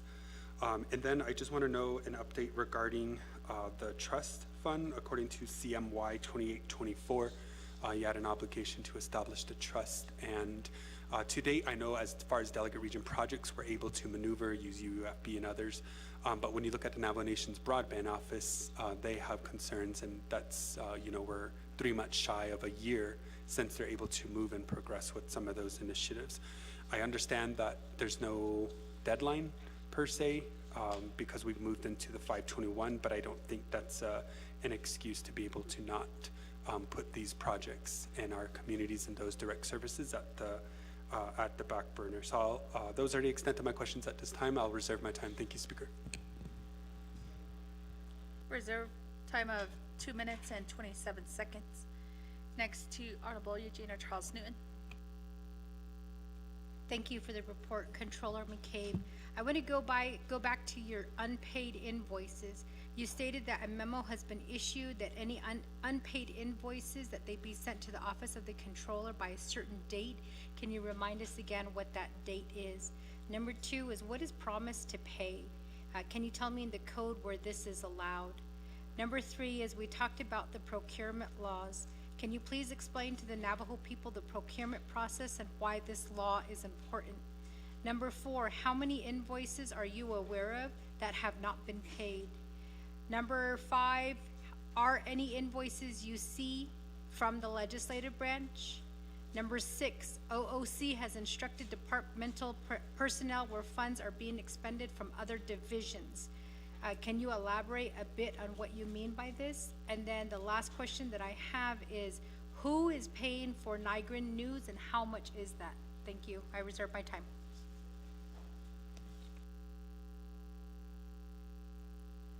reserve time of 4 minutes. And we go back to the controller for responses. Yeah, thank you, Madam Speaker, members of the 25th Navajo Nation Council. I will talk about questions asked by Delegate Slater first. So and this might answer some other questions that delegates, there was a deadline given of Friday, April 11th for division, and it's not just executive, it's legislative, executive, and judicial to comply with the request for invoices. We gave a deadline of that this past Friday at 5 p.m. We got 0 responses with the exception of the legislative branch who requested the one-time 7-day deadline extension that OOC offered, and we granted it. So legislative did technically respond and request a deadline, an extension, which they now have until this Friday to get us any invoices that may be outstanding in their offices. As far as quantifying the number of invoices, well, let me first address where this is happening. It's primarily happening at the higher levels of leadership. And I'll talk about this a little bit more when I address the promise to pay question. When you ask to quantify the number of invoices, Shinada, it's hard to tell because the reason why we're doing this is OOC often doesn't see invoices. I'll give you 2 recent examples. We got a call that the AT&T bill hadn't been paid for 18 months, which is, and it resulted in the shutdown of phones at the executive. I can't remember which division, but so we got 18 months worth of invoices. And the problem is they go directly to the divisions. They don't come to OOC, so we don't even see them a lot of the times until now we're behind and things are shutting down. This happens with utility bills. That's why I get calls from delegates about senior centers, power going out, and other things. I'm not completely saying it's not OOC's fault, but this is the primary problem and the reason why I asked for the inventorying of all these invoices. Also recently we received, I can't remember, 2 years worth of water invoices, monthly invoices for providing water. Just sitting on someone's desk somewhere, and we don't even see them until it becomes an issue. We get calls from vendors and other things where bills aren't being paid, and I'm sure delegates get these same questions. So it's hard to quantify at this point exactly how much this is happening, but by doing this request or directive through this memo, we're hoping to get a better handle on it so we can report to not only the council but the office of the president and vice president so that they know what's happening as well. Delegate Claw, we will definitely get the first quarter ARPA report to you. In fact, we could do that. I can get my team to print that out now. Delegate Nez, Shinata, again, I do have to publicly apologize to you for not getting back to you in a timely manner on a lot of your questions. A lot of times I take your questions to my people and then you hear about it, maybe through a different division or even someone other than me, but I will definitely try to be more responsive to your requests. You talk about invoices service for the fair. So again, this is where the crux of the problem is. A lot of these events that have happened over the past, we don't see these invoices. They get, services or goods get asked by division directors or others, and they say send the invoice directly to me or something like that, and then we don't ever see them. And then we'll get a call. A lot of times we'll get a call or an email or a letter saying we're owed money, when are we going to get paid? And I think all of you in here at some point or another has called me about an issue like this, and every time I come back I say we don't even have it. It's at this division or it's at that division, and we're trying to figure out how to get these things paid. Again, so that's why we are working to get this inventory done so we can get a really accurate assessment on exactly what's outstanding out there and what we can assess and move forward with. And Delegate Nez, I will get you the FIA figures to you promptly. If Rob Willie's listening, he can probably start running those reports now. You asked about the timeline on these invoices, Shinada, and I'm telling, so the deadlines given were Friday and then an extension of this Friday. I will be issuing non-compliance memos to those that didn't respond, and hopefully, and actually give them another 7 days to comply if we can. The goal really at this point isn't punitive, it's more, let's just get an understanding what's out there, because we really don't know. And so we're looking at another week maybe to get these invoices from the divisions. You asked about the 521 trust fund legislation. I do know Mr. Rodas has drafted that. There's been a second or third draft that I've reviewed. He actually texted me while I was giving my report asking if I could meet with him and outside counsel on finalizing that legislation, so hopefully we'll have that to you soon. In a kind of unrelated, related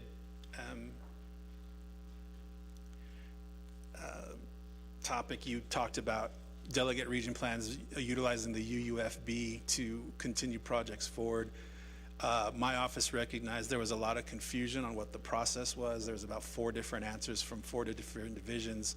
So I called a meeting 2 weeks ago to bring DCD, FRF, and DOJ together to sign a unified memo that explains the process that delegates can take as of right now before the legislation is even passed to utilize the UUFB. Mel actually emailed that memo this morning. So hopefully every delegate got it, and we're going to send that out to all the chapters as well so that they fully understand what it takes to continue with the 521 or triple R money that was moved over from ARPA a few months ago. So we did meet, we did come to a consensus on how to handle everything, and you all should have that documentation as of this morning. If you don't, let me know and I'll have it resent to all of you. Delegate Charles Newton, you kind of rapid fired about 8 questions at me. So the invoices, I think I touched on the deadline and the dates that we were looking to gather these invoices from all branches and all divisions. I'll get to promise to pay in a second, as well as the procurement process.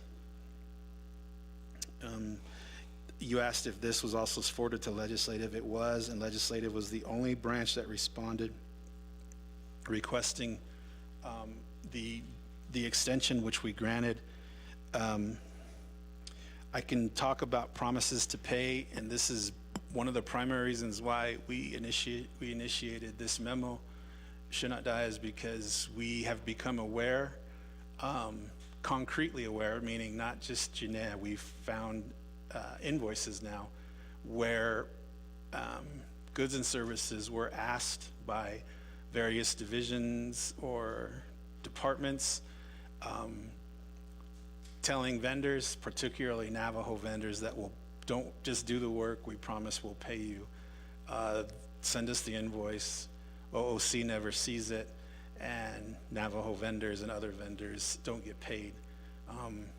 We have received independent invoices that support this issue, and we're trying to assess the situation in full by getting an inventory of all these invoices. I will keep the delegates apprised of our progress on that. So procurement, Shinada, it's kind of an issue where we have 2 or 3 different ways of doing it. We have a Procurement Act, we have procurement regs, and we have a Navajo Business Opportunity Act. And it's fairly inconsistent between those 3 documents. And so my oversight at BNF gave me a directive to draft procurement regulations, which I've done and I've submitted, and the Department of Justice, I think, is currently looking at it. Office of Legislative Counsel has also been looking at it.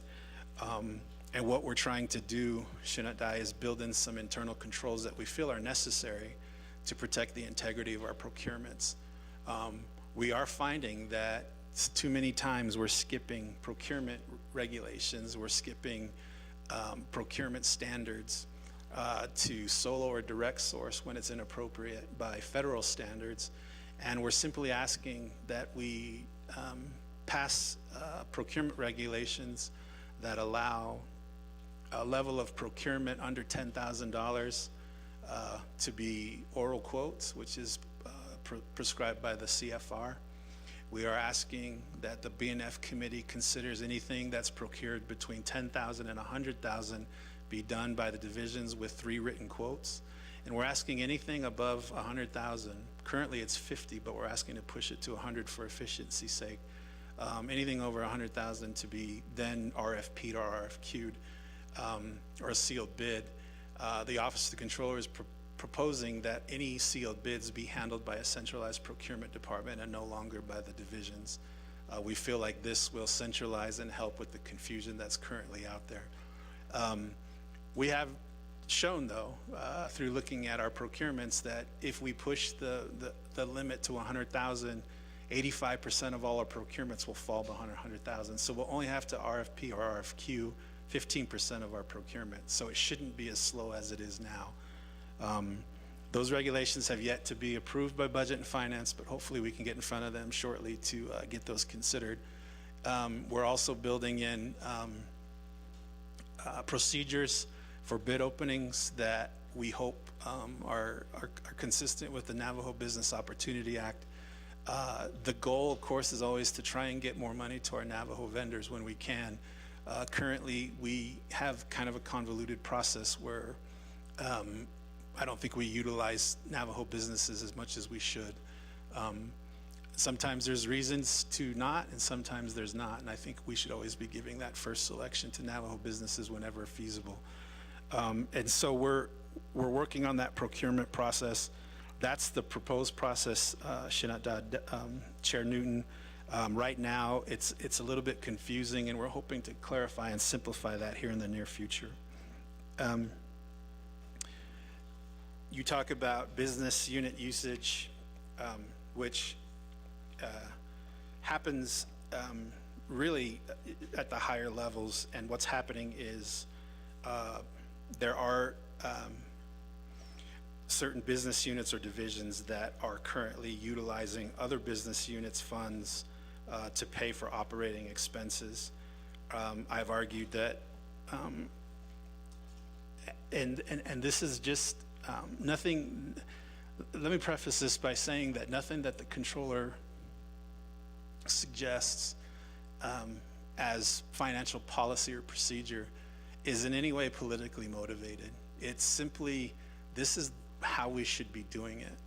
This is what 30 years as being a certified public accountant has taught me on how to mitigate audit risks so that we do things in a consistent, fair approach, that we don't get ourselves into audit problems. And so when I suggest things like we shouldn't allow the spending of other business units' funds, that is simply me saying this is the best way to do it, to protect the integrity of our budgets that are legislatively allocated. I think too often what I suggest becomes political. I get a lot of pushback from people who frankly don't know what they're talking about. And so I have to fight just to get basic procedures in place that protect our money and make sure we spend it in an accountable and transparent fashion. And then finally, Shinata, and I hope I asked all the questions, but you asked who's paying for Niagara News and how much. So Niagara News, I can't tell you an exact figure, but I can tell you it's somewhere between currently $8,000 to $10,000 a month, which puts it in the micro purchase procurement category, meaning oral quotes are allowed. And currently, a lot of these expenditures for that newsletter is being funded by different business units, divisions, that either agree to it or don't. We don't have documentation whether agreement was reached or whether those business units are just being charged. And that, Shinata, is one of the reasons why I issued my last bullet point in my report, that I have directed that practice to stop until we can at least put some kind of protocol in place. Because again, my question would always be, is what's stopping any division from doing that? What's stopping the Office of the Controller from using social service funds for travel if I wanted to? And I'm simply trying to put a rule in place so that it's a common practice that that's not allowed, no matter who is doing the purchases. And these are all general fund monies. They were federal funds at one point, but the Office of the Controller stopped that practice as well. I think I answered all the questions. Madam Chair, thank you. Or Madam Speaker, I'm sorry. Thank you, Controller, for your responses, and colleagues, I know there's several more questions out there. So next, we're going to go to Honorable Ms. James. Yeah, Nana, thank you. In regards to Chinle Nursing Home, can you tell me when those payments will be sent to them, because they're struggling now to keep our elderlies safe there at that facility? Vendors are starting to back out with deliveries and other things that are now for elderlies are in need of at Chinle Nursing Home. Reserve my time, thank you. 4 minutes and 28 seconds. Next to Honorable Mitchell. Yeah, Nana, Madam Speaker. Mr. McCabe, our Controller. Let me go to, off your written report, let me go to page number 3, the second bullet from the top. Says OOC is working on a plan to begin transitioning the FRF office to non-ARPA related function within OOC. So my question, I know that the deadline goes all the way to December of 2026. So are you trying to start transitioning some of these positions this fiscal year or next fiscal year? Because just a recent report that I saw, there's over 1,000 vacancies within the Navajo Nation. So if you're looking at transitioning some of these personnel, if it's within this budget, I guess we're going to have a lot of new positions out there. So that'll be question number 1. Going to question number 2 will be the external monies that we get. We spend so much time on general funds, but we don't spend a lot of times on external monies. So when you go to Exhibit D of your presentation, you go down to budget balances. We have $889,271,306. I believe that's the balance of what we have right now on the books. So, and they're active too. They're active. So I don't know if this is part of the count is part of the ARPA, or is it a separate external money? So that would be question number 2. Question number 3 would be going to Exhibit F. We're still on external, but it's detailed to active BIA and IHS. So we have a balance of $529 million. So when you go back to Exhibit D, does this Exhibit F include the Exhibit D? Because if not, then if you total these two, we have a budget balance of over $1 billion that is sitting on the books. So if DC sees this, and with their upcoming FY26 budget deliberation and all that, and, you know, I've always said there's gonna be a point when they're gonna start offsetting some of these money. So, Madam Speaker, I'll go ahead and save my time. 1 minute and 15 seconds. Next, we have Honorable Jesus. Good afternoon, Speaker. Yeah, Ado, Yanat Ani, Controller McCabe, thank you for providing the financial snapshot of Navajo Nation. I just want to ask a quick question.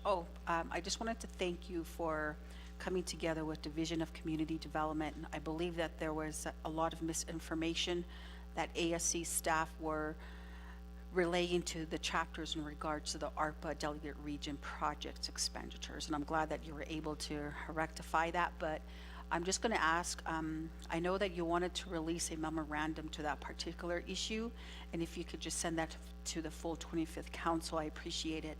The second item is Resources and Development Committee had met with Navajo Nation Gaming Enterprise this past Friday at Twin Arrows, and all the board members were in attendance as they gave us a financial review.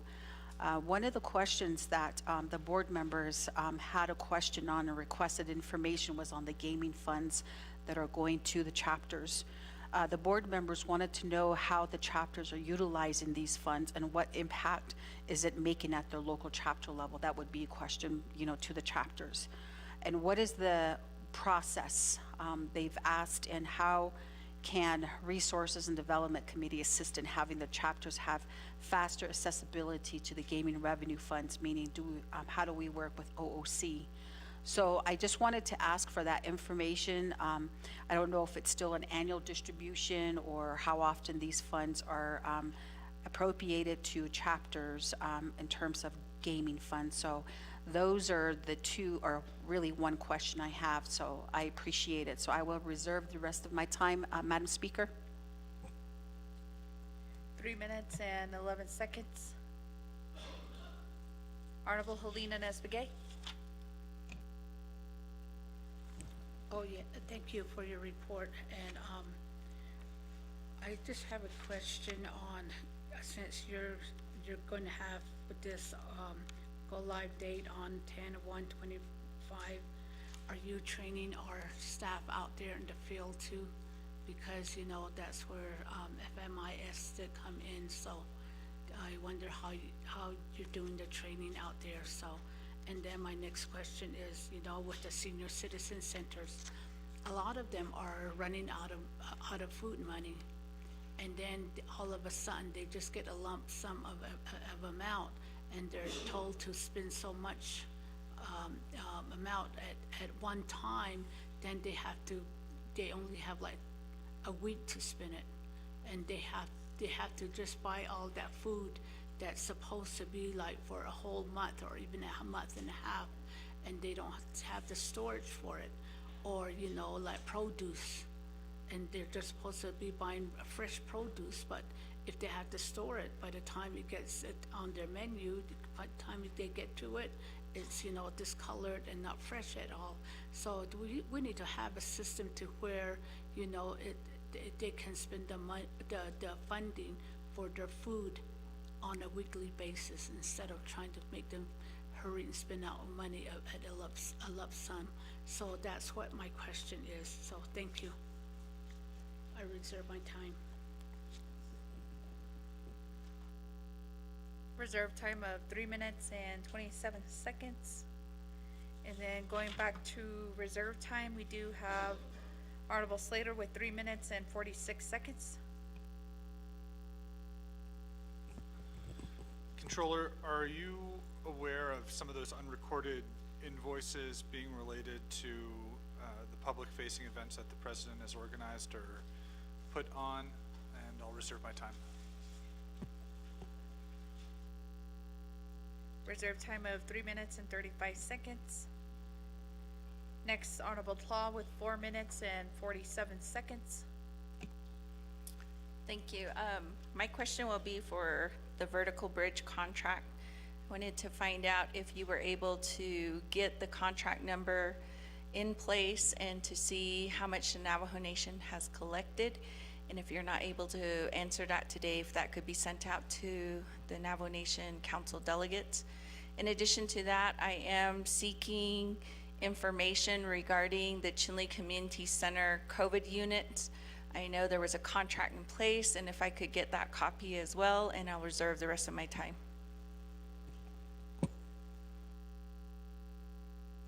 Four minutes and 15 seconds. Next in queue, we do have Honorable Dr. Andy Nez with 2 minutes and 27 seconds. Okay, thank you, Speaker. So, Mr. McCabe, can you explain where OOC, where they are in the process when it comes to the 164 internal review process, and where OOC fits in when they're discussing the service contracts? And then if you can also, as Kuroshada Yehadziki, send out the memo, because I checked my email, I didn't receive anything this morning. And then the other thing is just to clarify on the timelines, that's your timeline. So after you assume all these proposed signed memos, then what is the timeline that we should expect as council on addressing those concerns on the outstanding invoices? I reserve my time. 1 minute and 45 seconds reserve time. Going down to Honorable Eugenia Charles Newton with 4 minutes. Speaker, I call this point of privilege under Rule 16. Point of privilege raised. Chair.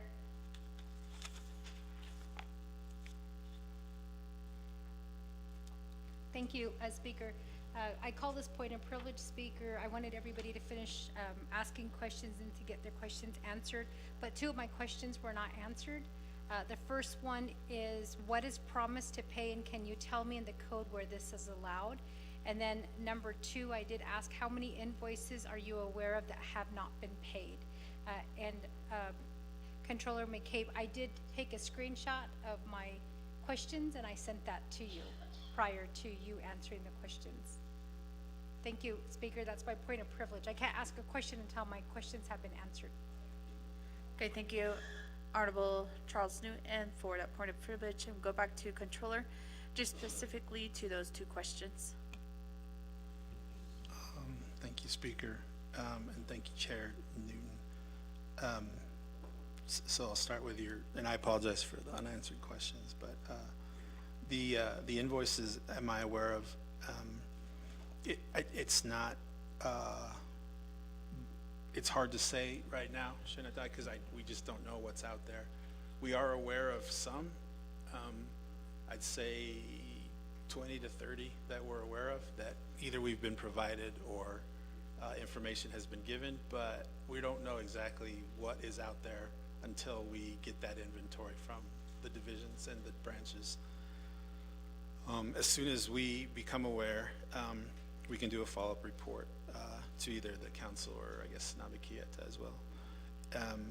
So promise to pay, Shinada, is something that we've become increasingly aware of, where goods and services were asked to be provided with nothing more than a promise to pay sometime down the line, with what we assume to be invoices forwarded to that division. And I think this is at the crux of the issue with a lot of these vendors who are now complaining about not being paid because they were asked to do things. There's, in a lot of cases that we're aware of, or at least have become aware of, no contract may be in place, no purchase order, no procurement was done. Simply, hey vendor, can you come help us out with this? We'll take care of you down the line. And down the line became a month, 2 months, 3 months, 6 months, a year, and no one ever got paid. And so that's exactly one of the reasons why we elected to send this memo out, to get an inventory, just to assess where that's at. And again, our intention is not punitive at this point, meaning we're punishing divisions or branches. We just need to see what's out there, because a lot of times in these situations, we just don't know. And so we can't really say what's a dollar amount or a number of invoices that's outstanding at this point. But hopefully in the coming days, if our memo is complied with, we'll have a better answer for you all. And we did give another deadline, or at least an extension to this Friday. So we'll see how that turns out. I hope I answered your questions, ma'am. Controller, one area that Chair did need an answer on was the promise to pay. Is that a portion of our procurement law or anywhere in our laws? No, ma'am. It's nowhere in our code, in our policy, or our procedure. Thank you, Controller. And going back to Honorable Charles Newton with 4 minutes. Thank you, and I think this might be the same question that Delegate Andy Naz has asked, but if it isn't, I want to ask it. How many delegates currently have done promise to pay? And how many delegates currently have unpaid invoices? I reserve my time.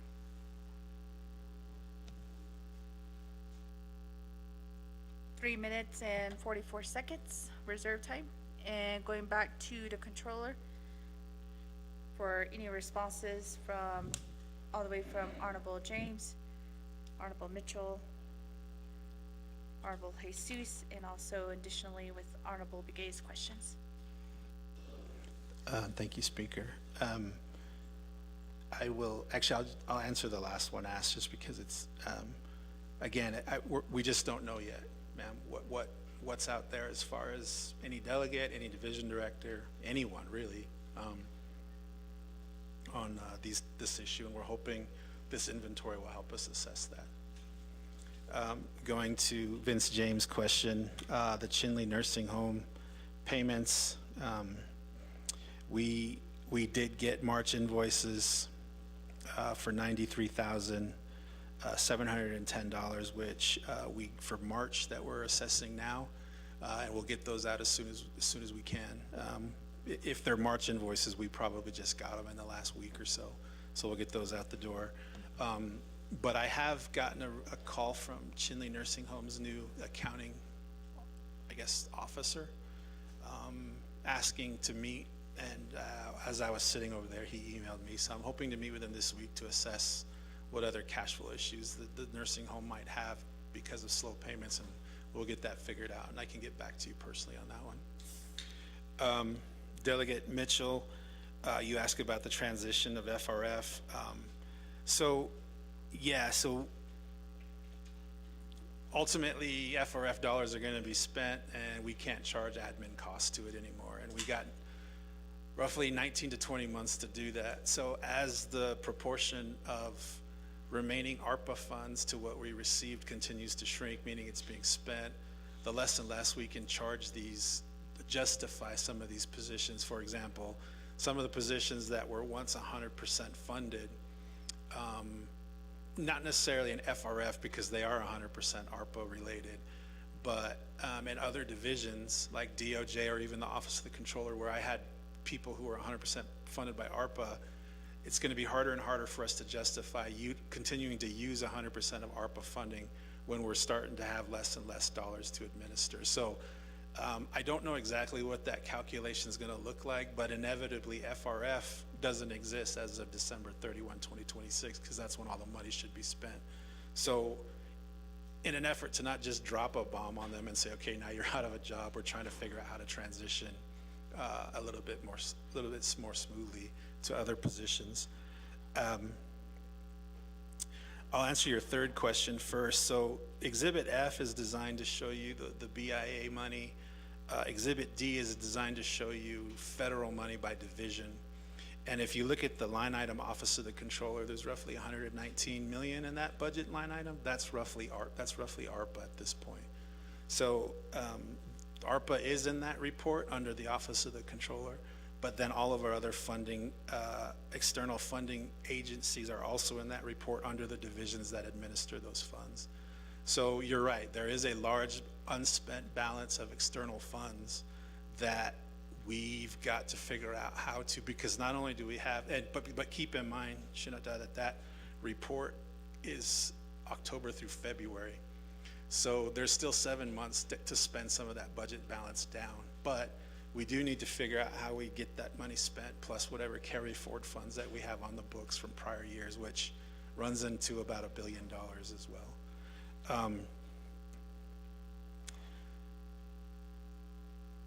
I think I answered your questions, but if I didn't, let me know. Delegate Jesus and I think Delegate Nez asked the same question about this memo. I thought it went out. I saw it. I'll definitely forward it as soon as I get done with these questions regarding the movement of the 521 money and utilizing the UFB on that. Chair Jesus, you also asked about the gaming funds. So the gaming funds, there's actually basically two uses for that money. There's the gaming distribution fund and then the gaming fund. I know that coming off the COVID pandemic, NNGE had not made their required contributions to that fund. However, there were funds available. I can say that allocations to those funds have been slow and expenditures have been slow, because I do know the chapters that are in that have a gaming facility in the chapter or around them are supposed to get I think more money than the others. The fact is that money hasn't moved very fast, so whatever I can do to help RDC and NNGE to start putting that money to use, because there is a decent balance left in those funds, fund balance to utilize going forward. The process and the access, allocations do have to be made. So again, I can work with RDC on how to figure that out and get money out to where it's supposed to be. Let's see. Delegate Naabik'iyati, you asked about training. Yes, ma'am, the training has started and we're kind of weekly, every other week, just putting training, at least my team, through trainings. I couldn't speak directly for DNR or HR, but I know they're going through it as well, and so is OMB. We have a team internally that is managing that for us, primarily Tracy Shorty, who's kind of just spearheading the entire process for us. Any of the delegates who haven't seen the new system, there's an app that we're using called DevOps that actually keeps track of all of these trainings that are happening, milestones that have to happen, bugs that have to be worked out. It's actually a pretty well-managed project management system, but trainings are happening as we're going through this and will continue throughout the summer. What won't have to happen anymore is that FMIS certification. So this system will be a little bit more user-friendly to prevent that. The senior citizen centers, ma'am, on the food money that you're talking about, I'll have to look in that for you. I don't know actually how that money goes out and why it's being done the way it is, but certainly if we can figure out a better way to do that, we will. I'll have to I don't really know the answer for that one. I'll have to look into it for you. Delegate Andy Nez, you asked about the 164 process. So that one's a little bit of a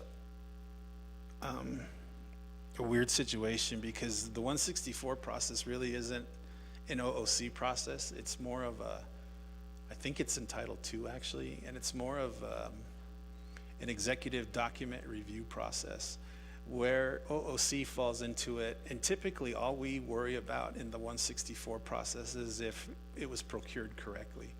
So we'll check it for procurement. And if we stop it in the 164 process for any reason, it's usually there was a procurement issue. After that, contracting usually happens at DOJ. We don't have a big hand in contracting.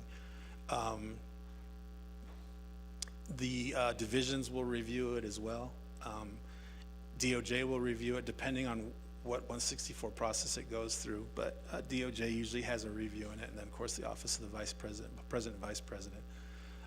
So as far as OOC is concerned, I'm trying to get my team to just focus on the procurement aspect, making sure procurement was followed, and if so, we'll push the 164 document forward.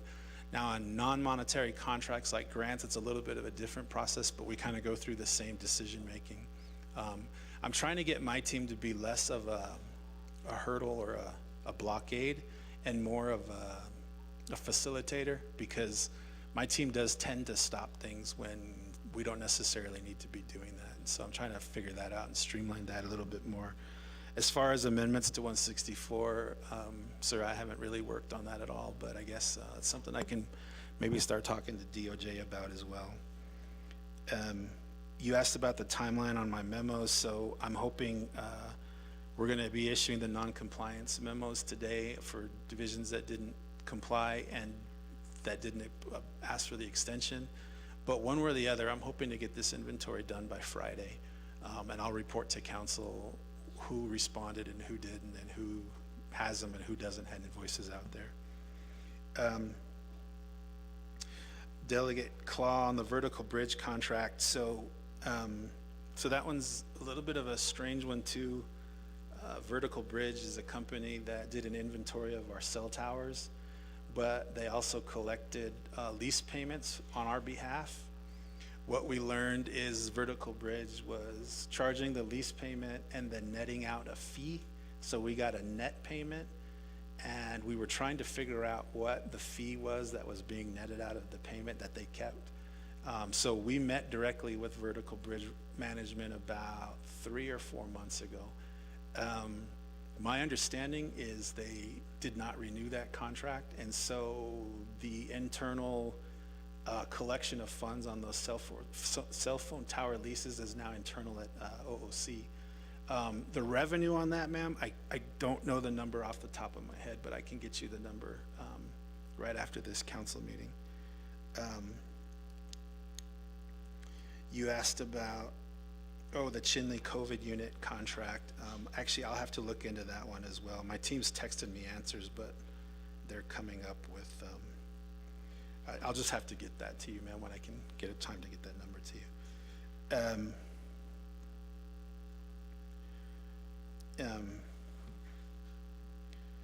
Delegate Slater, you asked about the invoices on public events. Yeah, we're aware of that. I can't tell you exactly how many and what events, but we are aware that there were some promise to pay arrangements surrounding events like the State of the Union nation that the president does separately, and other events. But I don't really know exactly which ones, but we're aware of some of that going on. Again, one of the reasons why we're asking for this inventory. I think I answered everything. If I didn't, please let me know, and I'll be happy to supplement my answers.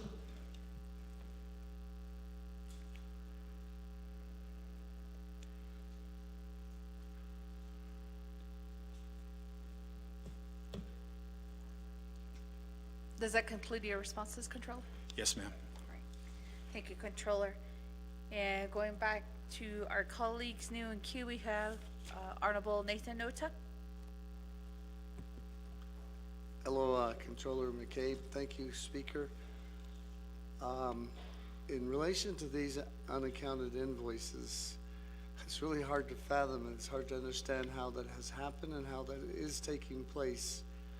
However, these issues of promises to pay, arrangements, the goods and services received without proper contract or purchase orders, the consequences of improperly procuring goods and services. What's being done immediately to put a stop to that? And what are the plans if really there isn't anything immediately being done? What's the plan to go forward in putting a stop to those practices?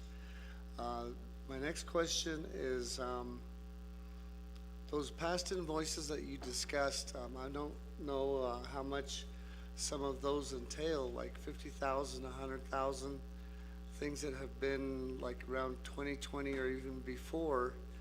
How do we intend to pay for that? Where's the funds going to come from to pay for that? What is the plan on those circumstances?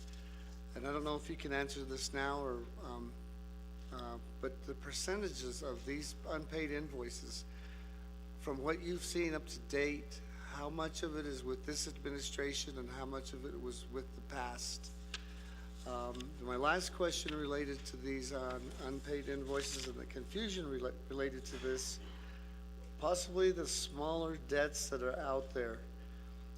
like the chapter houses not paying, utility bills, the telephone bills, and things like that that you mentioned. In implementing this enterprise resource system, is that going to have any impact? And will that help in putting a stop to that type of circumstance taking place from the standpoint of the chapters and some of these smaller debts? I mean, they're both of concern. These bigger debts where there's no contracts, there's no paperwork to substantiate those, and then the smaller debts. I'm just trying to get a better view of what your plans are and how you intend to address those issues. That's my questions, Speaker Curley and Mr. McCabe. Thank you. Thank you. Honorable Nota. And going back to reserve time, we do have Honorable James with 4 minutes and 28 seconds.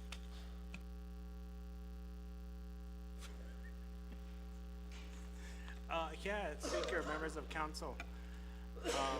Kodo ani addition Nathan Justin Jones Yalti pay your bills no on social media. Nana nasto got to newspaper. Ako Ada had egi ahich nila in regards to what bill is he referring to? Are those bills coming from executive branch, legislative branch, or judicial branch? It's very concerning, or other words, if it's regarding federally funded programs out there, because it's very concerning to hear you say that you're putting a stop to how executive branch is utilizing business units funding that's not within their department and utilizing it from other business unit department. Ako kwaigi ako beso ba hatten le kot out bana alte. And so these are some of the questions that we had asked in the past during budget season. When all of these divisions, departments come before their oversight regarding their budget, we need to understand there's a reason why we went through that process and why we budget those dollar amounts that way, and that were approved here at council. Ako, if it's being broken, please let us know. Please let this council know which departments and which division are making those unlawful, inappropriate spending just to satisfy their boss, which is, in this case, it's under executive branch, so it's President Boo Nygren. That really needs to be shared with us. And it's very concerning because it's the people's money that we are dealing with and that's being jeopardized.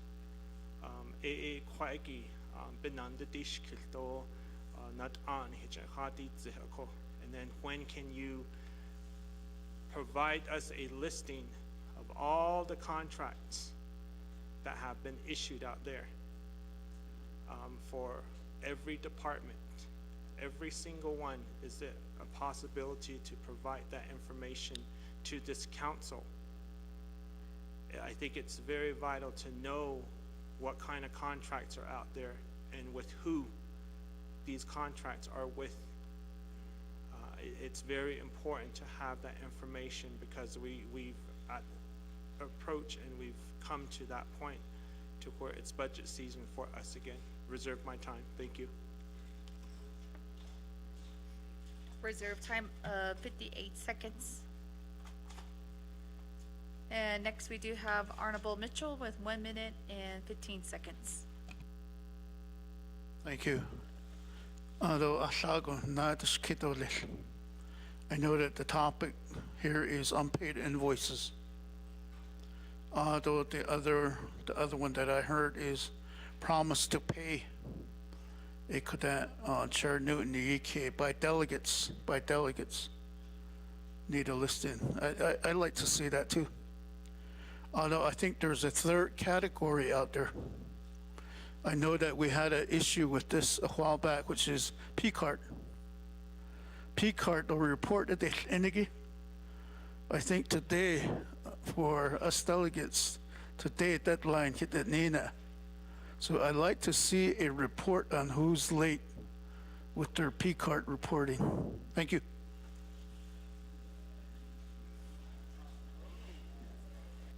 Thank you, Honorable Mitchell.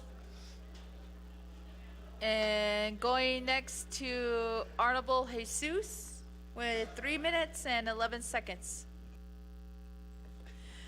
Thank you for that, Madam Speaker. Although, the next question I'd like to ask Controller is, I know that the Navajo Nation Fair 2024, Mr. Fred White through Building Nations had made a report, and apparently their audited amount or their audited financials has not been final. So with that, I was just curious if anything has been submitted to OOC, because if not, then we would have to reach back out to Building Nations to have them provide that report in terms of either net loss or a net profit that might have been made from the Navajo Nation Fair. So with that, I know that's an outstanding issue. The other one is, I know that I've been in discussion with Chair Parrish in regards to analyzing the full capital structure of the enterprises by way of their financials, their last audited financials. Still waiting to this day as to, okay, I know we have money, but how can we, maybe through your recommendation, get a financial legal counsel or someone that's got that finance background to take a deep dive into these financials. The reason why I say is the enterprises, were established by Navajo Nation Council for the very purpose of providing dividends back to Navajo Nation so that it can operate the 3-branch government for the Navajo Nation. So that's still an outstanding task for Resources and Development Committee. And how can we possibly get this into a budget somewhere? We do have Chair Parrish here, and hopefully actually get that out of the way, this council. So again, it is a goal of ours, and I think that's something that has been ongoing, just discussion right now. So with those, I only have those 2 questions, Controller McCabe, and I'll go ahead and reserve the rest of my time, Madam Speaker. 1 minute and 1 second. And going back to Honorable Slater with 3 minutes and 35 seconds.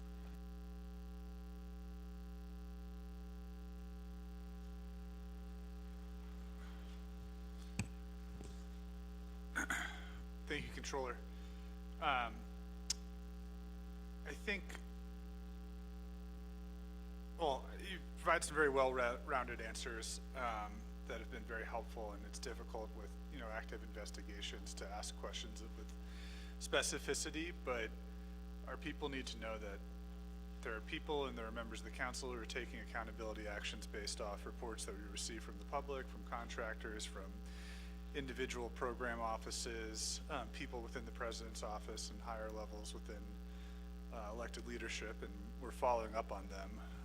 And people have a right to retort those things as they'd see fit. But I think I only have maybe a couple more questions and then maybe 2 more depending on how you answer the other 2. But I'd like to ask, has anyone in the president's office ever asked you to resign your position in exchange for payment to your firm? And are you aware of any contractor work completed on the homes of officials within the president's office? And is there potential that that work was completed under ARPA funded contracts? And do you know who George Cordova is? I'll reserve my time.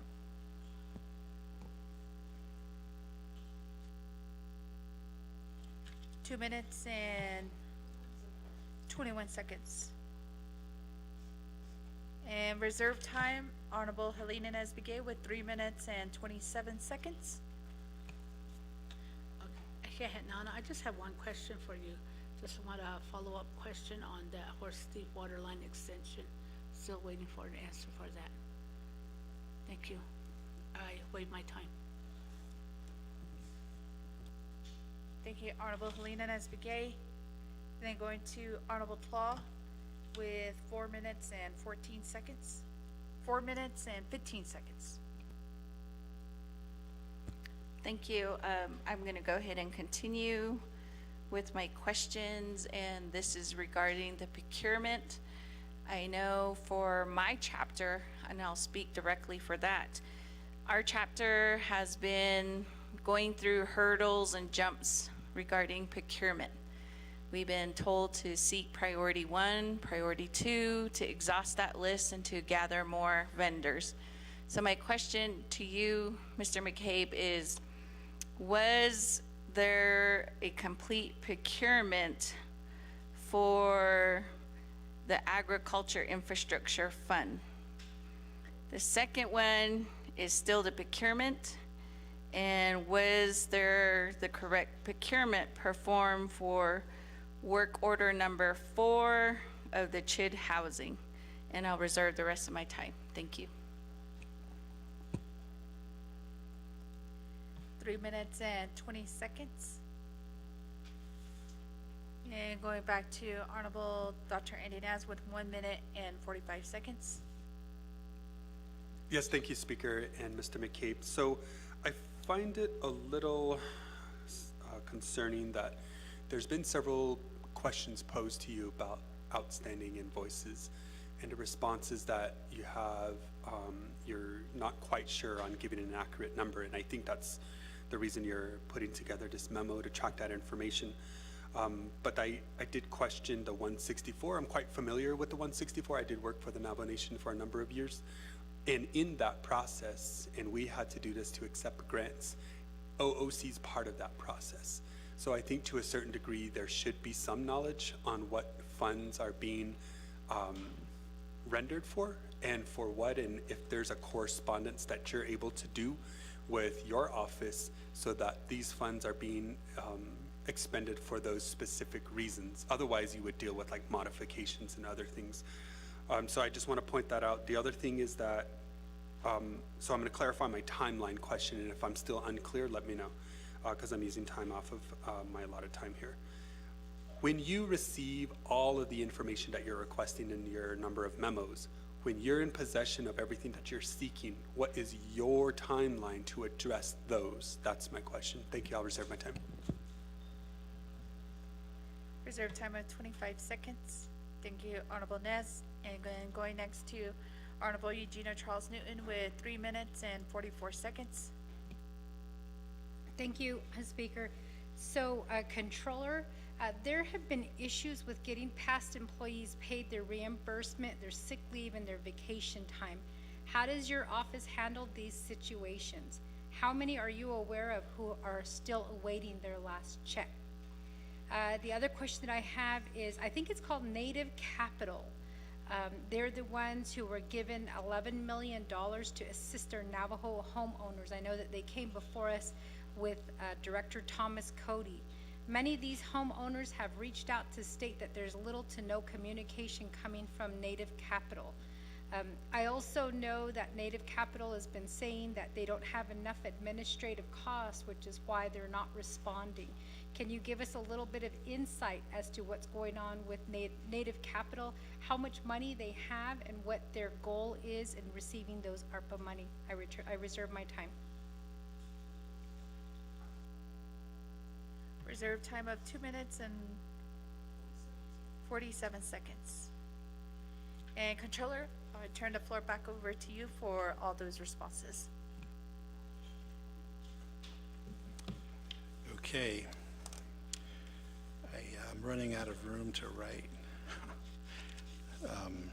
Starting with Delegate Nathan Nota.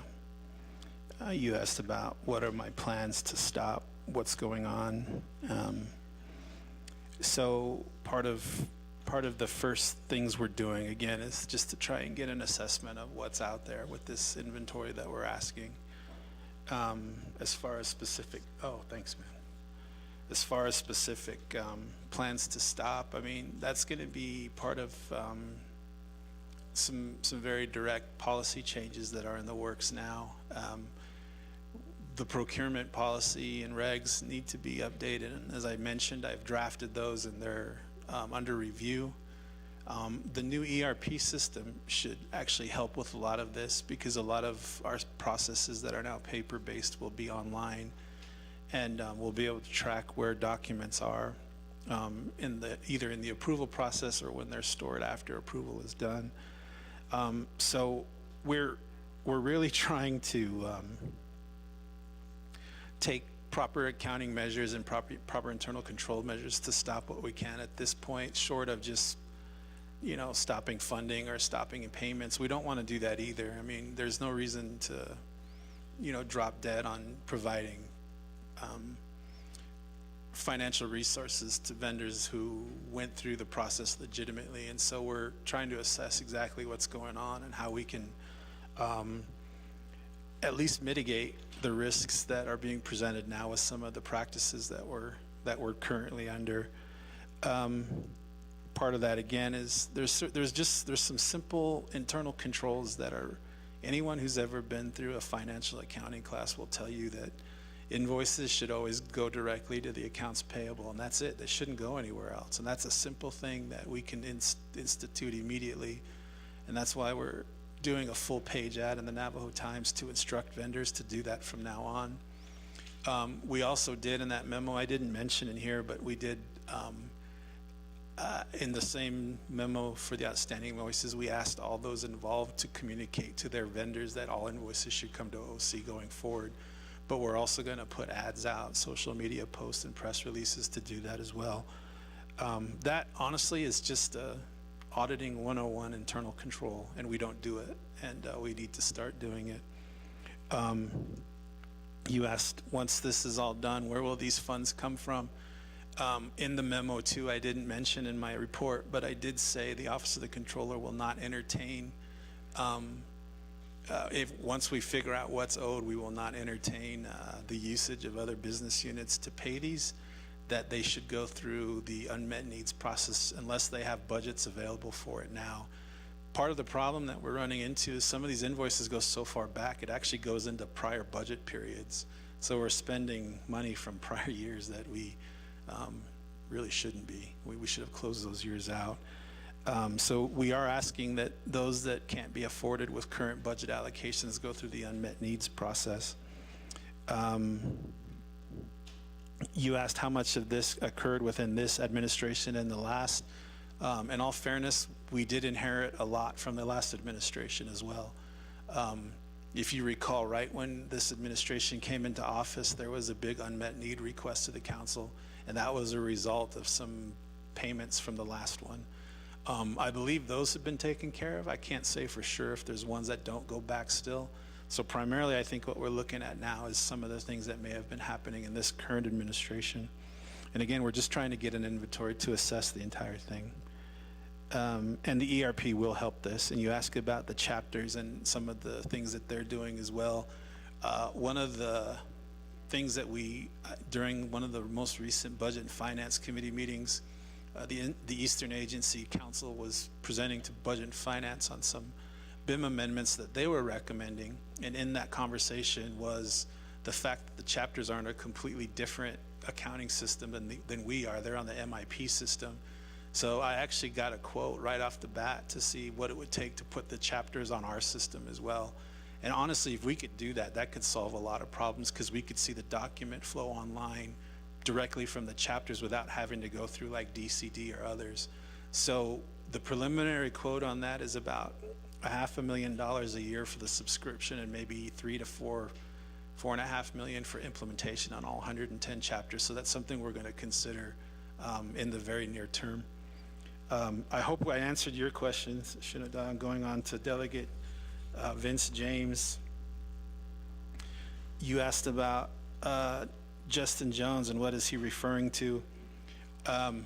Honestly, I don't know exactly what he's referring to, but given the English version of the video I saw, it's most likely this promise to pay thing that we're talking about, where goods and services were provided and invoices were forwarded directly to divisions or directors, and payments weren't made.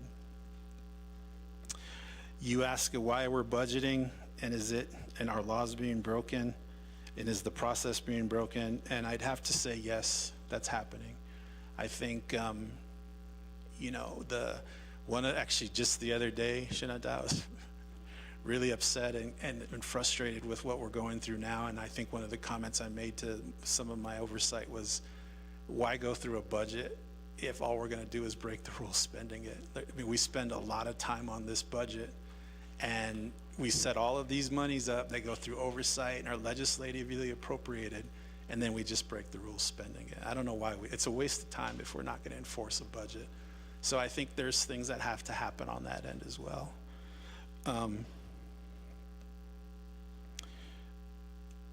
A listing of contracts, so I can get that to you. Actually, one of the things that we did when we were assessing the remaining ARPA money, if you recall me talking about of the encumbrances that were left over that we left alone in the ARPA reallocation, I actually was able to give that report to oversight, exactly what vendor was contracted for under what division for what purpose. So just let me know what you want to see, what time frame, and I can get you a listing by encumbrance within FMIS, what we owe on contracts outstanding. Now, some of that we may not know if contracts aren't in our hands or haven't been entered into FMIS, but this is exactly how we knew what was obligated in ARPA and what wasn't. It came right out of FMIS. So we were very careful to use what the obligations within FMIS and not guess on Excel spreadsheets. So I can get you at least a decent look at what's out there if you just let me know what you want to see. Delegate Mitchell, you ask about promise to pay for delegates. We're going to get you all of the reports that we get. It should be noted I didn't aim this just at executive. I sent it to all 3 branches, and I'm hoping everyone complies and gets us what we need. And I'll be happy to say who's late on their P card. I think everyone's late except for Delegate Mitchell. No, I don't know. I'll get you that report.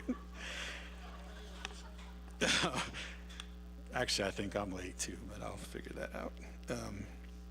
Delegate Jesus, you asked about the Navajo Nation Fair and the report from Fred White. We did get that, ma'am. We asked for monthly bank statements that would help us tie out cash flow to what he was reporting as net income. And I assigned it to some people in my team. They went through it, and it looks actually like it's pretty close to what it should be. Nothing that raised alarm.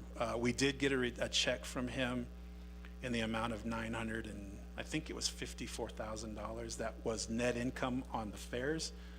He did give that to us. We deposited it, and we matched his financial statements to his bank statements, and it came out pretty close. There's some here and there, but we'll figure that out. But there wasn't anything alarming what we saw. So. And yes, ma'am, the enterprise financials. What I might suggest is we have an investment advisor called Sovereign Finance who's real adept in doing these kind of financial analysis. So I did introduce the idea of maybe implementing a tax on the enterprises, and one of the things they asked about was all of the enterprise financials. So if they don't have them, they're gonna have them, and we can just have them provide an analysis on the enterprises. I think we got them 23 because 24 audits aren't quite done yet. So just let us know what you need, and we'll just hand it off to them and get you a report. They're the same ones that did the report for the tariff that we just met about last week, and they do good work. Delegate Helena Nesbigay, your water line extension, I know I gave you a preliminary answer and I failed to follow up, so I'll get you an answer on that. Delegate Claw, you asked me about procurement for the AIF. So they did do, and I assume you mean the the new provider of the insurance, I can't remember what they're called, but I know what you're talking, they replaced CKP. There was a procurement done on that. It was an RFP put out by OPVP. I do know that I think they tried to solo source it at first, but I made them procure it, and they did go through it, and then they made their selection. You ask about the procurement of work order 4. So the way those CHID work orders work is the procurement that happened that obligated those funds for ARPA were actually under 7 IDIQs, which is indefinite quantity, indefinite quantity, indefinite delivery, indefinite quantity. So basically, you tell a vendor, we're going to give you, not necessarily a contract, but we're going to give you an amount of, say, $50 million to obligate under a contract to get this work done. Under that contract, then they issue work orders to get specific parts of the contract done. So the procurement actually happened on the IDIQ level. So the work orders don't necessarily get procured, they just get written out against that IDIQ contract. So there really wasn't a formal procurement on work order 4, but there really shouldn't have been either because it was under an IDIQ. And I think when those IDIQs were approved last fall, I think that was something I know DOJ worked on and myself at some level to make sure that the ARPA funds were obligated under those 7 IDIQs so that we wouldn't have put any in jeopardy to give it back.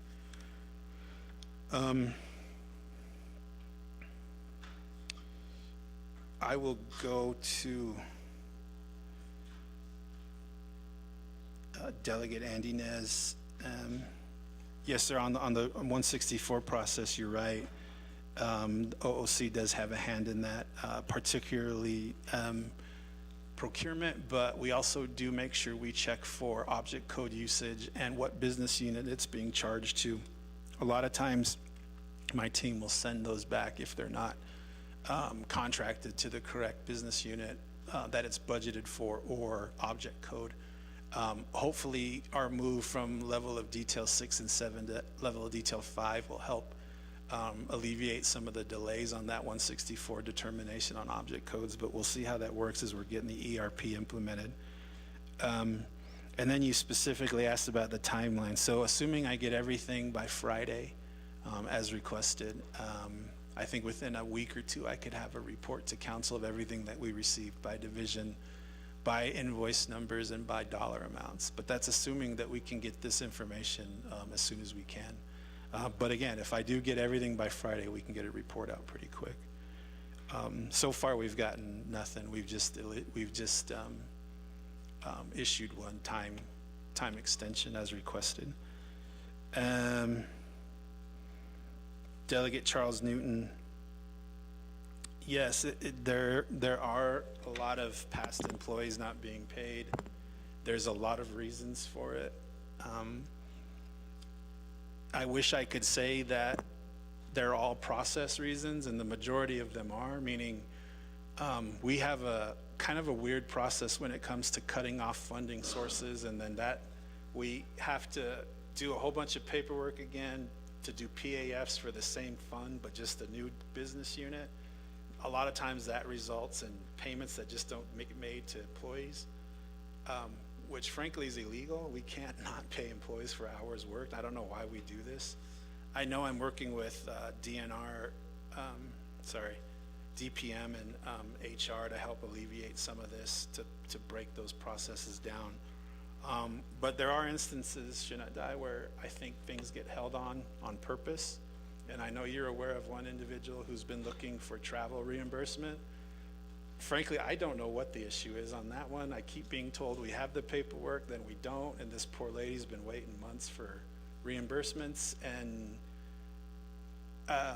I've intervened, and I still don't know really what's going on, but I can put some more attention to it to make sure she gets paid out. And that one, I don't know if it was a process issue or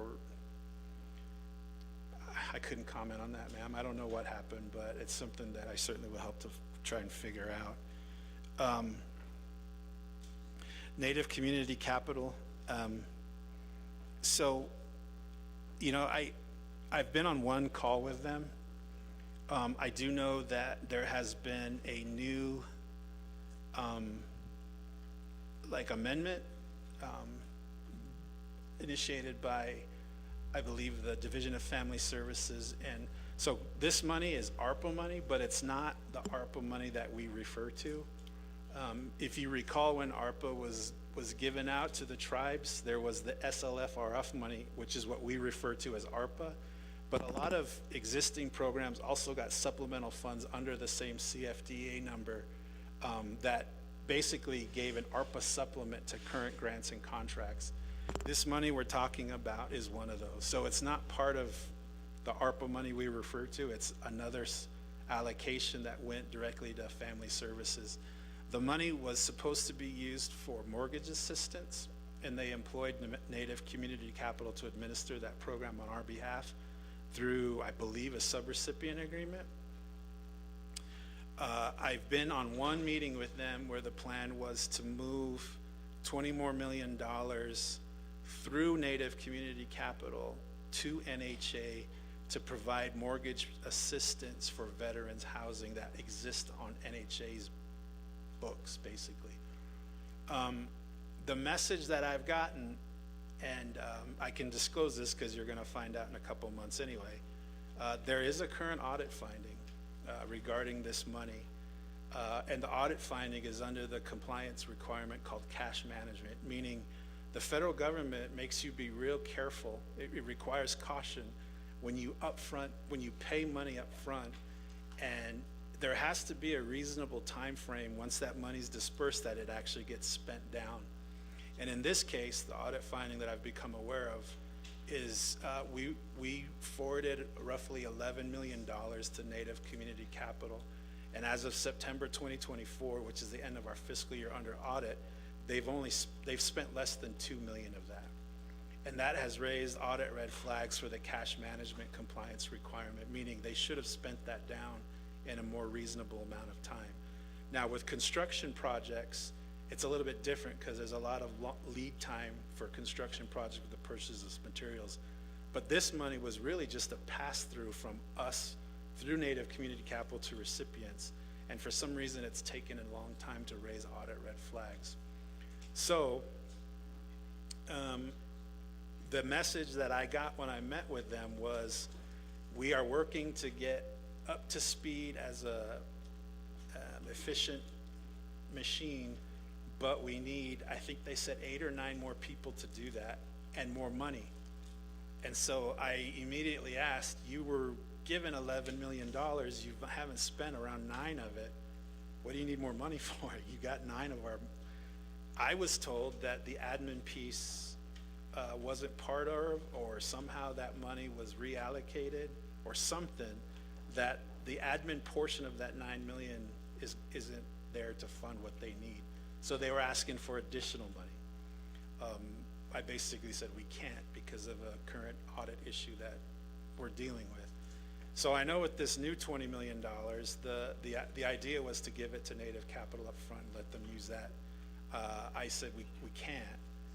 So I think now we're giving it to them in smaller tranches that is more reasonable. As far as the admin cost piece goes, Shinada, I don't know exactly what happened, but I do know that they're sitting on money, but they're saying they can't use it for admin purposes. So I don't know if that admin money was not budgeted correctly or allocated correctly, or if it was reallocated for another purpose, but that's the message we're getting. And I think it's leading, and the president, in all fairness, is concerned with how slow that program is moving, and we are trying to figure out how to get those dollars out the door quicker, because this is money that was allocated about a year ago, and it hasn't moved very quickly. I hope I answered your question on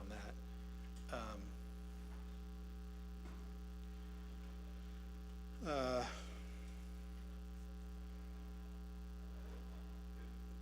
Delegate Slater, you asked some questions that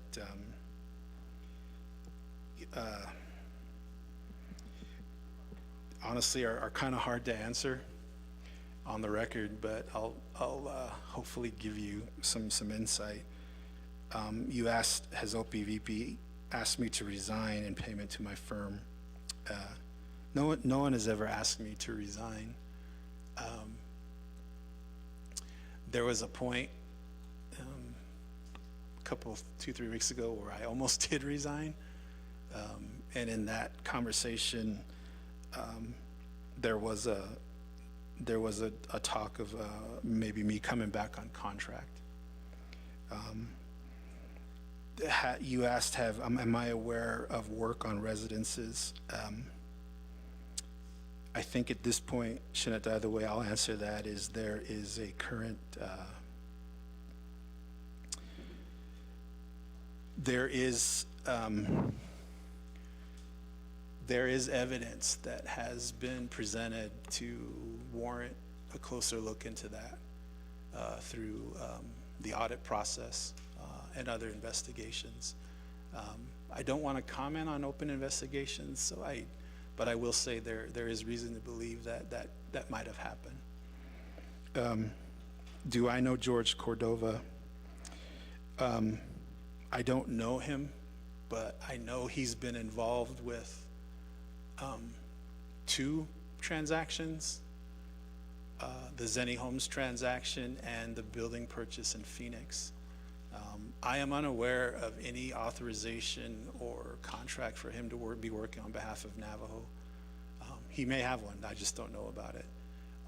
But I have been, I visited the Phoenix building and he was there representing somebody, the broker or somebody.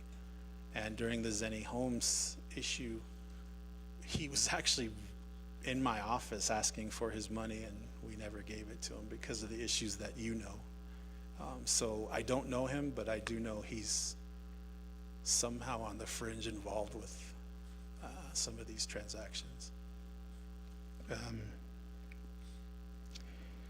And they're concerning, I'll just be honest. But I don't know the nature of them. I don't know what happened, but they're concerning.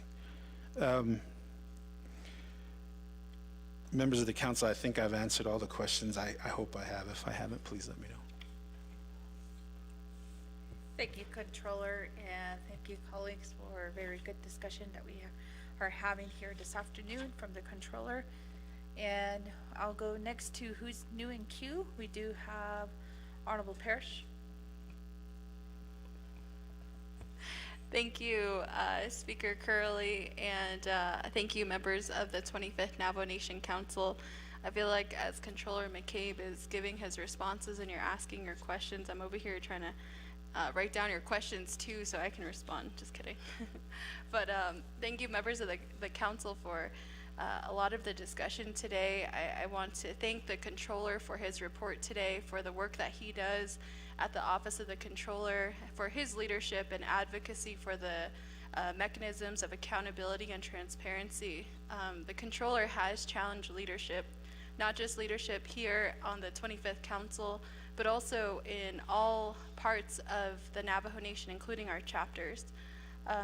You know, right now the Controller is working with the Budget and Finance Committee on improving our procurement policies, our regulations, and also the policies attached to the ERP so that it can be streamlined, and also other discussions about trust funds and how to consolidate funds.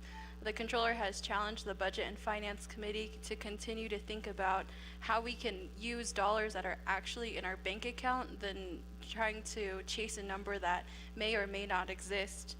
And so to my colleagues on the council, I thank you for your questions, because that is all those questions have been asked in Budget and Finance Committee and also at Naabik'iyati Committee. And I think we just need to continue to press those questions and continue to press us as a council as a whole to continue to move those initiatives forward.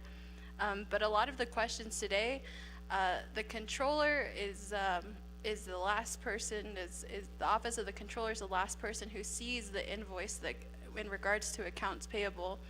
If everything falls together from the division or the chapter or the program, the department, the branch that is initiating the contract, and the final product will be at the office of the controller. So if it's not at the office of the controller, then it goes back on the management. So today we didn't hear a report from the president of the Navajo Nation. He's often proud to call himself the CEO of the Navajo Nation, but that's a management title. It's just like a chapter manager position. You know, the chapter manager is the CEO of the chapter to say, this is how we're going to procure, we're going to move this forward, and I'm referring to a certified chapter. Certified chapter can move those initiatives forward. So similarly, the president has the opportunity to work with his division directors who he's appointed to those positions, and I hope that they come before the council to hear these same questions, because we need accountability and transparency to those contracts being offered.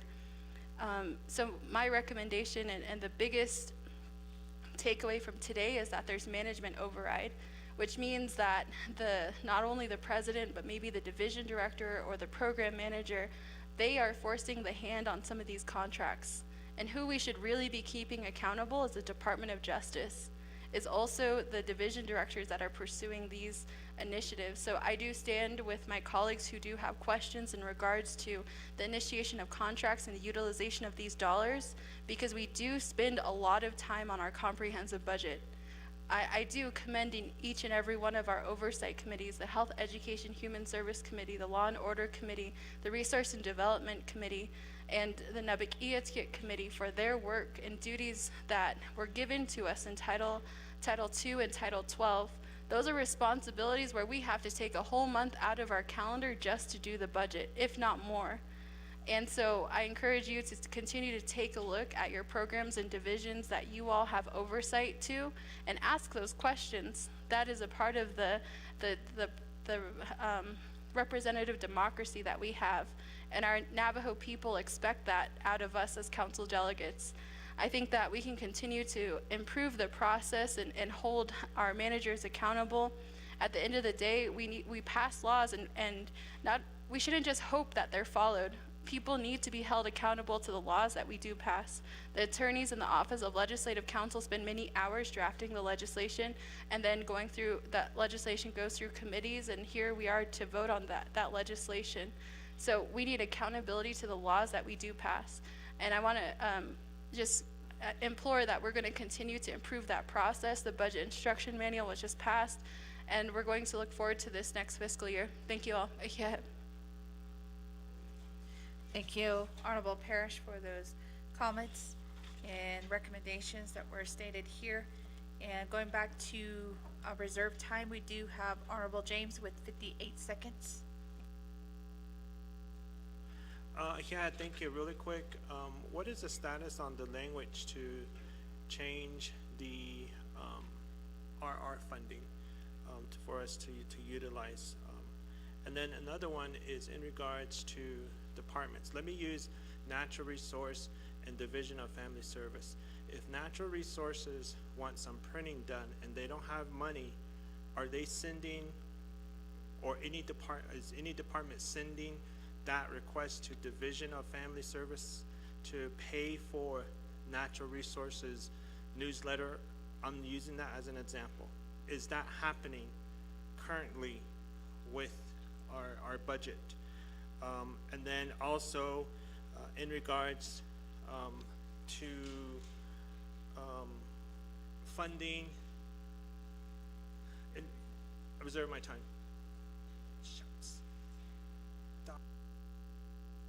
4 seconds.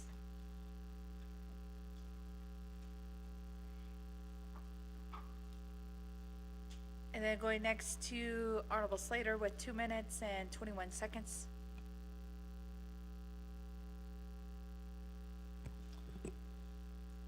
Thank you, Controller, for answering those questions. I know it's really difficult to answer questions and not compromise things that are ongoing. In addition to that, it's really hard to ask questions, but like I said before, people have a right to know that there are delegates who are dedicated to sunlight and transparency and are trying to work on behalf of them for ethical stewardship of our funding.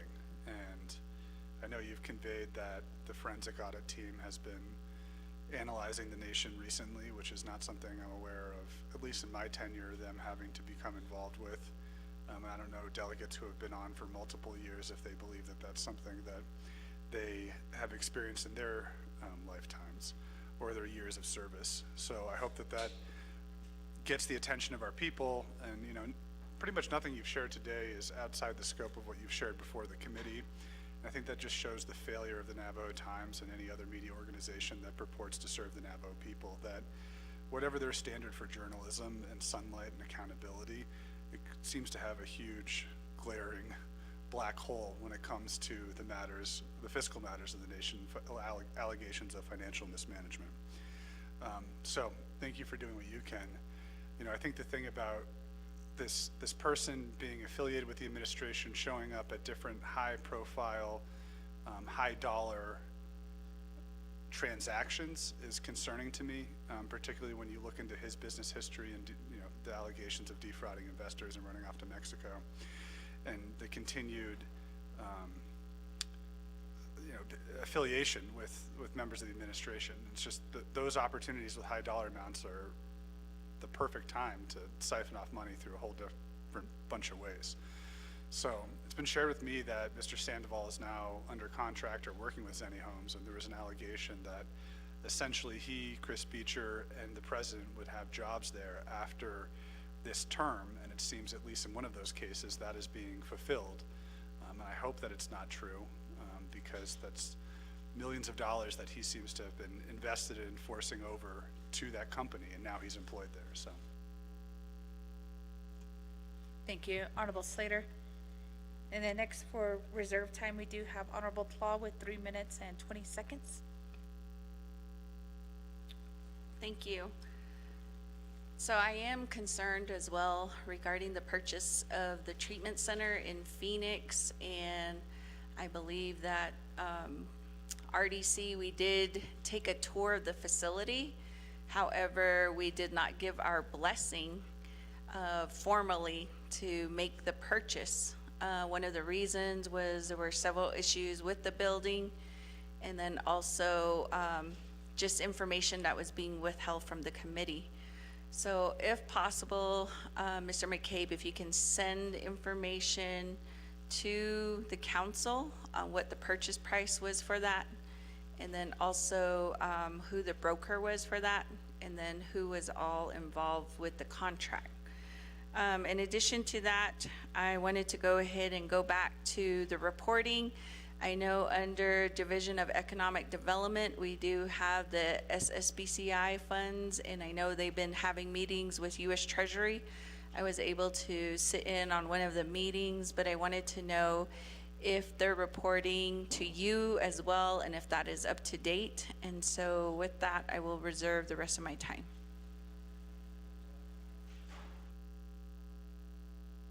Reserve time of 2 minutes and 5 seconds. And going next to Honorable Dr. Andy Nez with 25 seconds. Speaker.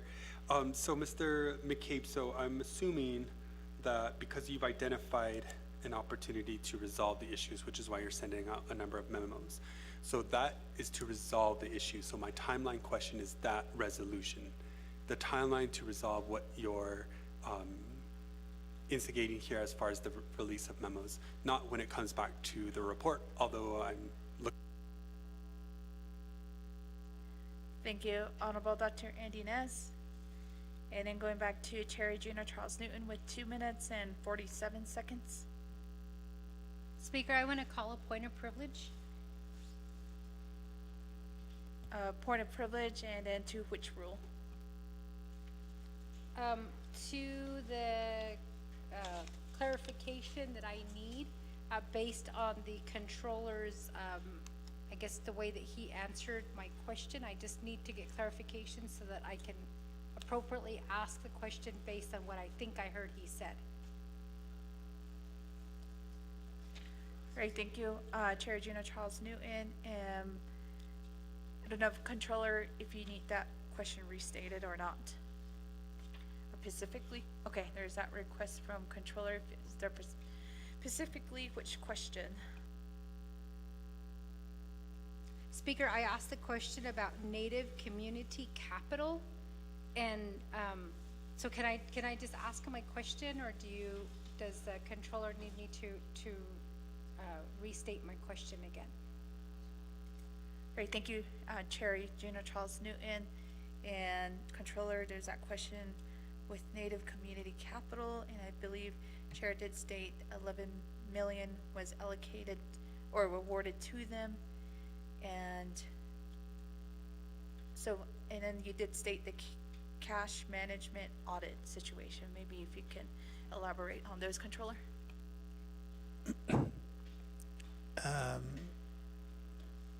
Madam Speaker, I would just ask Chair Newton to just restate her question so I make sure I get it right. Okay, Chair.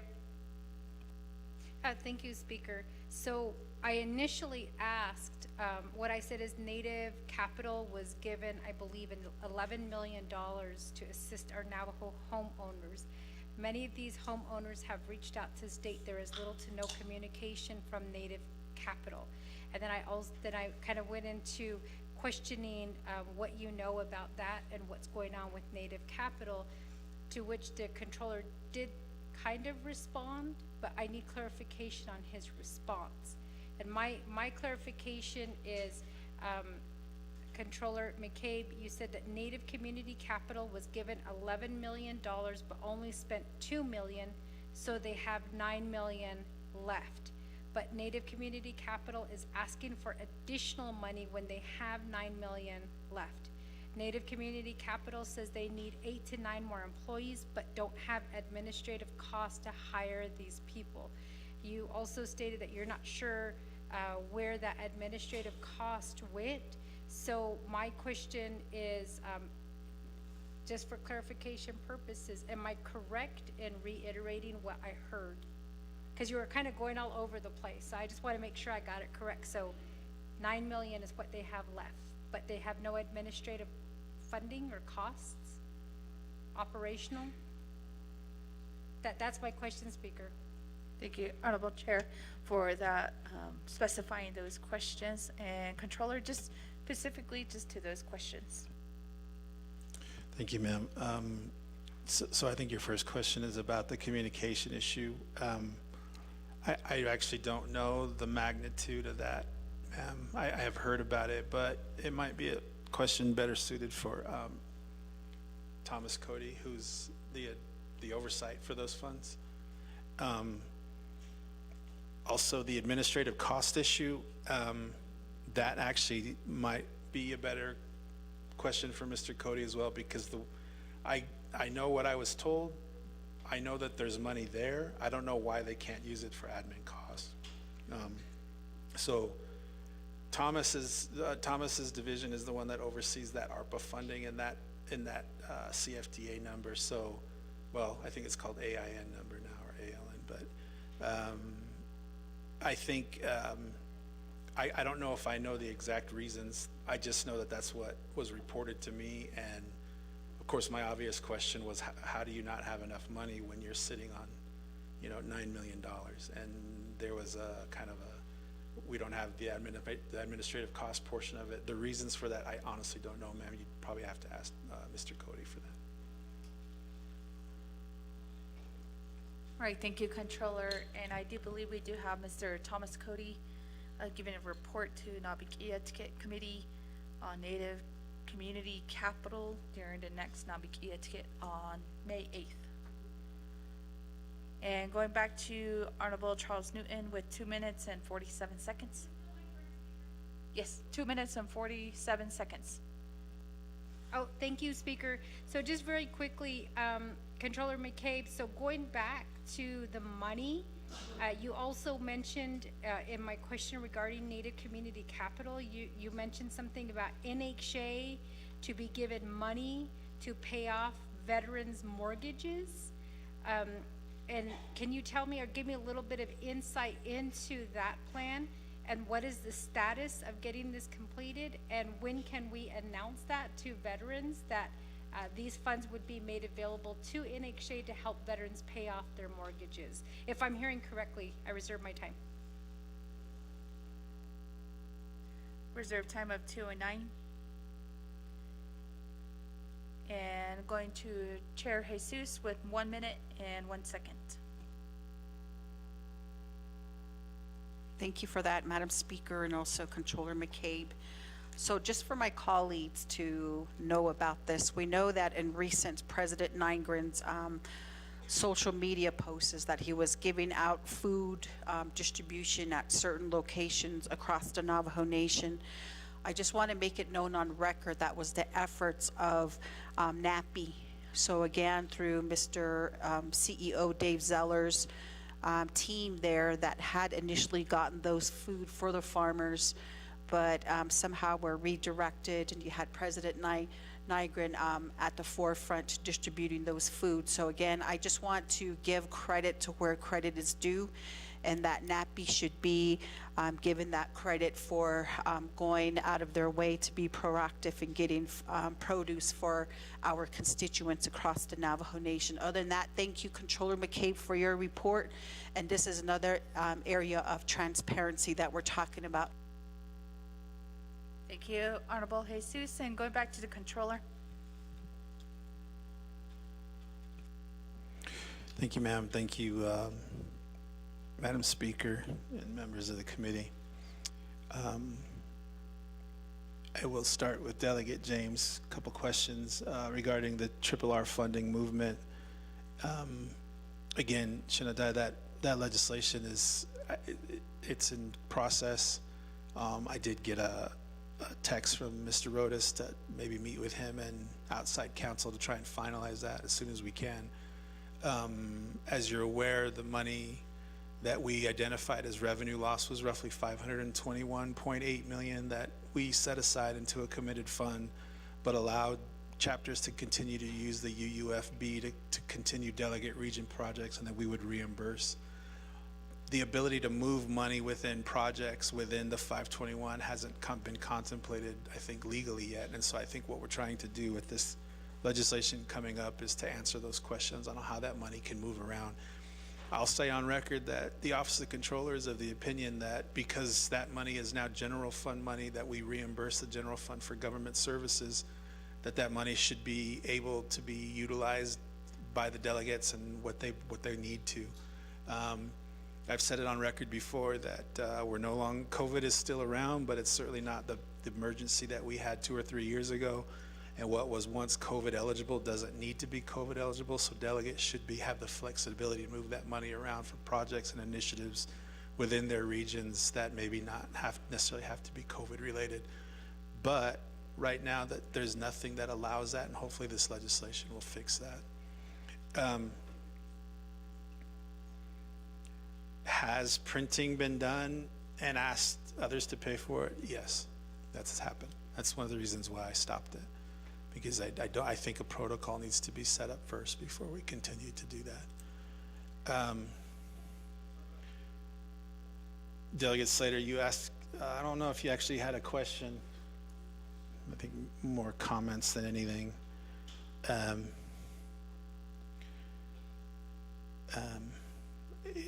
If I didn't answer his questions, I guess when he gets back, I'll. Delegate Claw, you asked about the Phoenix building. So that one was a purchase that I actually made. I did everything I could to make sure we did it right. The broker is I think her name's Maria Cohen. I think that's her name. I made them RFP her services, which they did.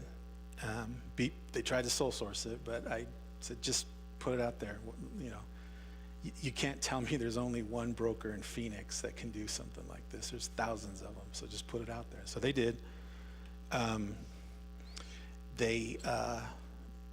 Here's what the documentation that I asked for and received to make sure this was done properly. One, the procurement on it was done.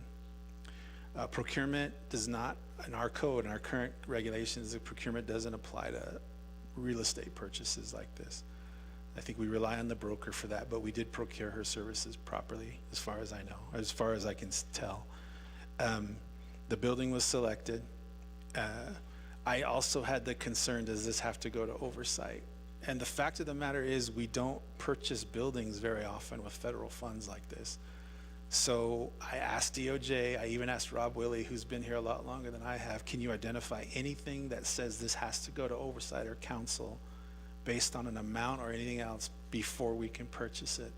Nothing was identified. And I asked for the Attorney General to put that in writing, and she did. Attorney General Claw, that is. She did put a caveat in there, though, that if the federal funds were to be used in total to buy this building, then it didn't have to go to council. However, if that funding fell short and another funding source needed to be used, like the land acquisition fund, then it did have to go to council. So that was what she put in writing. As far as I know, that didn't happen, and so everything was done per the way she wrote the memo. I also asked for it in writing that the use of this federal money was allowable per the funding agency, and I got that in writing as well. Now, as far as the building that was purchased and any issues that the building had, I can't comment on that. I don't know what issues there are. I have heard of maybe roofing issues that need to be assessed. I don't know exactly what that is yet, but that's something I have heard about that building. But as far as the documentation, they did provide what I needed during my 164 review to make sure that it was documented properly. The SSBCI question, ma'am, they do actually report to us. We do get periodic reports. I know there's an agreement being worked on that the accounting will actually be under OOC. I think Rob and Mr. Emerson Horace was working on that agreement.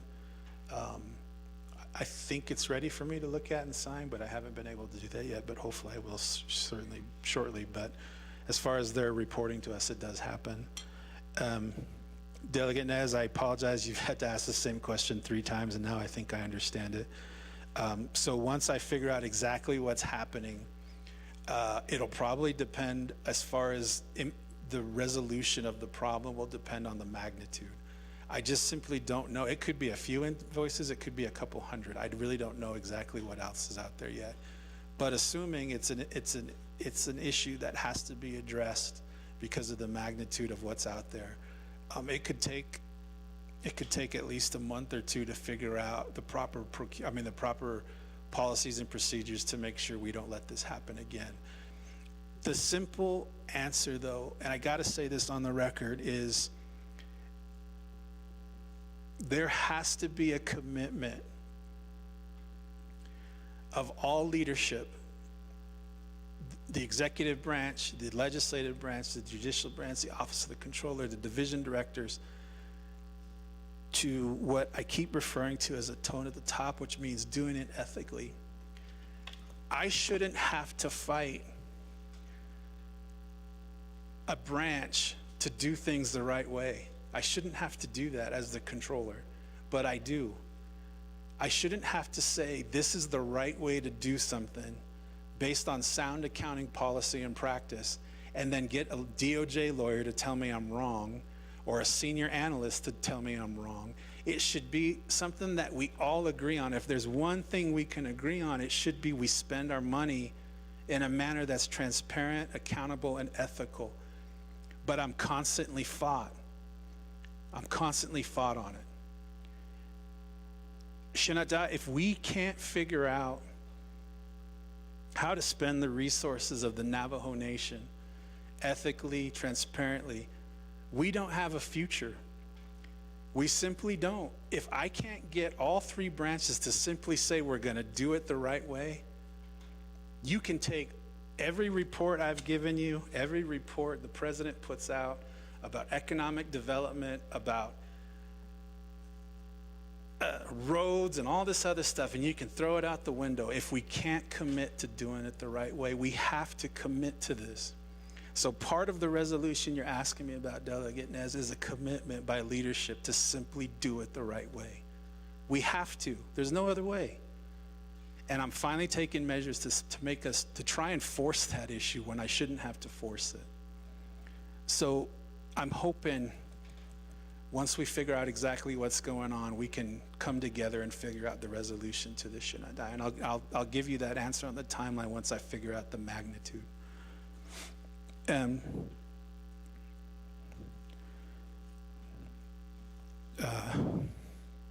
Delegate Charles Newton, the NHA, I think I answered your other ones on the admin costs, and I basically said, ask Mr. Cody. The NHA homeowners issue, so that money, NHA has a catalog of existing loans to homeowners that include veterans. And the proposed use of this $20 million is to help that mortgage assistance for that population, which I understand NHA has already determined who's going to get that. I think there was a press release about this out of the executive office maybe last week. So as far as the use of that money, my understanding is it'll go to Native community capital. NHA will provide the listing of those that they deem eligible to receive this money and the mortgage assistance. Native Community Capital will do some admin process to it to either determine the eligibility or their expertise. And then that money will go directly to NHA to help pay off all of the mortgages or a portion of them. That's how I understand this to work. And that right now is a $20 million reallocation of funds. The overall allocation to Native Community Capital, I think, was 50 or 60 million, of which they received 11, and now 20 is going to go to this new proposed initiative. So I hope that answered your questions on that. And if I didn't, let me know. And I think Delegate Jesus, I don't think you had a question, but you're right on the nappy food issue. Actually, my understanding of that is it wasn't, so my team actually stopped it for procurement thinking we were buying that from NAPI. What it turns out is that was a pass-through grant, from what I understand, from the USDA to NAPI to provide those food boxes, which are now being distributed. So you're right, it's a NAPI, something about they couldn't apply for the USDA grant, it had to run through the nation. So we got the money, passed it through to NAPI, they gave the boxes, and those are being distributed. So it wasn't really a purchase, it was more of a grant passed through the Navajo Nation.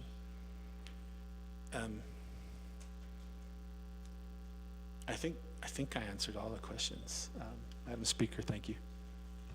Thank you, Controller, for all of your responses and your feedback on my colleagues' questions and concerns here. So we still do have some reserved time still left, and then we also have Delegate Tolth, new in queue. Thank you, Madam Speaker. Dokoronat Anini Glenny. Hunza ol Kiloisens very, very disappointed how we run our government. The law that we implement is not being followed. Even followed, if they don't follow these laws that's in the books, who's enforcing it? So somewhere we need to come together and make the rules and the regulation just in this case. Karedo alkhada hoinit alkhada hoinito ado intat ona adilkit. So hodat ela to onsen og setakodo. Edat an hilnen hitenet a sit odo. On hil on net. So somewhere this body really needs to come together and enforce, especially people's money that comes in from the federal, even on hinhi peso iki. To jocho ido a little procurement the network in Anacha. Who enforce it? What that? Oh, okay, the team who's coming in to enforce a 10. Nhihota ko jahasi kamrija o khayuna adil kit is khait a osla khashit khashit a beso tsoz I di no na adil kito o kita hat ato holla akko aisito kodo bashnep the nep beso to jocho indo be ajut onne beso at the jido kindandahan no. I thought OOC has more power than this body because he takes care of the money. Akot ohat ab Naabik'iyati.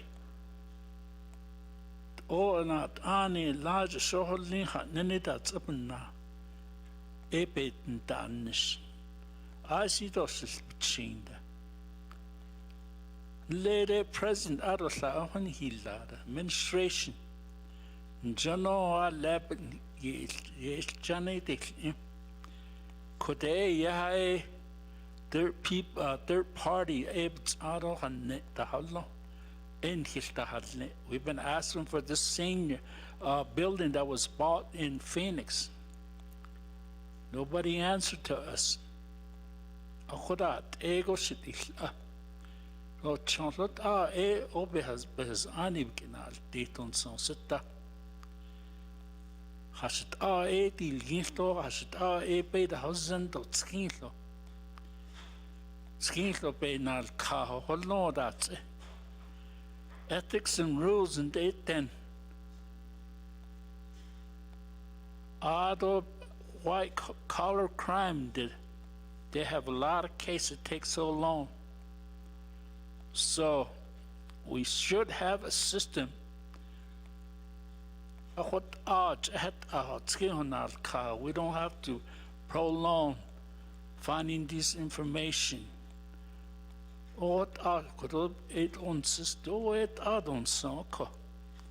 Later got out edane ata hidits ane. Shisholin she could know that any dog could never base obey. Dob has anid obkineta. Couldn't touch a nadil kit. Oh, quite on nadil kirot, then what are we going to do? Nothing. Jodat echo. Quit nanes can Yahanane cho ahonadi nidole. Echo ehonana za other bishop senatas in Dohot ah it and he got a hitch your Nadat and Leko attorneys in there. I see the heart that's initially the DOJ attorney that they need to resign or find another job. What about that? A could on hik ijita ndaji ah.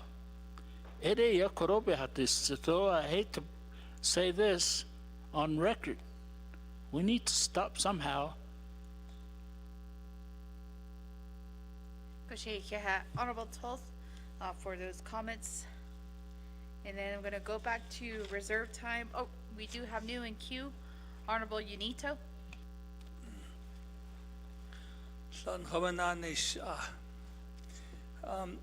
I appreciate your report here, Sean. Yeah. I have questions on your checks. You know, I know that there's some checks coming in from the vendors. Are these checks requested to send to the OPVP to be hand delivered? And then another question would be like, explain how funds and checks can be printed without having contracts, and what internal control needs to be fixed there. And then my last question would be, any funds have been transferred to outside entities? Those will be my three questions. Yeah. Reserve my time. Reserve time of 4 minutes and 4 seconds. And then going back to Honorable James with 4 seconds. Listing of budget transfers and 401k. Thank you.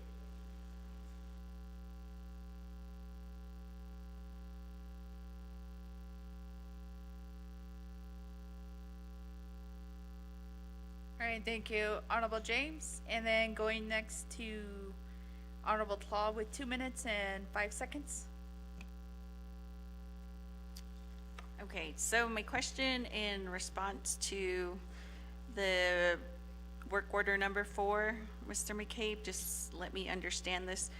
Can you explain why a payment was processed for work order number 4 to IDSA without an RFP? And then who had the authority to sign off and push for that RFP?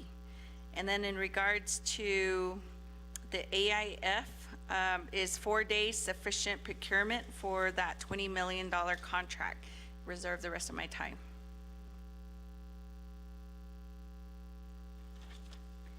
A minute and 29 seconds.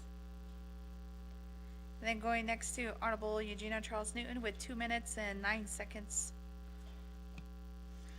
Speaker, I want to call a point of privilege. Point of privilege raised by Chair. Thank you, Speaker. I call this point of privilege because I believe that Delegate Vince James, maybe like a month or so ago, had asked for a list of all of the budget transfers that have been happening within the executive branch, and I think also the legislative branch as well. But he just now yelled it out really quickly with his few seconds remaining. So before I ask my question, I want to know if that listing has been provided regarding all of the budget transfers. That way I know what kind of questions to ask. Thank you, Speaker. Thank you, Honorable Chair Eugenia Charles Newton, and that was one of the requests from the Controller. And Controller, if you could, you'd probably be the best person to answer this question.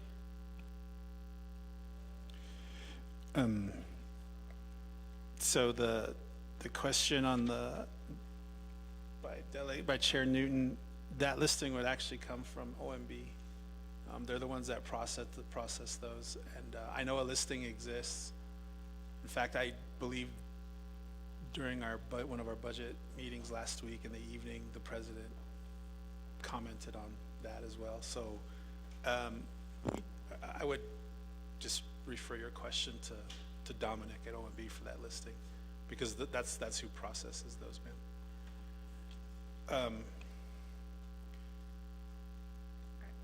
Thank you, Yeah. Controller, for answering that point of privilege. Again, we'll make that renewal request to OMB. So, Mr. Brielle. And going back to Honorable Chair with 2 minutes and 9 seconds. Speaker? Point of privilege. Speaker, when are we going to get an ETA on that listing from OMB? Because I think that request was made to you, Speaker. So I'm guessing that you sent out the email to OOC and OMB. So when is OMB going to respond to that list budget transfer request? Okay, thank you, Chair. We will again send that request to OMB again. We haven't get an official date on when they were supposed to submit it, but we can also reiterate the urgency of it. Thank you, Chair. And 2 minutes and 9 seconds, Chair. I'm going to reserve my time, Speaker. Reserve time of 2:08.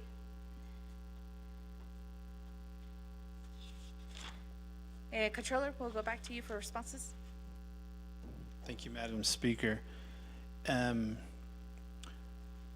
Delegate James, you had 4 seconds to ask about transfers. We'll work with OMB to get you what you need, but I don't process those. It's OMB that does.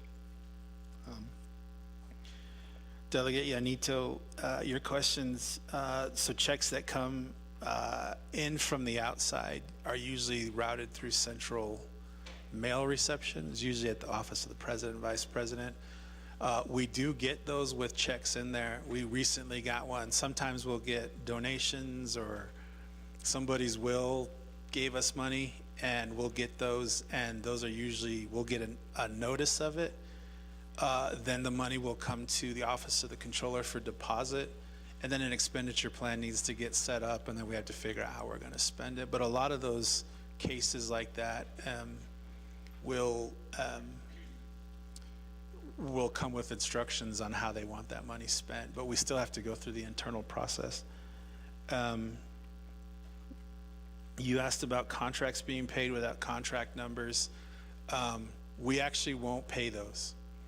I think what I've been talking about is invoices for that, but we haven't paid it yet, which I think prompts, the comments of pay your bills. But the fact is, if my team gets a request or an invoice to pay and there's no contract or PO, we won't pay it.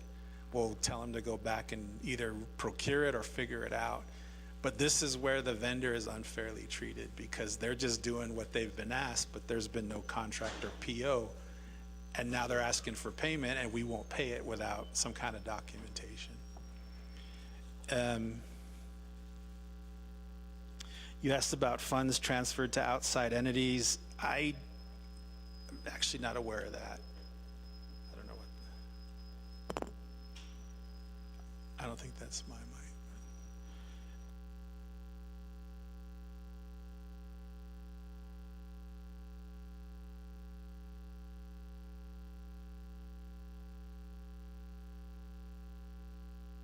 So, I don't know who was making that whistling sound, but I don't think it's coming from the microphones. Okay. All right, and colleagues, we'll go back to reserve time. We have Honorable Yanito with 4 minutes and 4 seconds. I want to give my time to Chair Vince or Dr. Nez. Reserve my time. Which delegate? Honorable Yanito.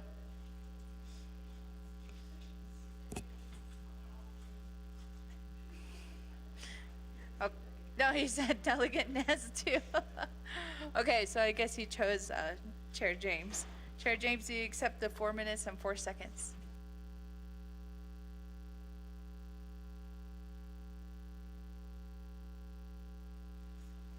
All right, so thank you. Now, when I say listing of budget transfers, I know that in order for you to issue out checks and payments to these vendors, it comes in a packet of budget transfers for you to issue those checks or to make that payment. And so that should be a red flag if one of the department comes to you and says, we need this check issued for this printing, even though the printing has nothing to do with that department. In other words, the big question is, are they utilizing the federal funds to pay for a printing or to pay for other advertisement for that other department? And so it should be coming to your office as a packet that includes all that information.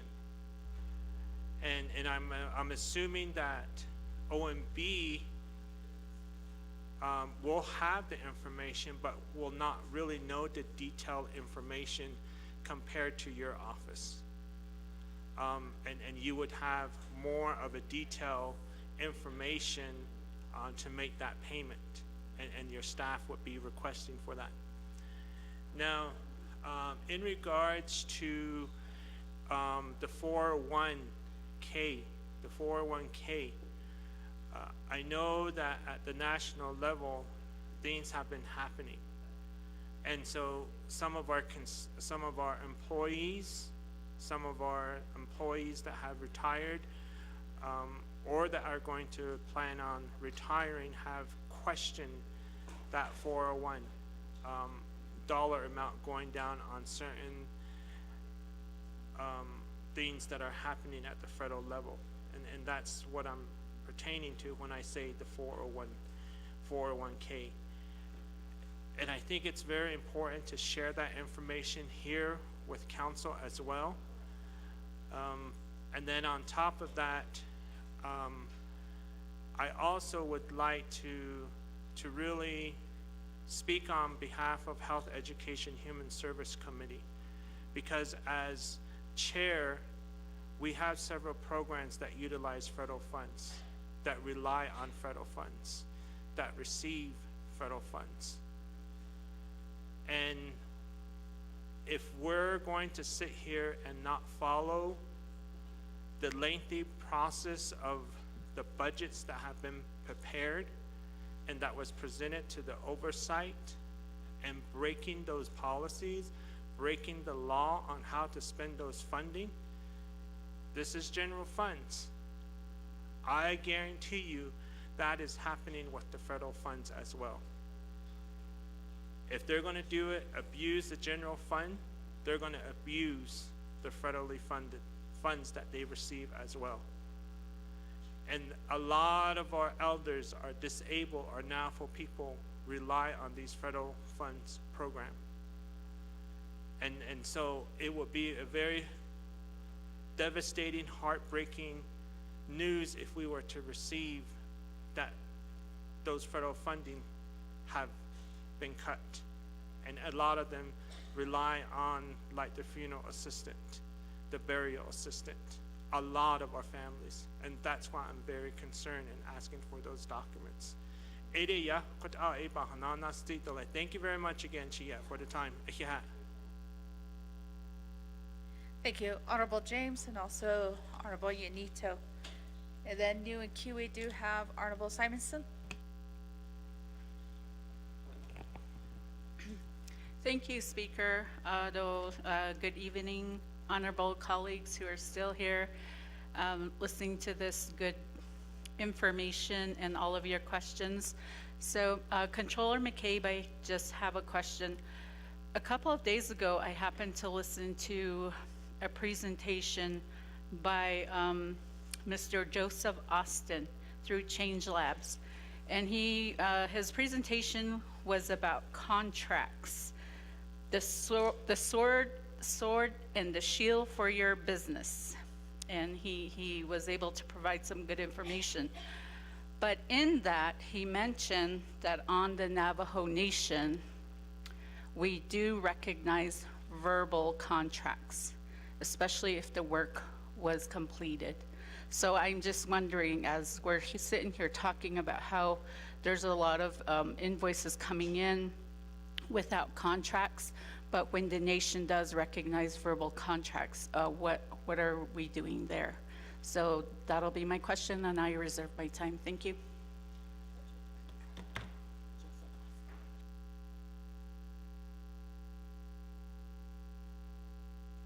Reserve time of 3 minutes and 52 seconds. And I'll go back to Controller for responses. Thank you, Speaker. Thank you, Chair James, for your questions. So you're right on the budget transfers. The problem is some of these transactions are being attempted without budget transfers. They're just identifying other business units. That's why we stopped them. So we can get you a listing, and you're right, we will check for budget availability, and if it's not there, we won't pay it, or we'll ask for a budget transfer or budget revision. I apologize in saying that, but it is OMB that processes those, but we could also provide the information. As far as federal funds and printing, so I've been pretty adamant about the use of federal funds on certain things, and I'll just be transparent with the council. So the issue is this: federal funds cannot be used for political related purposes. And there's, a very thin line that we were walking, because, for example, if a division wants to put up a booth at the fair, we have to be very careful that we don't call it a sponsorship. It has to be for a direct cost of outreach for the program benefit. And I've sat down with some of these division directors and said, this is what you can do, this is what you can't do, this is what you need to be very careful of.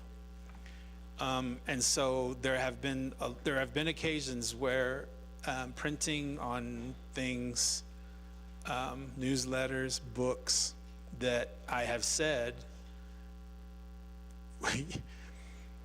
you can't use federal funds if you're going to put a logo in there or something that promotes something other than the program that's spending the dollars. Frankly, there's been efforts to circumvent that by just simply putting a sticker in a book. It's technically not against the rules, but it's just the tone at the top I've been talking about. Instead of complying, they try and figure out a way around it. We, not they, I'll say we. So this is part of the reasons why we're trying to put some things in place to figure that stuff out.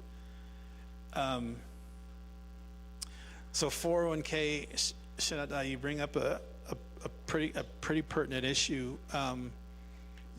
Everyone that has investments or has been watching the news lately is pretty aware of what's happening with our current markets as a result of the administration tariffs. We actually had a special investment committee meeting on Friday, and we got an investment update from our advisor, RVK.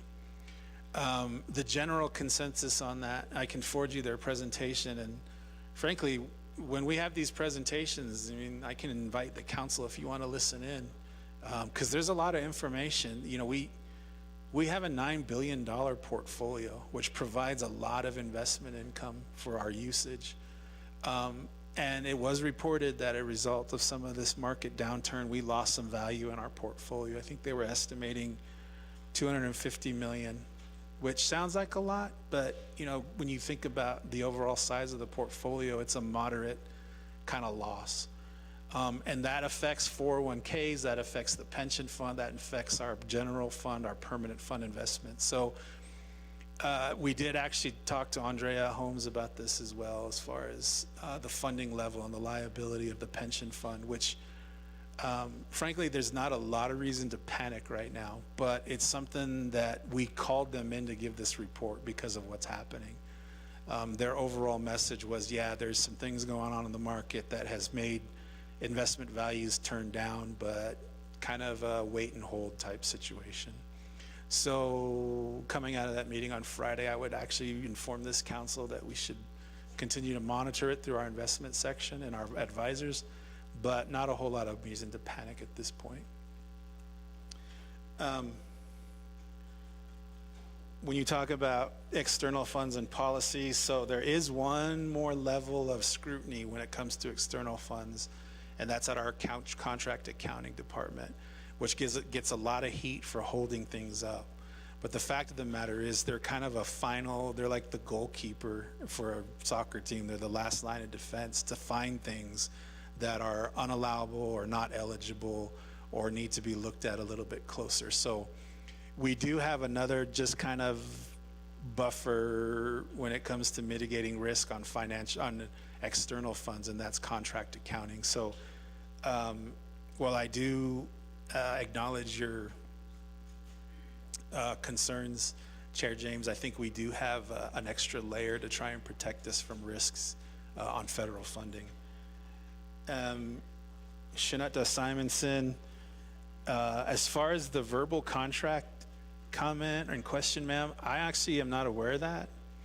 I'd probably defer that to DOJ on what that is and what that means. But I will say, if that is something that's happening, it's very hard for us to prove and justify payments on verbal contracts. So my office will always ask for documentation in the form of a contract or purchase order. And if that's happening, that's probably something legislative needs to talk about and address right away, because you obviously can't document an oral contract, so we got to figure that out too. And being an auditor, an auditor in recovery, as I like to call myself, I would definitely question, oh, there's an oral contract out there somewhere. So if that's something we're doing, then we probably need to figure that out right away. But I would defer to DOJ on that. I'm not aware of that. But I think those were the two questions, Madam Speaker. Thank you, Controller. for those responses. And colleagues, I'll go back to reserve time. Honorable Simonson with 3 minutes and 52 seconds. Point of order raised by Honorable James. Speaker, there was a referral that was made to DOJ on verbal contract to be answered. Can we go to DOJ? Thank you. Thank you, Honorable James, and our acting Attorney General is also here with us, Ms. Law. Thank you, Speaker. Thank you, Council. We do not have anything on record or in our laws that honor verbal contracts. As a controller stated, that if there was verbal contracts, how do we keep those, a track of those? So there's nothing in our laws or policies at this time that honors, that states that there can be verbal contracts. Thank you.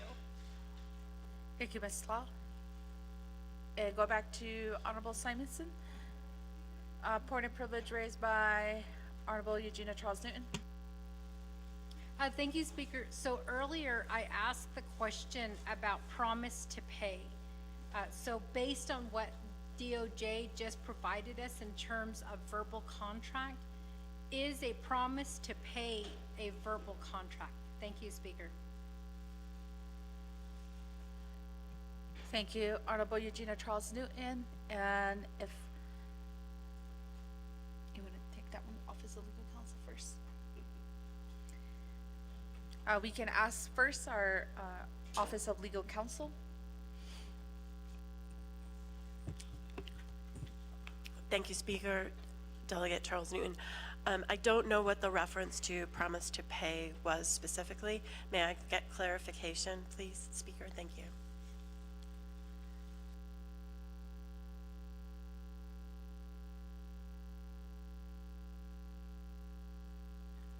Thank you to our Office of Legal Counsel. I think, Kristen, you weren't here earlier. We did have extensive questions and talks about promise to pay, meaning there were no contracts in place, but there were just statements of promises to pay when the job or whatever was requested was already done. So, and then going back to what the acting AG has stated. So, okay, so more clarification. Honorable Eugenia Charles Newton. Thank you, Speaker. So based on my notes, the controller reported that OOC became concretely aware of goods and services who were promised to be paid but never went through the procurement process. He also talked about the Procurement Act, the procurement regulations, and then the Navajo business laws or acts. And he talked a little bit about how some of these invoices that are coming through were actually promised to pay. So what I asked is, where in our law does the code allow for promise to pay, and what exactly is promise to pay? So the controller did explain that promise to pay was basically what was doing at the higher level of leadership, where goods and services were being provided with, we promise we'll pay. But there was never actually a contract in place, nor did these services or these goods actually go through the procurement process. So I hope that provides some clarification as to the question that I asked with my point of privilege. Thank you. Thank you, Honorable Chair Eugenia Charles Newton, and back to Ms. Loya. Thank you, Speaker. Thank you for the clarification, Delegate Charles Newton. So I agree with the statements that were made by the Attorney General that our laws do not allow for oral contracts or contracts that are outside of the Procurement Act or the procurement regulations. There is a method, however, that a potential recovery could be made by somebody who has performed work on reliance of being paid based on could be statements made orally, could be statements made in writing. It's a contractual theory of recovery called detrimental reliance. And so just by virtue of the fact that our laws don't allow for oral contracts or contracts outside of the Procurement Act, doesn't mean that if we are sued, that the plaintiff will not be able to recover. So there is the possibility of recovery under that legal theory. Thank you, Speaker. Thank you, Office of Legal Counsel. Hopefully that did clarify, again, that question. And going back to Honorable Jermaine Simonson with 3 minutes and 52 seconds. Okay, thank you, Speaker. Thank you, Ms. Kla, and also our DOJ legal counsel for that. So I understand that Supreme Court opinions are the controlling law.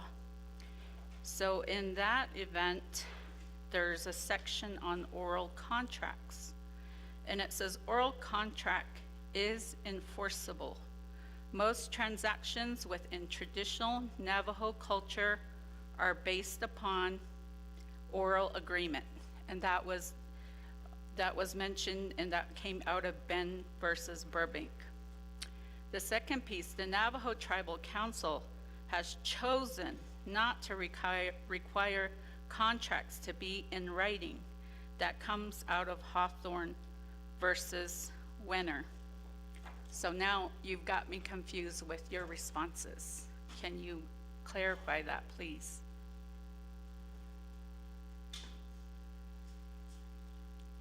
Reserve my time.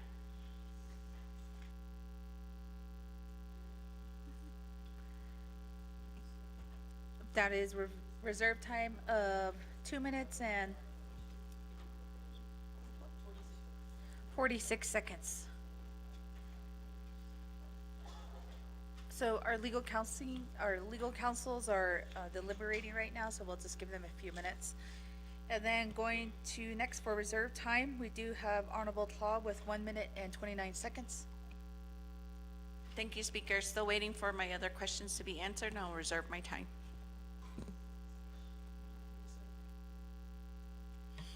A minute and 27 seconds.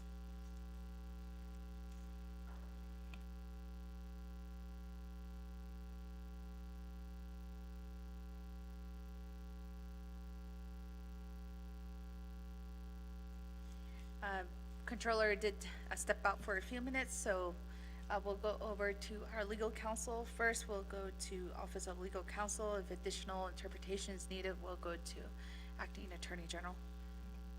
Legal counsel. Thank you, Speaker. Thank you, Delegate Simonson.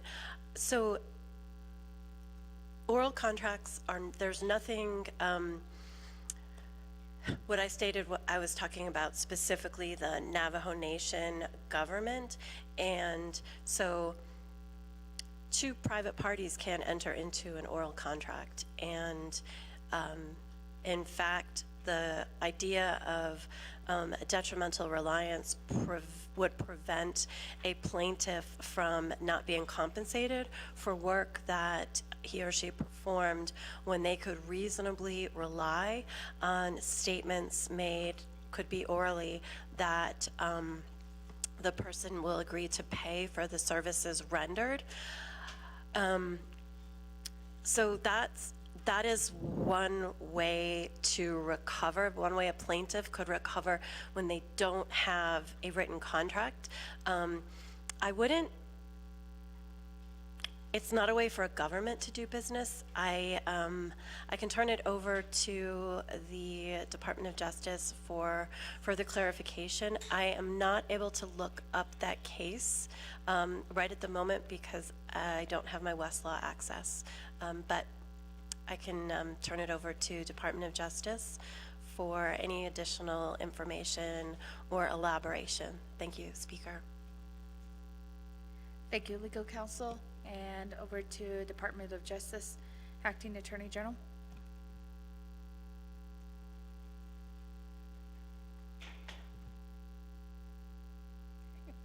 Sorry, thank you for that question. And I think that understands the question that you're wanting to be clarified.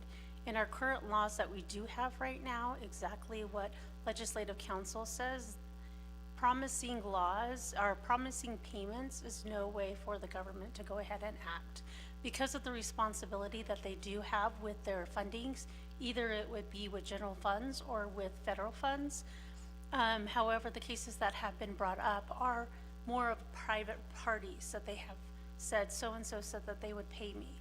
And I did do the job on that. So that is definitely where the Supreme Court or the court has held that there are proof of a contract, of a consideration, so somebody asking to do it verbally, so there was enough proof in there and consideration, and then there was completion of that job. So then that way, the court went ahead and said, okay, there was something to rely on, and therefore, and the job was completed, so they do deserve to go ahead and get paid. But pursuant to the laws and our government, we're not working on verbal contracts on that. Because as Controller has stated, we do need to have a responsible way to go ahead and show general funds being spent as well as federal funds being spent. Thank you. All right, thank you, Acting Attorney General, and hopefully that does answer Honorable Simonson as a question. And Controller, there was also a request from Delegate Claw to answer her previous questions. I believe it was on work order number 4 and also the securement of AIF partner. Control?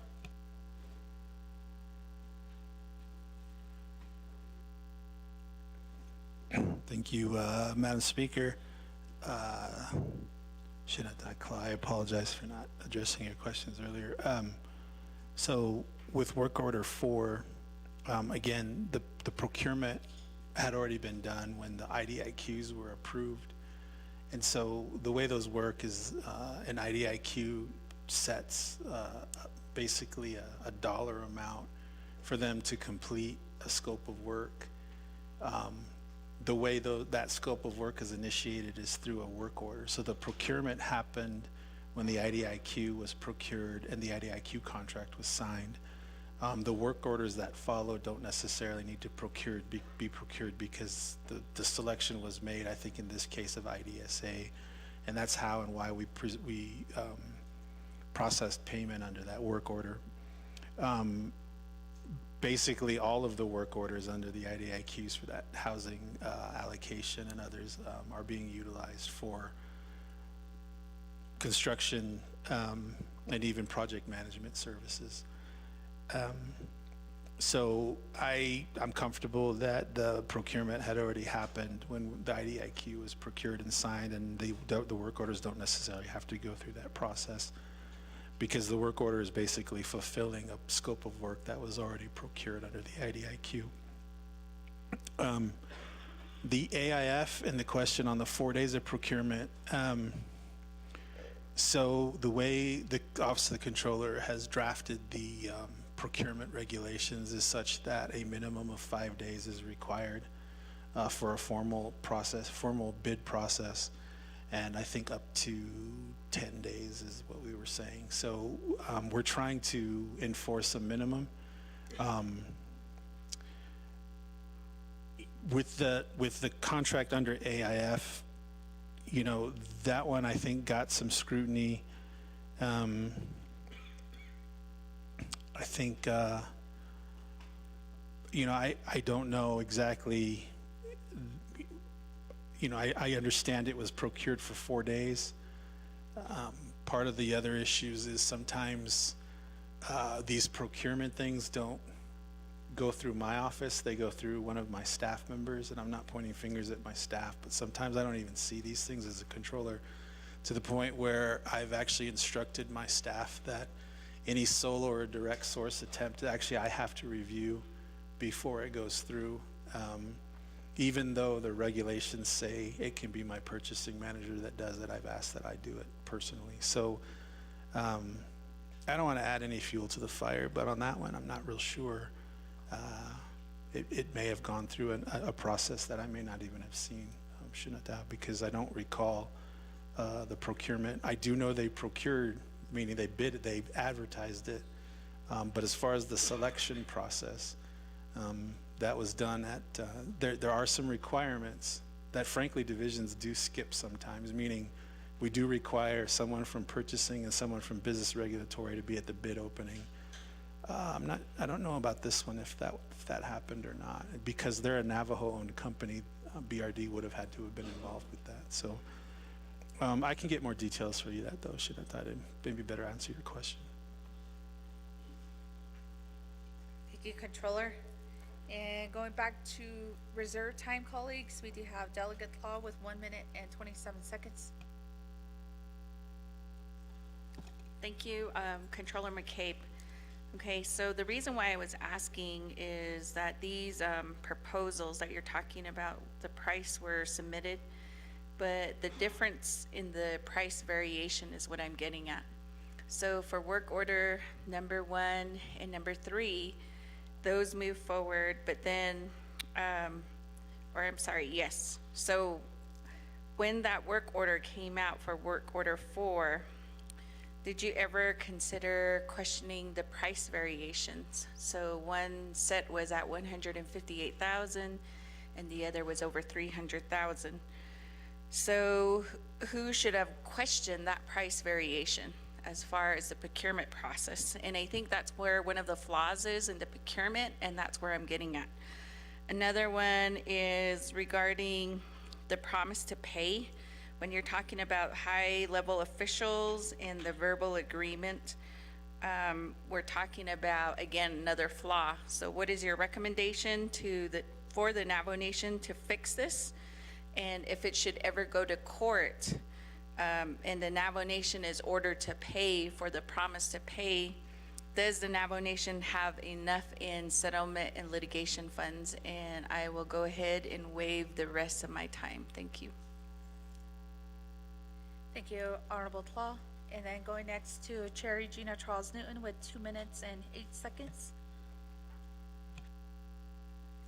Thank you, Speaker, and thank you, Controller, for answering all of our questions. I know there's been a lot of questions pertaining to what's happening right now with all of these invoices, promises to pay, as well as our employees not getting paid, just a lot of issues with ARPA and our questions regarding services being provided to our Navajo people. And I think that in order to hold directors and departments and the executive branch and the CEO of the executive branch, which is Boo, in order to hold them accountable, we have to know what is going on within, I guess, all of this payment process, procurement, what has been happening. We know that there are a lot of people who don't who don't follow the proper procurement laws. And we've questioned that, and we've questioned, all of these things that are happening.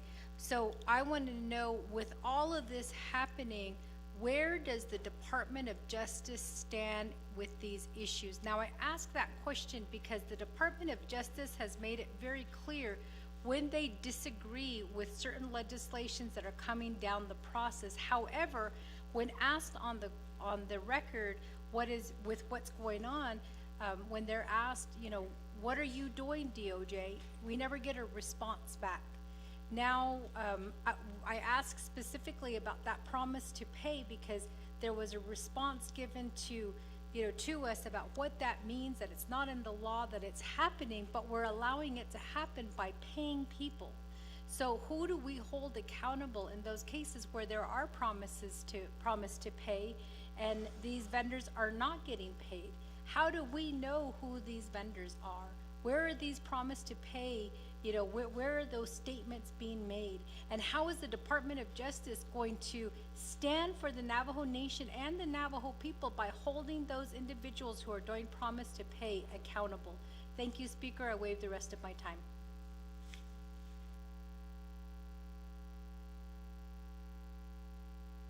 Thank you, Honorable Regina Charles Newton, for those questions that was directed at Department of Justice. So we'll give them a few minutes. We only have one more reserve time left before I give it over to Acting Attorney General. Honorable Simonson with 2 minutes and 46 seconds. Thank you, Speaker, and thank you, Ms. Attorney General, for your response. But the point that I wanted to make is, yes, we are calling it promise to pay, and the other side might call it a verbal contract. And my whole point was, is there allowance for that? And the short answer is yes. And so that's all I wanted clarification on, but I'm going to give the rest of my time to Dr. Andy Nez. 2 minutes and 12 seconds to yielding to Delegate Nez. Do you accept? Oh, yes, I accept. Thank you, Speaker. For the time. So just a few things that I was hoping to mention here, Mr. Controller. So you asked that the three branch to work together, and that would bring more resolution, right, to the nation. And I think the same goes for OMB, OOC, and all the other financial agents, including ourselves, because we have a fiduciary responsibility as well. But I think once that's enhanced, because what I've noticed is throughout the responses, there's still a lot of unknowns. There's still a lot of I'm unaware of that, and et cetera. And perhaps that's the reason why we're addressing the things that we're addressing, and that's concerning. So moving forward, we certainly want to ensure that the people's money is safe and they're being used within their respective allocations. And talking about the respective allocations, I know the Naabik'iyati passed to support an audit to the Department of Health, as well as Division for Children and Family Services, as well as President and Vice President. But my question to you is, would this be completed before fiscal year 26 of October of this year? The reason I ask is because I know there's a 477 plan that was adopted and approved for DCFS, and we did get verbal confirmation from Director Cody himself that he wouldn't misuse any federal funds, and that was stated on record. So I just want to clarify that. I think it would be an easier process, but I informed him at the time that needed to be something that they needed to follow. And then the other thing is, you mentioned the INEXE, so I think as an oversight chair, Jesus, RDC, is to ensure that the funds, the proposed commitment to veterans mortgages is fully scrutinized. I say that because I've been a part of several different discussions, no commitment on my side, regarding NNVA on how to utilize funds to support veterans' mortgages. And for myself, I wasn't too favorable of using the nation's money because INEXE, I think in the late 90s, had committed to this already. And I didn't want to buy out INEXE since they already sent. Thank you, Honorable Dr. Andy Nez. First, we'll go to Controller, and then we'll go to Acting Attorney General. Controller. Thank you, Speaker Curley, and delegates for the questions. I will address Delegate Claus questions first. So the decision on what the work order amount is and the scope that is covered is, in this case, under CHID.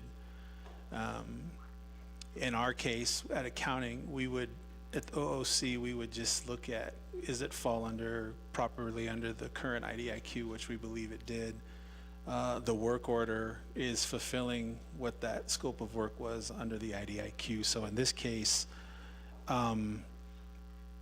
I don't know exactly what the price variation was, but I do know in meeting with Candace Yazzie, actually quite frequently now, that there has been a ramp up supposedly with production. That being said, having met with her and NECA and NTO, as I reported earlier, I do know that we're behind schedule on a couple of these things, and so I know that's something Director Yazzie is monitoring. I will give you assurance from my office, though, that it's something that we're really looking at, because we are also concerned about the ARPA funding and what's really going to be accomplished with this CHID allocation.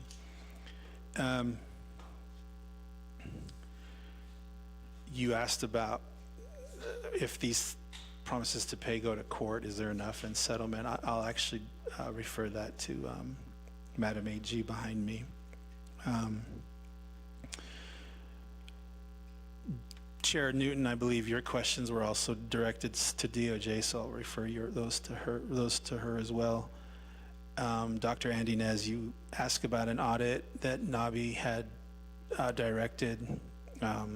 So I have preliminarily talked to KPMG, who does our financial audit, to see if the scope of work could also include what the idea was from Nabi, so I can get more information on that back to you. If not, I would either have to go through the Auditor General, or we'd have to probably procure another firm to do another, and that could take, just having kind of been involved with these things myself, probably 6 to 8 months, unless we can probably just use KPMG. Maybe they can get on it right away. The 477 plan, so I think we all need to understand what that is, Shanadai. It's a plan that is offered by the federal government it's really an administrative burden relief plan, meaning the federal government allows us to consolidate a group of federal programs that we can then just report one, basically like it's one program. And then, so it relieves our administrative burden on reporting. And it also allows us to have all of those programs under one compliance supplement instead of all the separate compliance supplements for each CFDA. So the 477 plan in and of itself is really just an administrative relief effort. I know sometimes it's reported that this is going to solve a lot of problems, and it might, but really it's designed for tribes to get a plan approved through the federal government to allow us to consolidate certain CFDA numbers under one plan.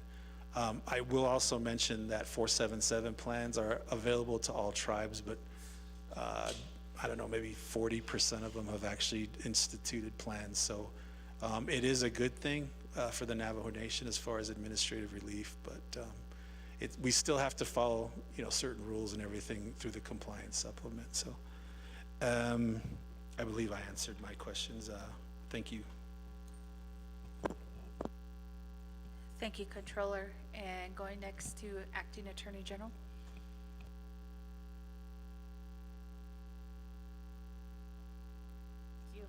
Thank you for those questions. I wanted to go ahead and make the statement that Department of Justice is the legal department and the attorney for the Navajo Nation government. Some of the questions that are being asked and requested to be asked, I'm going to refrain from asking those questions because right now we want to make sure that we're protecting the interests of the federal government. If we do want to have further questions regarding specific situations on this, then we can go ahead and go into executive sessions regarding that. Thank you.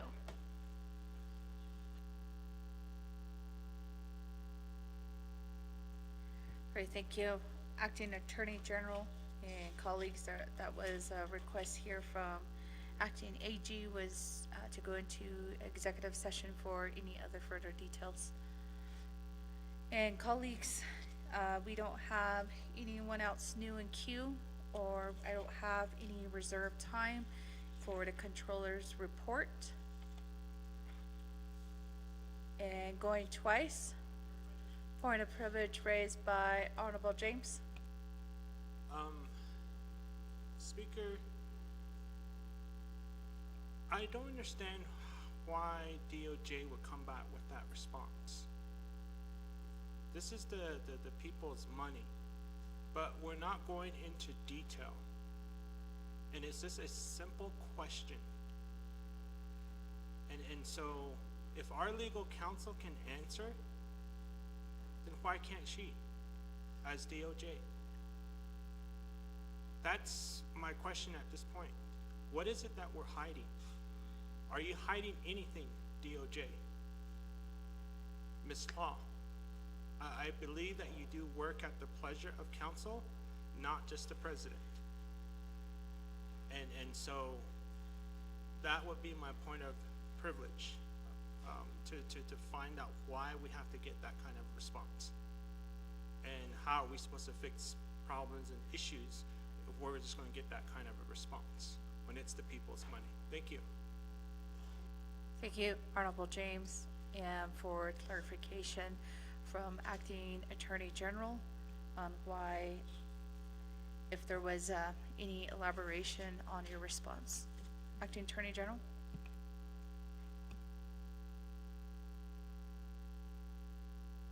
And the council. Okay, thank you. And I definitely can understand the questions so that you're asking. We're definitely not hiding anything. But in light of accusations that have been made on social media, I want to be cautious because we are thinking of the people's money, and we're also thinking about the government. This is not for pursuant to an executive branch or pursuant to legislative branch or pursuant to the judicial. I'm making the decision to not discuss this further in light of recent threats of actions against the government. And I think at this point, I have to let you guys for us to remind us the Department of Justice is not here to give outside counsel to those outside to how to go ahead and sue the nation. So right now, like I said, I am respectfully asking that we don't have any more further questions regarding specific laws at this point. I'd be more than happy to have an open discussion with the council in an executive session on this. So I do realize I do serve at the pleasure of the council, and this is the reason why I'm making a decision that I am right now. Thank you.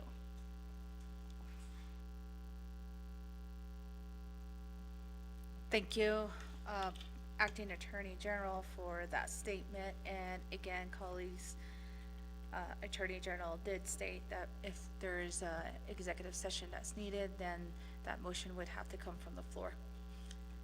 Again, colleagues, I don't have. Okay, point of privilege raised by Honorable James. Thank you again, Speaker, members of council, and then as Acting Attorney General, can you tell me what statute, what code we're violating that you're referring to not share this information with us, or to respond to a question? Because I don't recall a question that pertained to detailed information or to any outside legal advice. None of my colleagues have asked any of those questions in regards to that situation. So what reference are you utilizing for you to intend to give us that response back? Thank you. That will be my point of privilege. Thank you, Honorable James. I'm going to recognize that point of privilege. And Acting Attorney General, and that question was directed right to you.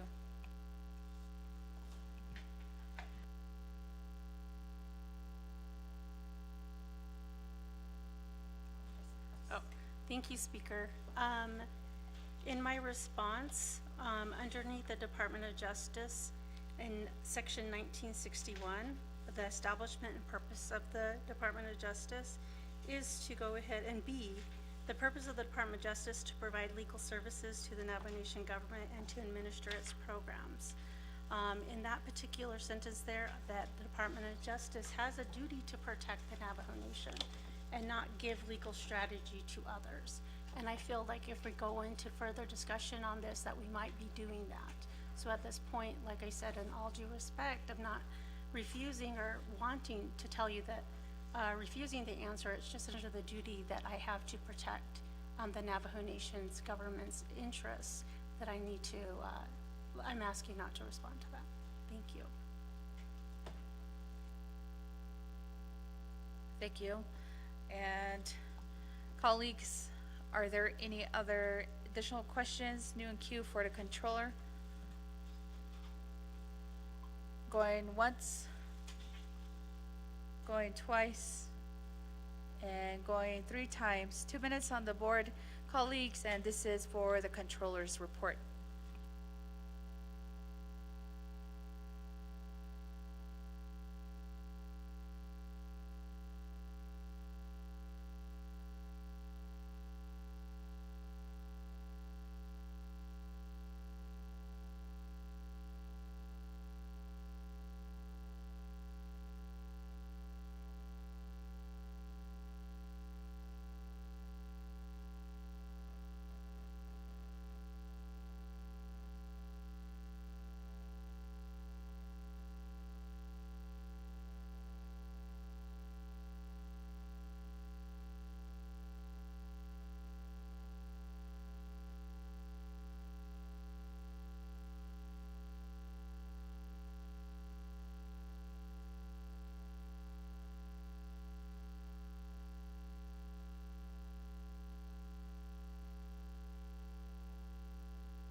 Colleagues, we have less than 30 seconds to vote.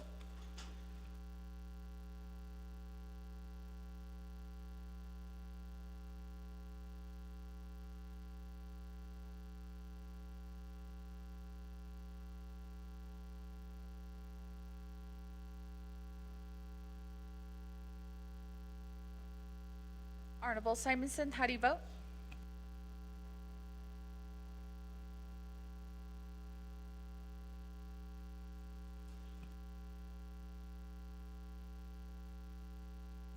Thank you, colleagues. We do have a vote of 17 in favor, 1 opposed, with speaker not voting. Thank you, Controller, for your report.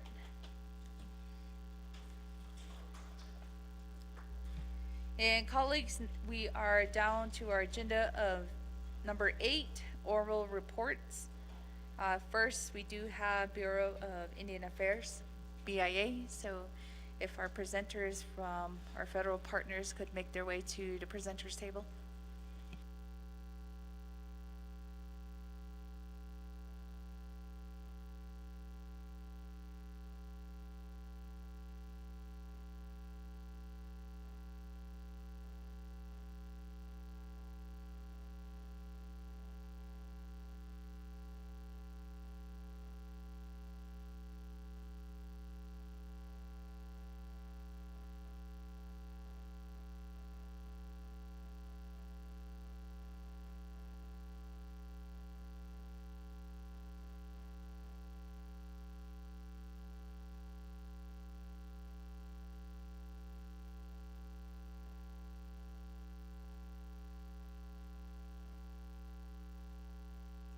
And colleagues, just for the record here, we did get an email from IHS Navajo Area Deputy Director Teresa Galvin that IHS will not be able to make it in person here due to an emergency that arose at Tuba City Regional Healthcare this evening. So that does include removing many of the patients. So they did email that to me. So that was an issue that IHS brought forth and that they won't be here this evening.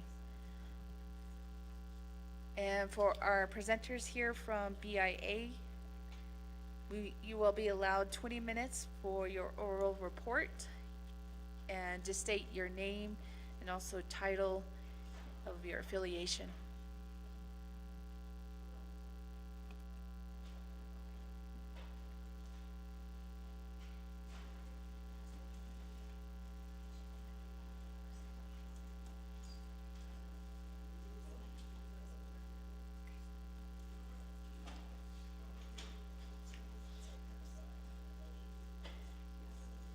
Honorable James. Yeah, thank you. I'd like to make a motion to accept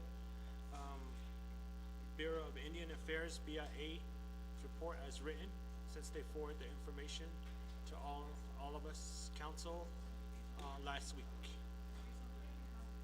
And then the regional director is not here as well. So, Ada, make that motion. Colleague, speaker, thank you. Thank you, Honorable James. There's that motion on the floor to approve oral report A as a written report due to the regional director also not being here. Is there a second? Second by Honorable Parrish.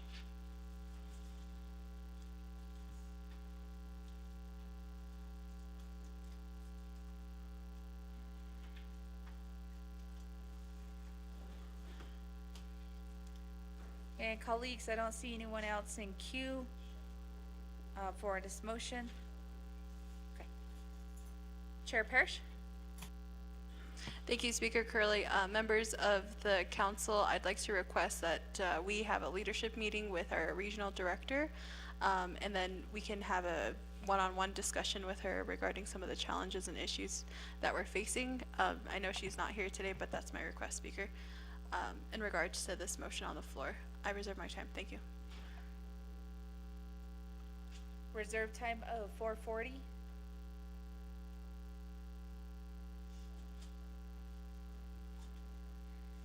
And colleagues, are there any other discussion on the motion that's currently on the floor?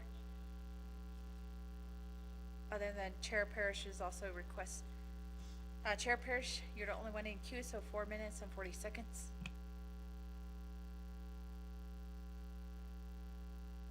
Thank you, Speaker Curley. My colleagues have asked if the IHS director is available as well at this time, or if that position has been filled. And that question may be my request to the motioning party, depending on the next report, Speaker. So IHS and BIA can't be here today, Speaker? I reserve my time. Reserve time of 4 minutes and 13 seconds. So BIA, the representatives of the director are also here, but not the regional director. And I just got an email from Teresa Galvin, who serves as the deputy area director for Navajo region. She did state that IHS will not be here in person this evening due to emergency that arose at Tuba City Regional Healthcare. Chair Parrish, 4 minutes and 13 seconds. Thank you, Speaker Curley. I'd like to ask the motioning party to modify his motion to include the IHS, and again, my request would be to have a leadership meeting with BIA and IHS to have further discussions between the council and our federal partners. Thank you, Speaker. And BIE for the leadership meeting. Thank you, Speaker. Thank you, Honorable Parrish. And next in queue for the motion, Honorable Dr. Indinez. Well, before that, we do have that modification request to Honorable James. To add on IHS, yes, that is fine.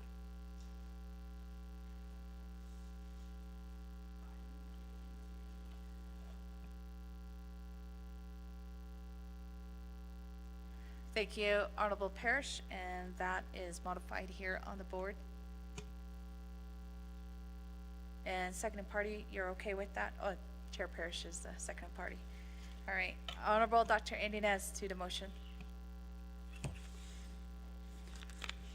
Okay, thank you, Speaker. So I felt like you were ready to go into a vote without answering Delegate Parrish's question, because I have an issue when we defer reports or work sessions because there's like 2 or 3 of us in person, and they're not as productive as they need to be. And these are our federal partners. These are some of the concerns that were included into the questions that we were posing to Controller McCabe, that we included in some of the narrative that we responded when we were accepting President's report. Written report. So that I would want to hear a response on how soon we would be able to get that proposed leadership meeting scheduled. And then my second question is, I looked really quick and I don't, never mind, I see it. So I just need confirmation on that. I reserve my time, Speaker. Thank you.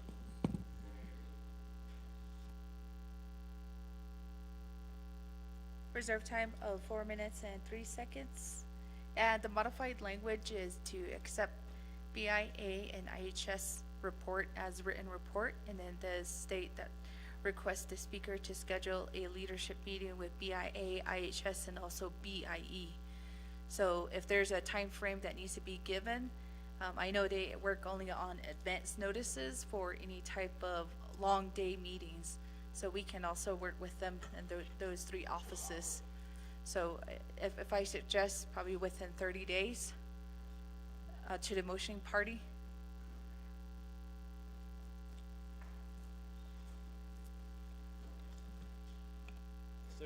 Days, 10 days. Next Nabi, but if you're okay with 30 days, 10 days, 10 days, 10 working days, not calendar days, 10 working days. And Chair Parrish, are you okay with that modification? Okay. So we'll get immediately with that request to our regional directors And I haven't get notification from IHS if they did replace a director yet. We just been communicating with the deputy, officially just for email responses from the deputy regional director.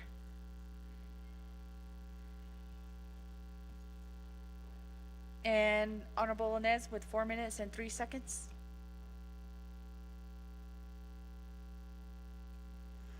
Yes, thank you, Speaker. So my recommendation is to work with BIA since they're here physically in person. I also see Dr. Morris and BIE here.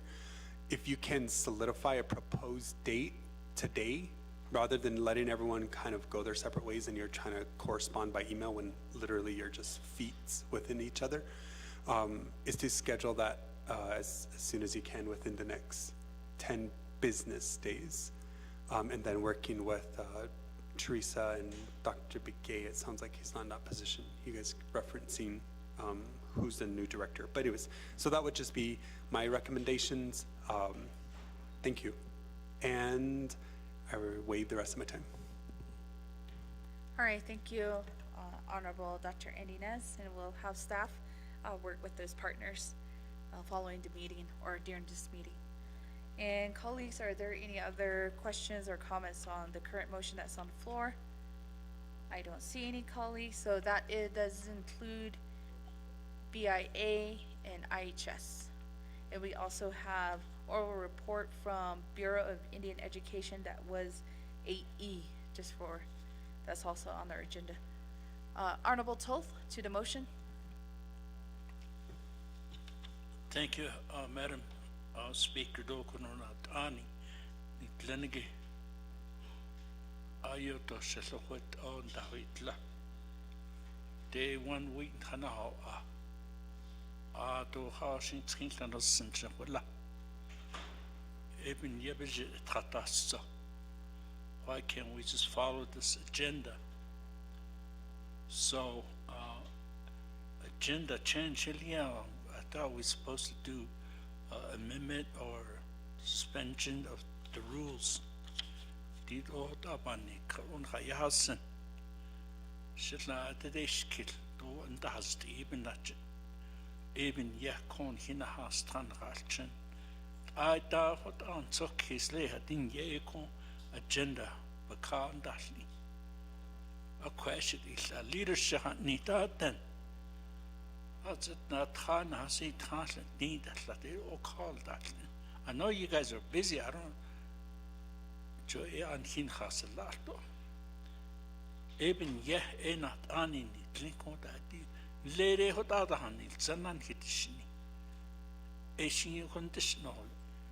Ilana national Sanchi. And late Lodana has a trana, Nahashi, the Yundetson.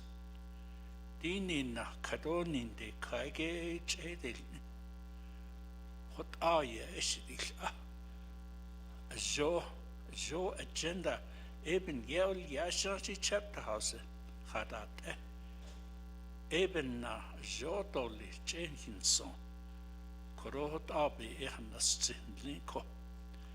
Halad Netan his ado. Joye. Oben Hautlo, Anin Ho Juk, at Ila Bakana email text it and he'll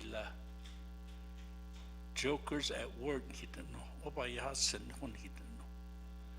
Though Shinklauk, I have not in slash aid on his leader.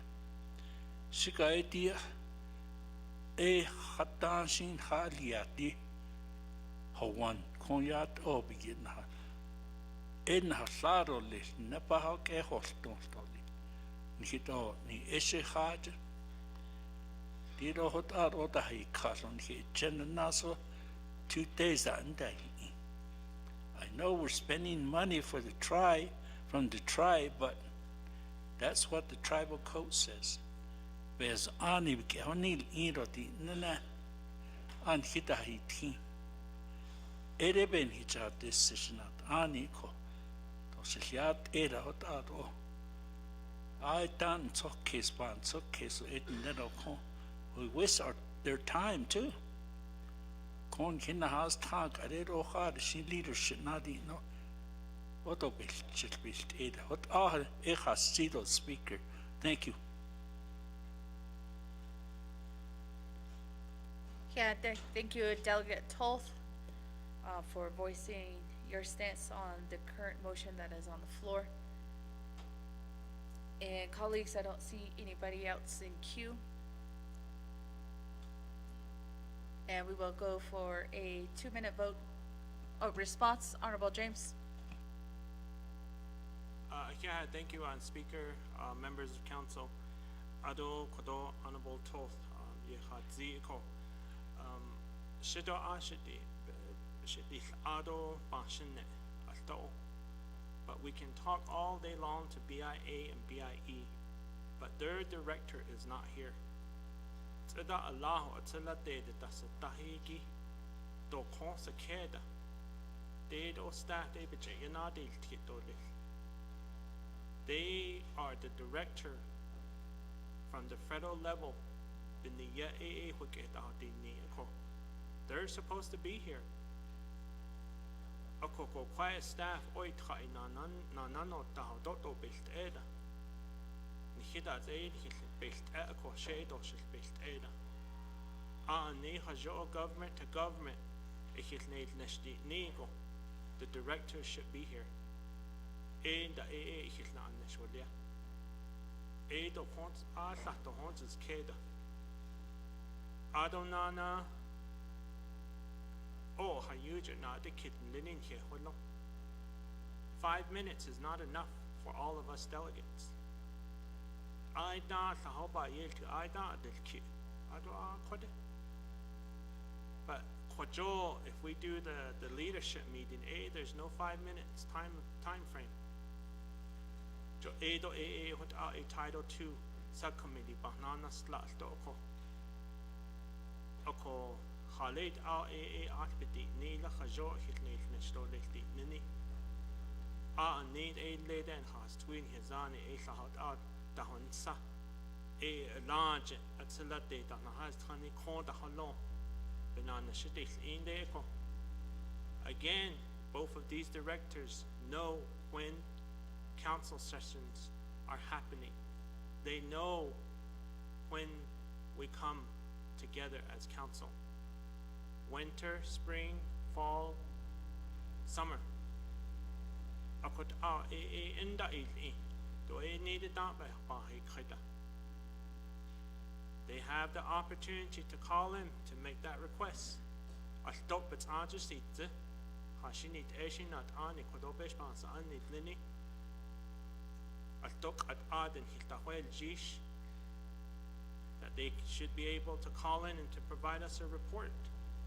But they don't nada needs in that don't hilyananat eight alto aje ebinina eshi did or what are eight nahanalki or quanzate nihil hold jishil leko what are but not in this case the banses case it are equado be at the snako do I own a schneider do I obits it by shali ish on the schneider alto be has ani be hatatet be has ani beta has to be in these positions, to be a director, especially at the federal level, government to government working relationship.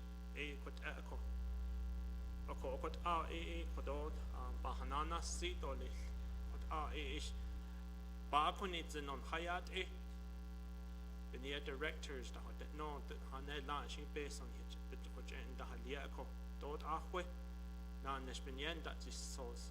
Nanish Benesh Adi Schlicht that you know, a what are Nanish Linigi Binye, Hadach di La Salenko, what are Ahigi Satoba, Bahanana Street or yeah, thank you. Yeah, thank you, Honorable James. In response to your motion that is currently on the floor, and colleagues, I don't see anybody else in queue for any additional debate or comments. And we will put 2 minutes on the board, colleagues, and this is to vote on the current motion.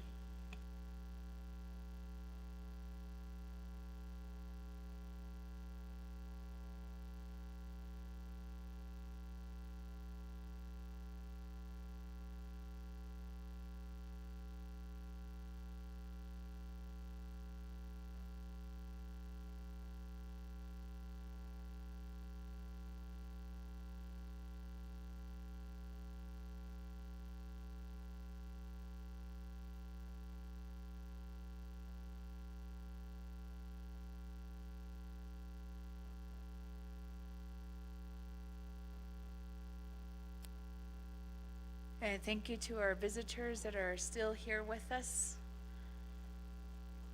It's good to have an audience being in the middle of these debates, so thank you for being here.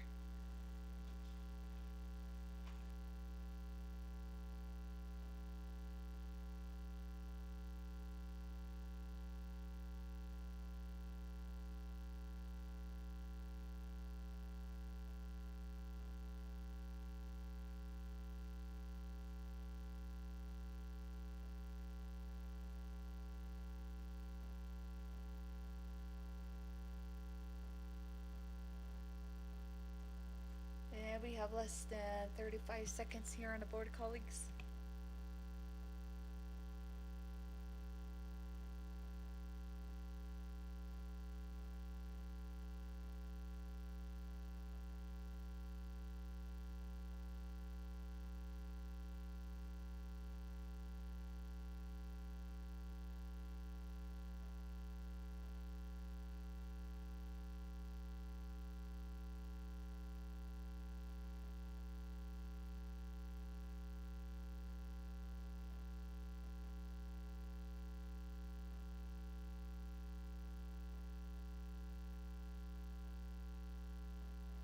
Thank you, colleagues. That does capture all the votes here from the floor.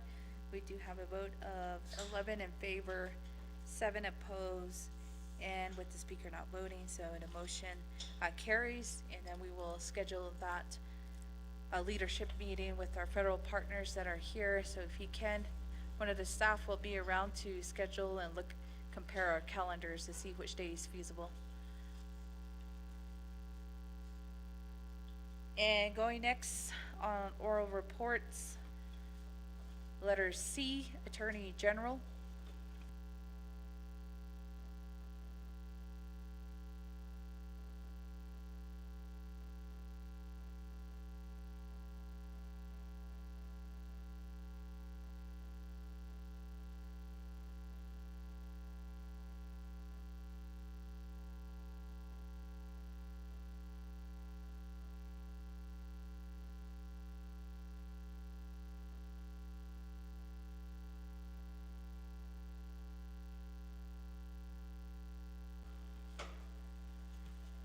And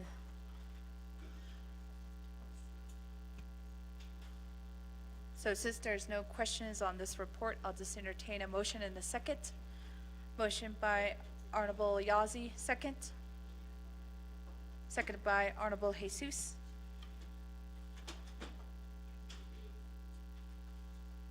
And colleagues, I don't see any questions, so we'll just do 2 minutes on the board to accept the oral report.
And if Navajo Nation Youth Advisory Council could also be on standby.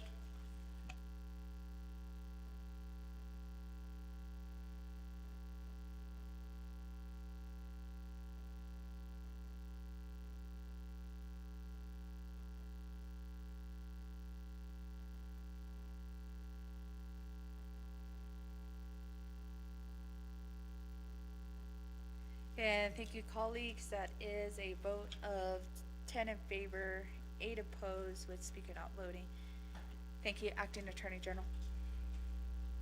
And colleagues, moving down to Navajo Nation Youth Advisory Council.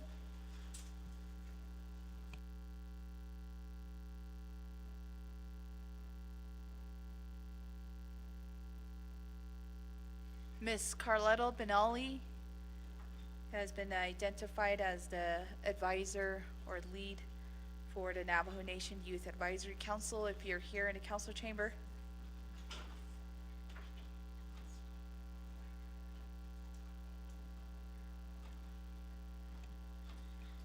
Second call for Ms. Benali.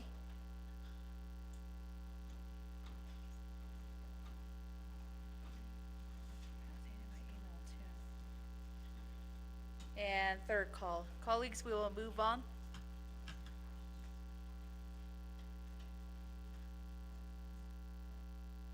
Next on our agenda is Bureau of Indian Education.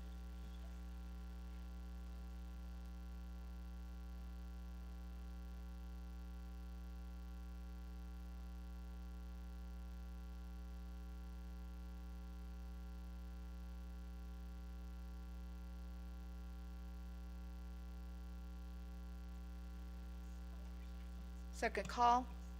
I don't know if he stepped outside. No, the motion for Honorable James is included reports from A and B. The leadership meeting included BIE.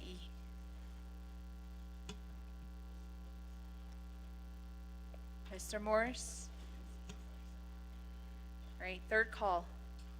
And F, Naabik'iyati, Missing and Murdered Dene Relatives Task Force. Any members? I know that Honorable Crotty had to leave for an emergency earlier today. And she did submit as a written report as well. She asked if any of her colleagues or it's accept as a written report.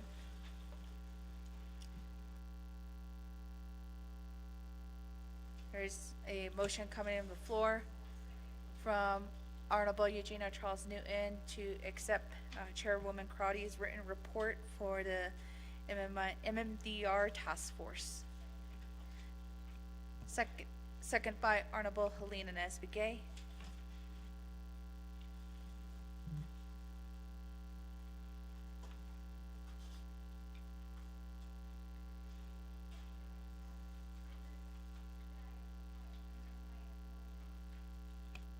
Honorable Chair Eugenia Charles Newton, modification to the motion. Sorry, Speaker, I should have requested to speak. I apologize for overstepping. So if you want to run my time on the main motion or whatever, but, okay, Vince was up there first.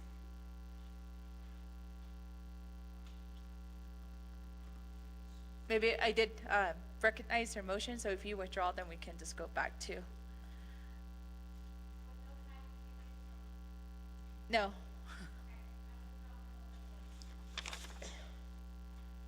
All right, first in queue, so we don't have that motion here active. So again, Oyoto Yoshida right here, so on the screen to see who's on queue. Yeah, as a written report.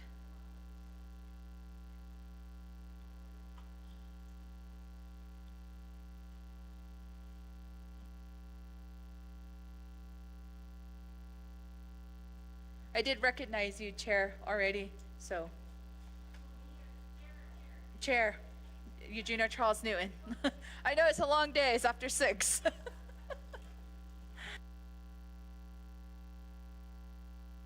So just for clarification, I did make a motion to accept the written report on behalf of the Naabik'iyati Missing and Murdered Dene Relative Task Force, but I'd like to also make a motion to accept the written reports for the standing committees, boards, and commissions that are currently on the agenda. I reserve my time. Do I have time? There's no motion.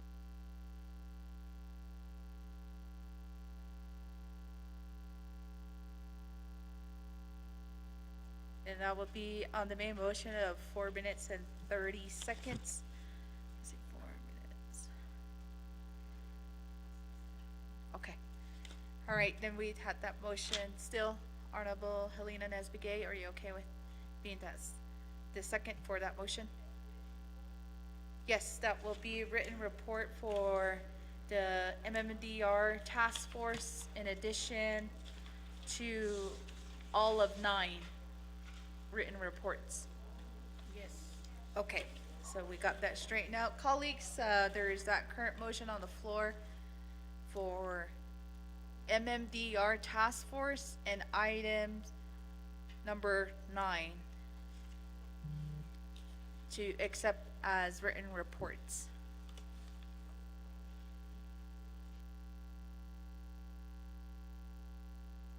And to the motion that's on the floor, Honorable James?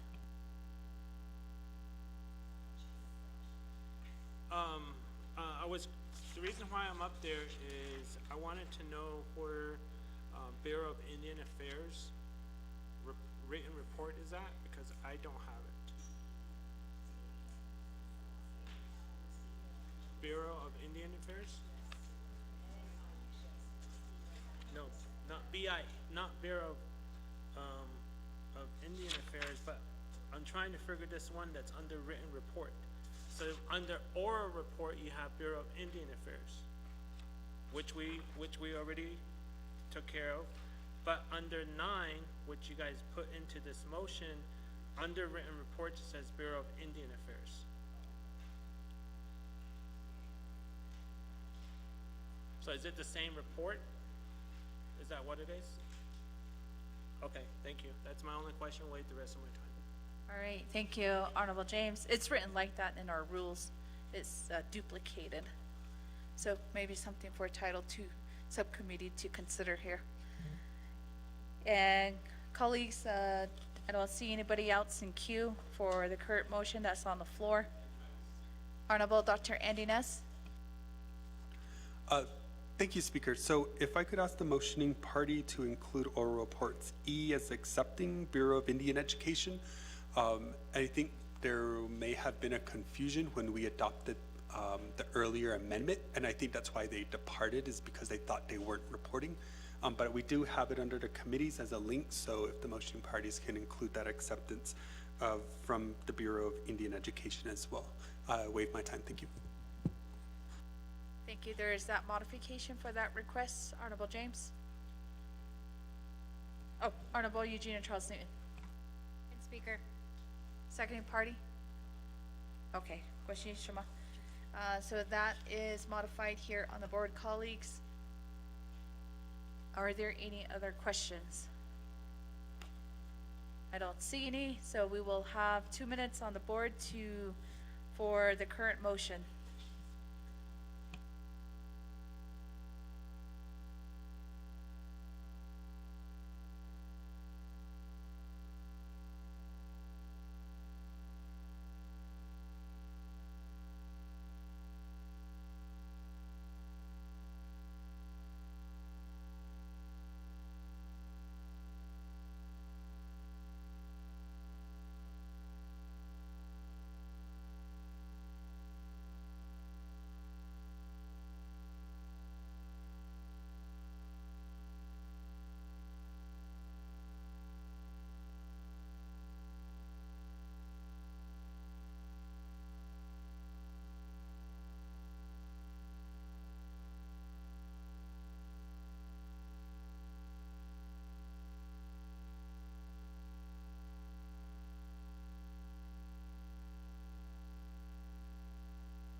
An announcement next on our business will be the legislation, so if you are sponsoring, just be on standby. Unless if you do, there will be a recess this evening, so, but I'll leave that decision back up to the council here. And we have less than 30 seconds.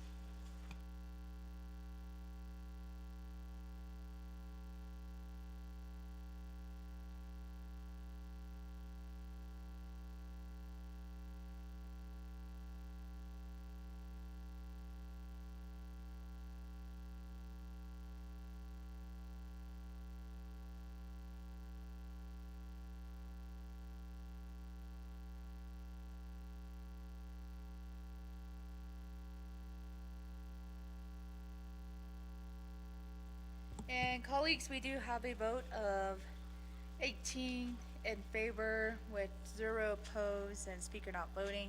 Thank you for accepting all of the oral and written reports. So colleagues, that does finish our report section of our council agenda. We will move forward with before I do, Honorable Dr. Andy Ness, you're in queue? Okay, I was on the last one. Honorable Vince James. Yeah, thank you, Speaker and members of council. This morning, I did mention the emergency legislation, which is opposing the Arizona Department of Education directive requiring school district to certify that they did not implement the DAI or the race program. So that legislation is ready. I'd like to do a motion to suspend 4 rules and add to the agenda. But it's ready though. I signed it earlier.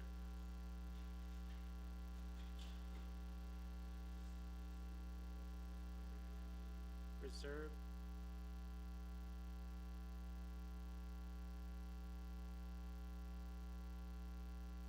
So it is being uploaded into DIBS. So they said that we'll give a few minutes for it to upload that legislation. So they said it'll definitely be ready after the consent agenda. So it's just giving a few minutes to upload it on DIB. Honorable James.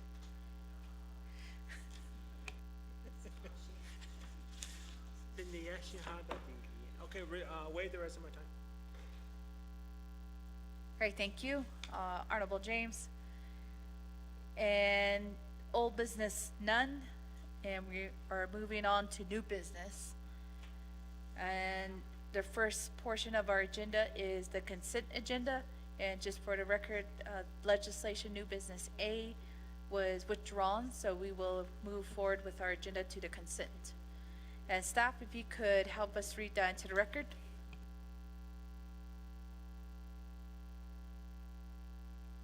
Thank you, Madam Speaker. New business, item A, consent agenda, legislation 0013-25, in action relating to the Navajo Nation Council confirming the permanent appointment of Honorable Letitia Stover as Navajo Nation District Court Judge. Prime sponsor is Honorable Eugenia Charles Newton. Co-sponsors are Honorable Stephen Arvizo, Honorable Crystalline Curley, Honorable Herman M. Daniels Jr., Honorable Arvin Mitchell, Honorable Nathan Nota, and Honorable Sherlyn Yazzie. This legislation is final authority with Navajo Nation Council. Per Navajo Nation Council Rules of Order, Rule 9, legislation has been read into record by electronic voice recording. Legislation 0014-25, in action relating to the Navajo Nation Council, confirming the permanent appointment of Honorable Malcolm Laughing as Navajo Nation District Court Judge. Prime sponsor is Honorable Eugenia Charles Newton. Co-sponsors are Honorable Stephen Arvizo, Honorable Crystalline Curley, Honorable Herman M. Daniels Jr., Honorable Arvin Mitchell, Honorable Nathan Nota, Honorable Sherlyn Yazzie.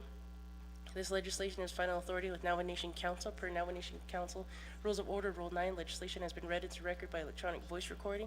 Legislation 0015-25, in action relating to the Navajo Nation Council, confirming the permanent appointment of Honorable Victor J. Clyde as the Navajo Nation District Court Judge. Prime sponsor is Honorable Eugenia Charles Newton. Co-sponsor, Honorable Stephen Arvizo, Honorable Crystalline Curley, Honorable Herman M. Daniels Jr., Honorable Arvin Mitchell, Honorable Nathan Nota, and Honorable Sherlyn Yazzie. This legislation is final authority with Navajo Nation Council. Per Navajo Nation Council Rules of Order, Rule 9, legislation has been read into record by electronic voice recording. Legislation 0024-25, in action relating to the Naabik'iyati Committee and Navajo Nation Council, confirming the appointment of Ms. Mabel Franklin to the Dene Uranium Remediation Advisory Commission, representing the Western Abandoned Uranium Mines Region. Prime sponsor is Honorable Casey Allen Johnson. This legislation has one committee report attached from the Naabik'iyati Committee dated March 13, 2025. Recommended do pass with no amendment. This legislation is final authority with Navajo Nation Council. Per Navajo Nation Council Standing Committee Navajo Nation Rules of Order, Rule 9, legislation has been read into record by electronic voice recording. Legislation 0032-25, in action relating to law and order and the Navajo Nation Council, confirming the probation appointment of Tyson Yazzie as Navajo Nation Court Judge. Prime sponsor is Honorable Eugenia Charles Newton. Co-sponsor Honorable Nathan Nota. This legislation has two committee reports attached to the legislation. First committee report is from the Law and Order Committee dated April 16, 2025, recommended do pass with no amendment. Legislation committee report from the Naabik'iyati Committee dated April 17, 2025, recommended do pass with no amendment. This legislation is final authority at Navajo Nation Council. Per Navajo Nation Council Rules of Order, Rule 9, legislation has been read into record by electronic voice recording. Legislation 0057-25, an action relating to an emergency for the Navajo Nation Council, opposing any school choice system and any subsequent education policies, including the proposed school voucher program and Executive Order 14191 that negatively impacts the Navajo Nation or Navajo students. Prime sponsors Honorable Andy Nez, co-sponsor Honorable Vince James. This legislation is final authority at Navajo Nation Council. Per Navajo Nation Council Rules of Order, Rule 9, legislation has been read into record by electronic voice recording. Madam Speaker. Or motion? Motion by Honorable Sherilyn Yazzie, second by Honorable James.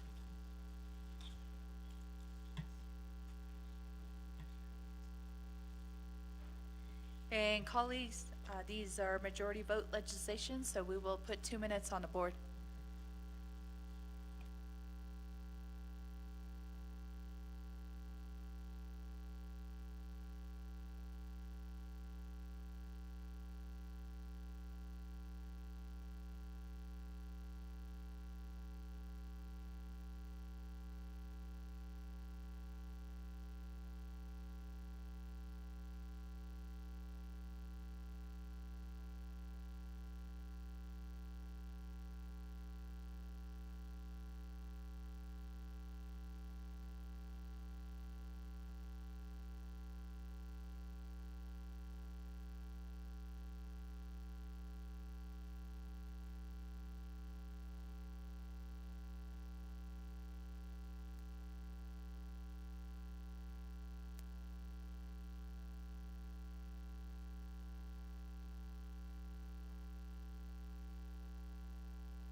And we have about 17 seconds here on the board.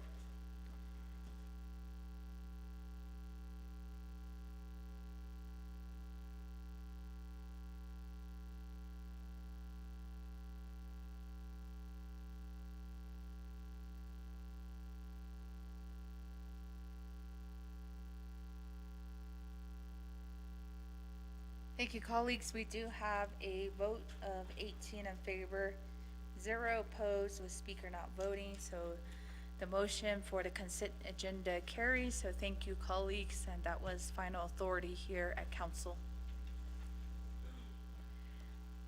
Right, next, Honorable Daniels. Yeah, good day, Speaker. I'd like to make a motion to recess. Yeah, I had a deal this morning. Isn't that quite well? Kitana, she's all wasn't later. I want to not this what did, but motion this with Speaker to recess.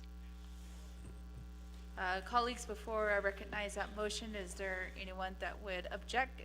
If not, then I can just do a recess right now.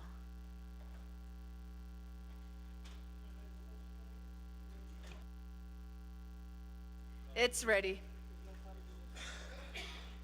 Be digital copy because staff is still printing them, but it is ready now in dibs.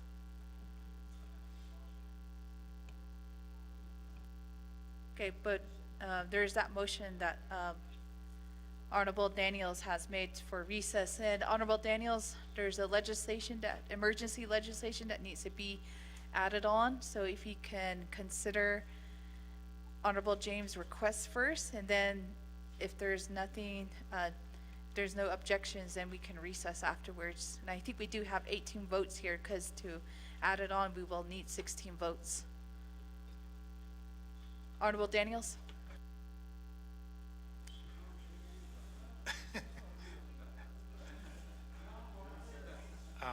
Yes, I'll go ahead now. Withdraw.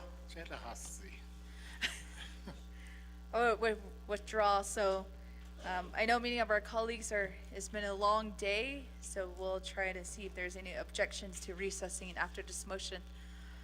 Honorable James, you do have,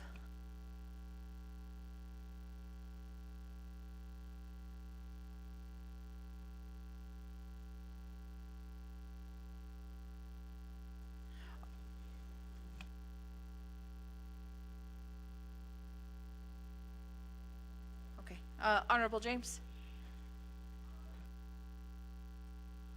Motion to suspend the four rules, Speaker and members of the 25th Navajo Nation Council, to add on emergency legislation, oppose the Arizona Department of Education directive requiring school districts to certify that they do not implement DEI. Thank you. Reserve my time. Reserve time at 4:38. And colleagues, there's that motion, and staff, if you could help read that legislation to the record, and I'll recognize a second. Thank you, Madam Chair, Madam Speaker. Legislation 0060-25, an action relating to an emergency for the Navajo Nation Council, opposing the Arizona State Superintendent of Public Instruction's Tom Horn's guidance issued to Arizona schools regarding diversity, equity, and inclusion of programs, and objecting to any threats of withholding funds made to Arizona schools. Prime sponsor is Honorable Vince James. Madam Speaker. Thank you, staff, and there's a motion to add it to the agenda. So then we would have to do another motion to vote on the legislation. So this is to add it to the agenda today, and we do have a second by Honorable Dr. Andy Nez.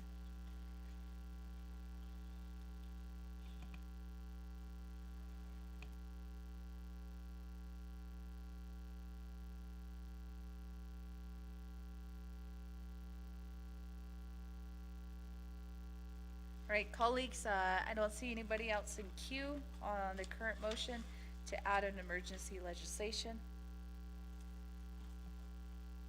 If not, we'll be putting 2 minutes on the board, colleagues, and it will require a 2/3 vote of the council.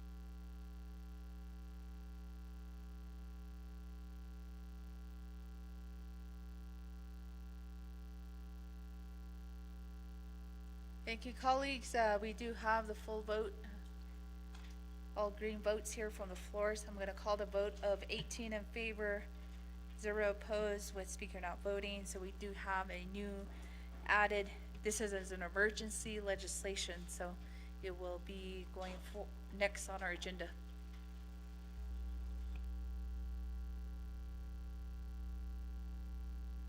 It's a simple majority vote on that legislation, so it'll be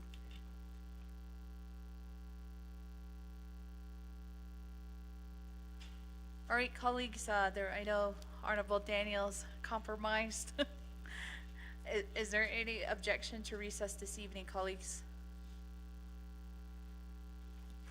We do have one back there. Honorable Toth, are you objecting? Okay, no. Oh, you're just stretching, okay. All right, colleagues, I don't see an objection, so we will resume back at 10 a.m. tomorrow, and we will recess here this evening at 6:45 p.m.